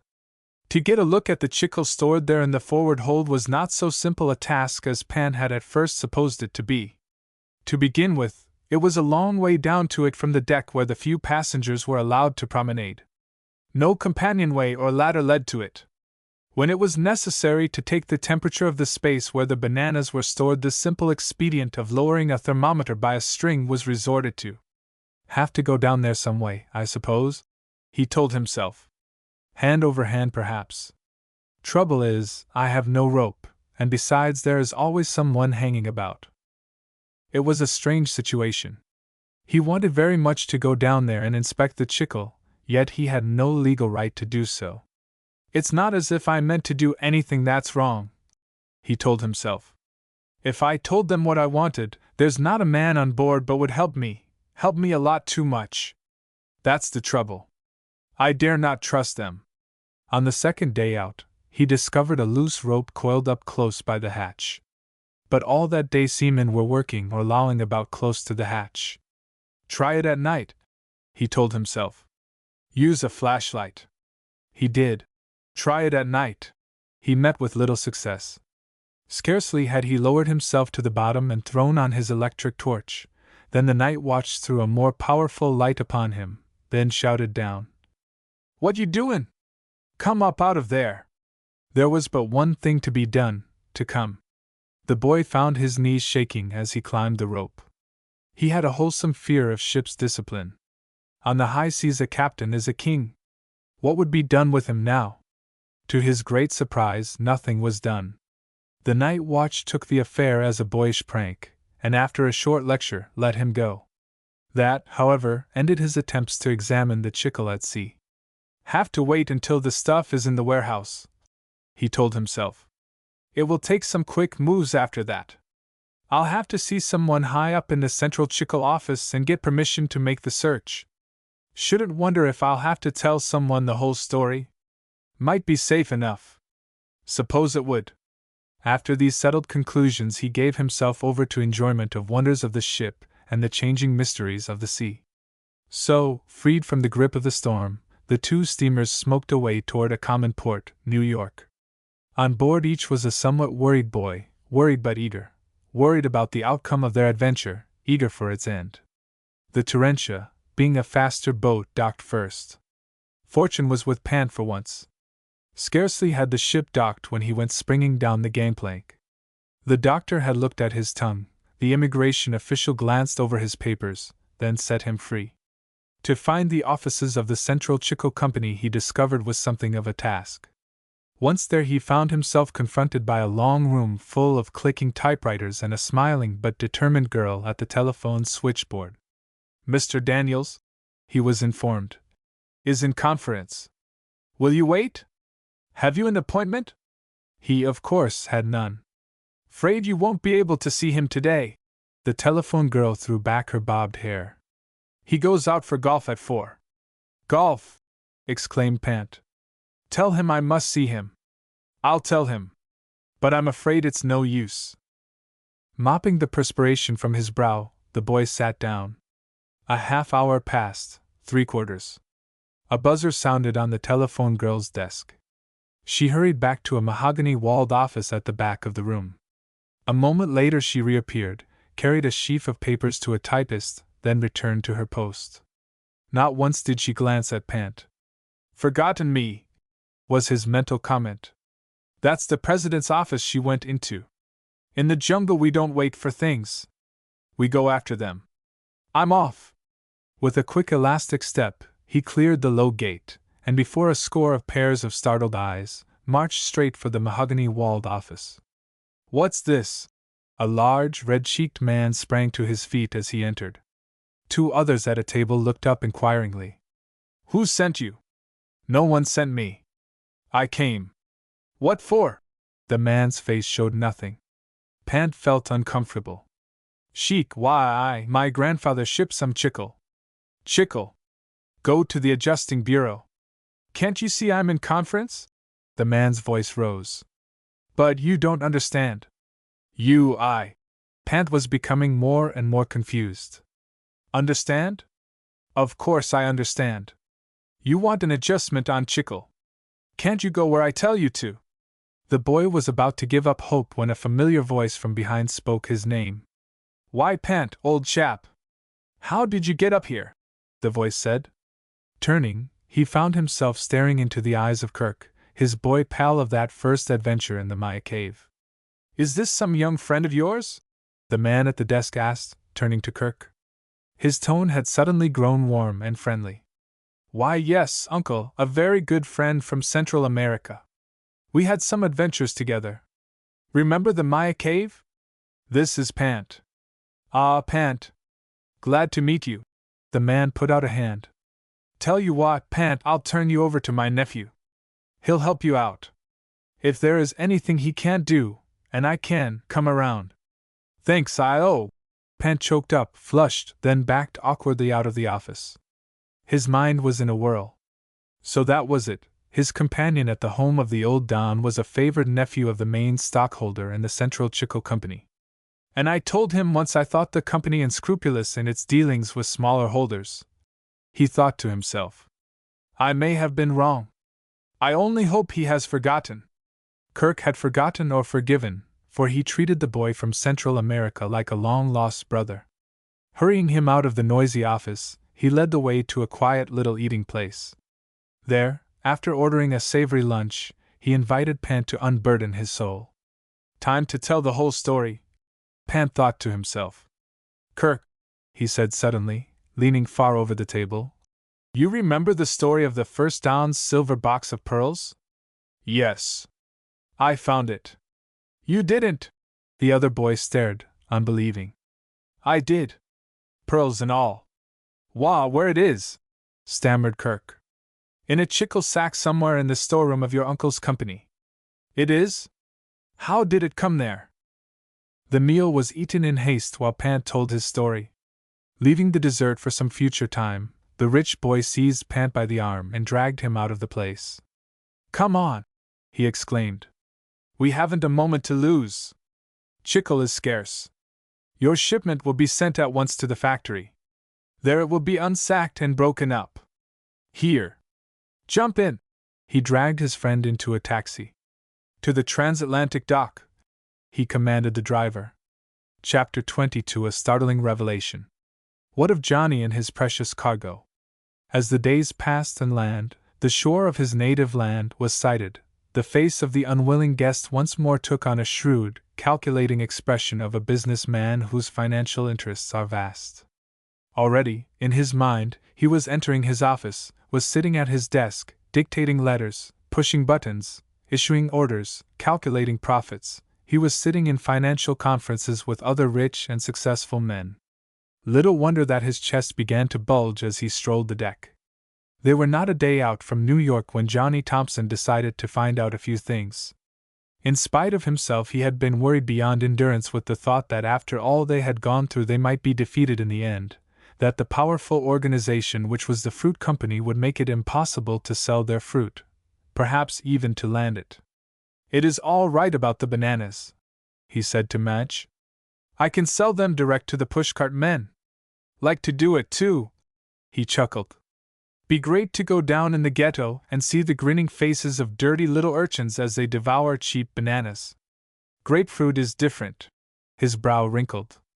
Grapefruit must be sold to commission men. That's where they may have us. Commission men may fear the fruit company too much to buy from us. I'll get off a wireless or two, he told himself. As he emerged from the wireless room, a deep frown was on his brow. His worst fears had been confirmed. Barney Tower, an old trusted friend, had wired him that without the permission of the fruit company's president the commission men would not dare purchase his cargo. Johnny smiled a little grimly at thought of that very man, the president, who held all the power, being his unwilling guest. It's a queer situation, he told himself. By the aid of Providence we saved his life. And yet I would not dare ask him to lift the ban on our cargo. I don't believe it would be any use. The interests of his precious fruit company must be preserved at all costs. That's how he thinks of it, at any rate. He sat down to think. 2 minutes later he sprang to his feet. We might do it! He raced away in search of Kennedy. Kennedy, he said, you are a Britisher. Do you know anyone in Canada? Why, yes, I ought to. Yes, I do. The harbor master in Toronto is an old war pal of mine. The harbor master. What luck! Kennedy, will the fruit keep an extra day? Yes, Johnny, easily. Been cool air all the way. Storm brought it. Then we're safe. We're headed for Canada right now. Nothing can stop us. We'll sell our cargo there, and no one to bother us. But how about him, your unwilling guest? We won't charge him anything extra. Johnny chuckled. He'll get a lot of good out of the trip, find the sea breeze up there quite bracing. He was away on the double quick to notify the captain on the bridge. Johnny was not the only one to note the sudden swing of the ship as she entered on her new course. The unwilling guest saw it, and came storming down the deck. "What does this mean?" he demanded angrily. "Changing course again? Another storm coming? Running again?" His tone was deeply scornful. "A day late, and running from a cloudless sky." "Not running. Just going somewhere," said Johnny quietly. "Just going on our way. Going to Canada." "Canada? You said New York. Changed our plans? And how about my plans?" "Your plans?" The man's face was red. He stuttered in his rage. "Your plans? Your business? Floating a walnut shell in a teapot." "Pretty good old shell," said Johnny, glancing up and down the deck. "This ship," said the magnate. "Slow and clumsy. A very derelict. The Arion now, she's docked long since. If I had made belize in time." "Wait," said Johnny. A new, compelling light was in his eye. "You wait. Come this way. I'll show you where you would have been." Scarcely knowing why he did it, the rich man followed the boy to the captain's cabin where the ship's log was kept.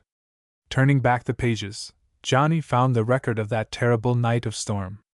There, pasted in, was the wireless man's record. "Read that?" Johnny's voice was solemn.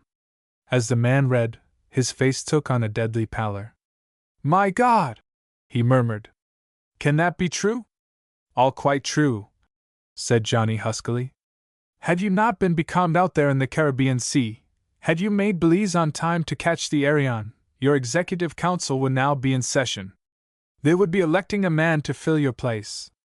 They may be doing that now. Who knows that I am safe? We do. No one else." The rich man shot out of the cabin and away to the wireless cabin. "Don't know that I should have kept it from him so long," Johnny thought. "But a shock now and then does us all good. It takes considerable of a shock to register with such a man." That the shock had indeed registered, he guessed rightly enough as he saw the short, stout man, a half-hour later, pacing the deck. With hands behind his back and head bent far forward, he appeared deep in thought. Suddenly something seemed to come over him. His head snapped up. He spun around, then walked straight to the side of Johnny Thompson. "Why did you change your plans? Why are you headed for Canada?" he asked. "You should know the reason. Afraid of the fruit company's embargo." "You need not be. I am the fruit company. Why, I'll buy the cargo, buy it just as it stands right here in the Atlantic." "You mean it?" Johnny's face was a study. "Bring your papers to my cabin, and I'll show you, young man." A strange thing happened. The voice of the master businessman, the head of a great corporation, broke, and for a moment he could not speak. "Young man," he began again, "I've been a fool. I'll go tell the captain to alter his course," said Johnny. "There's one other favor I wish to ask." Johnny was seated in the unwilling guest's cabin. Perhaps by this time he might have been called a willing guest. "What is that, Johnny?" "It's like this," said Johnny. "I hope I can make you understand. It must be wonderful to develop a business on a large scale, to see it grow and grow and grow, as you have been able to do. To add one ship after another, one plantation, one narrow-gauge railroad after another until the ships are a fleet, railroads a system, and the plantations a little world all their own. I've dreamed of living such a life myself. It's a grand and glorious dream. But sometimes," his tone was slow and thoughtful, "it's hard on the little fellow. Sometimes the great promoter, dreaming his great dream, forgets the little fellow, the man with a few acres of bananas, a few coconuts or grapefruit trees. The elephant enjoys himself as he goes thrashing his way through the jungle. But what of the small creatures he tramples beneath his feet? What about the butterflies he crushes with his swinging trunk? The butterflies appear to enjoy life as they flit in the sunshine. What of them?" "Young man," said the magnate rather sharply, "come down to brass tacks. What is it you are talking about?" "Well then, specifically." Johnny smiled broadly. "There is a fine old man named Kennedy who has a niece quite as fine. They live in a Central American jungle. Every Carib loves them because they love the Caribs. Until you signed this agreement, they were very poor. The grapefruit aboard this ship is theirs. Not our Kennedy. Our Kennedy. Kennedy. The rich man mused. That name sounds familiar. Can it be that a Spaniard named Diaz tried to purchase his grapefruit orchard for me? Could be, and is true, exclaimed Johnny. That was the wily Spaniard's game, preying upon Kennedy's poverty. Planning to make a large profit off land he hoped to buy from a needy man for a song. Why did Kennedy not tell me? The rich man demanded. Too modest, perhaps. And perhaps, you will pardon me, perhaps he thought it would do no good. No, Johnny continued.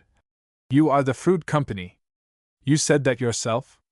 And the fruit company refused to market Kennedy's grapefruit because 1 year he sold to an independent market. That's why they are poor. And now? There was a strange look on the man's face.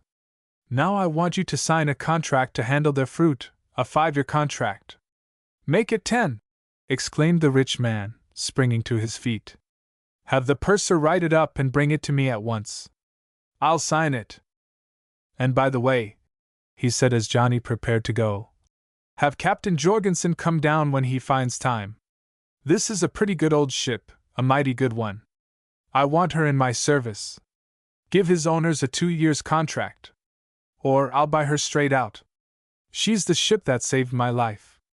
Along with 2 stubborn old men and a boy, she did it. You don't meet a combination like that every day.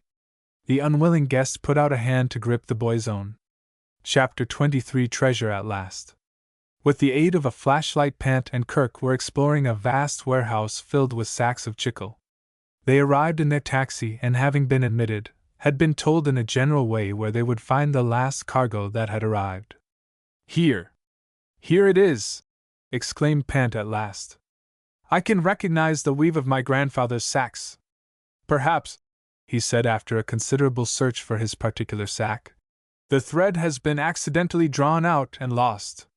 If it has, panted Kirk, we'll open up everyone. There it is. Pant pounced upon a sack. The green thread shone along its side. With trembling fingers he cut the cord that bound it. A moment later, carrying a mysterious package wrapped in palm leaves, the 2 boys passed out of the door. A second taxi was hailed.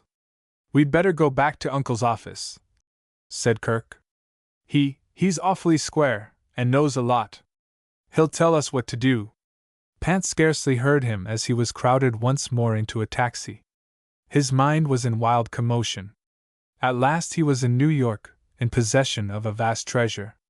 Whose treasure was it, the old Don's or his own? He had read George Eliot's Romola, remembered Tito, the traitor to an old man, and recalled his terrible end. I will not be a traitor, he told himself. If the treasure appears to belong to the old Don, he shall have it, every penny. At that his troubled mind found rest.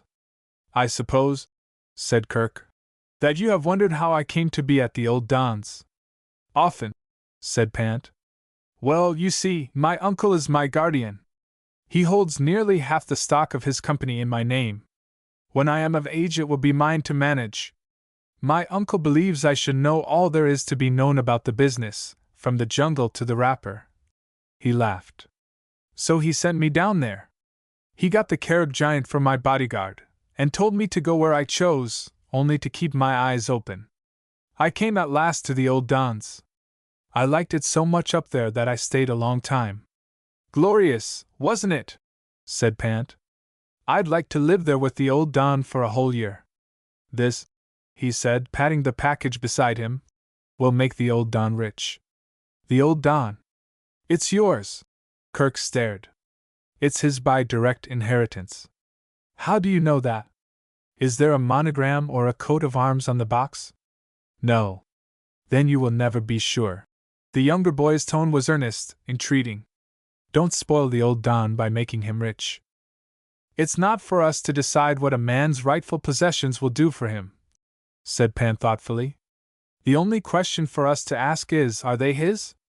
Perhaps, he said after a moment's silence, your uncle can help us out. I am sure he can, said Kirk. Nothing could exceed the astonishment of the chicle magnate when, having lifted the lid of the ancient silver box, his eyes fell upon the treasure of pearls within. Instinctively, he stepped back and locked the door to his office.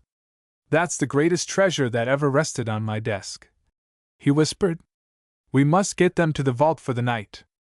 And you say they belong to Kirk's friend, the old Don? I will tell you, said Pant. Sitting on the edge of a chair, leaning far forward, muscles tense, eyes aglow, he told the story of the beaten silver box from beginning to end. Well, sighed the magnate when the tale was told. That's quite a yarn. Wouldn't believe a word of it if it weren't for this. He touched the silver box. Legally in a court of law, he said, rubbing his forehead thoughtfully, your old Don wouldn't have much chance. You could hold the pearls. Anyway, in this case possession is 9 points of the law. You have only to pay the duty on them, then sell them. But I don't want. You want to do the square thing, the magnate interrupted. Then why not call it a case of salvage, and split the proceeds 50-50? That will give each of you more money than you are likely to have any use for, and certainly more than you need. If your grandfather is interested in chicle, he added, tell him I'll sell you an interest in our company. Then in years to come you and Kirk will be partners. Pant and Kirk, chicle exporters. How does that sound? He threw back his head and laughed. Great! Wonderful! They exclaimed together. The beaten silver box took one more ride that day, to the customs offices. There it was placed in a vault until the value of the pearls could be settled upon. A few days later the pearls were parceled out in groups and sold to several dealers for a considerable fortune. A few days after the docking of the North Star, a happy group sat about a table in a small dining room of the most sumptuous of New York hotels. They had met there, Johnny, Pant, Kennedy, and Madge, for a farewell feast. Business had been disposed of, and the Kennedys were going home. Johnny, said Kennedy as he rose to stand before a pretty open fireplace. It would be nice if we might have a bit of a wood fire. Makes a fellow feel sort of cheerful. Not there. You couldn't, said Johnny. That's not a real fireplace. It has no flue. Then what is it for? To add a suggestion of comfort. Only half satisfied, the old jungle man sat down. Seems a bit stuffy, he said a moment later. Let's open a window. Those are not windows, said Johnny. They are looking glasses that seem windows. We are probably a half block from any outer wall. This hotel covers an entire block. A sham, said Kennedy, rising. This whole thing's sham. This is my party. I'm paying the bill. There's a real ship with a real cabin down in the harbor. There are real windows in her that look out on a real harbor. I propose that we eat there. So aboard the ship they dined and talked. The food was good.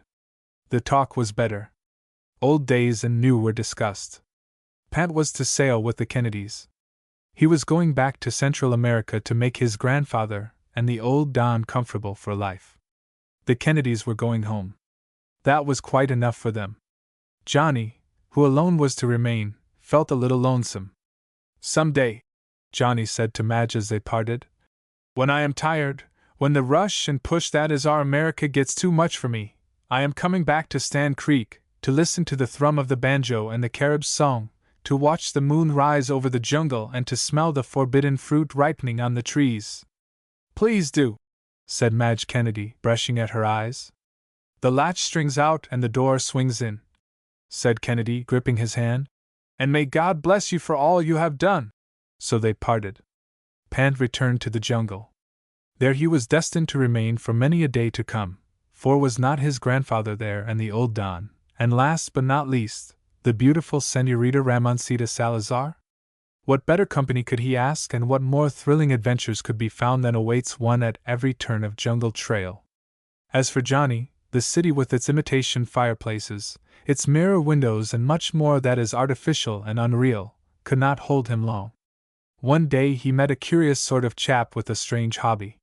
Fascinated by this man's tale of adventure, he joined company with him. The story of these fresh adventures in a land far from tropical wilds will be found in our next book, Johnny Longbow. The Roy J. Snell Books. The Roy J. Snell Books. Mr. Snell is a versatile writer who knows how to write stories that will please boys and girls. He has traveled widely, visited many out-of-the-way corners of the earth, and being a keen observer has found material for many thrilling stories. His stories are full of adventure and mystery, yet in the weaving of the story there are little threads upon which are hung lessons in loyalty, honesty, patriotism, and right living. Mr. Snell has created a wide audience among the younger readers of America.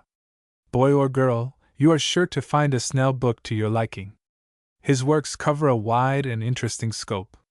Here are the titles of the Snell books: Mystery Stories for Boys, The Radiophone Boys Series, Adventure Stories for Girls, Transcriber's Notes. Copyright notice provided as in the original printed text. This e-text is public domain in the country of publication.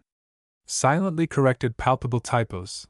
Left non-standard spellings and dialect unchanged. Left the reference to hominid warfare for the amusement of readers.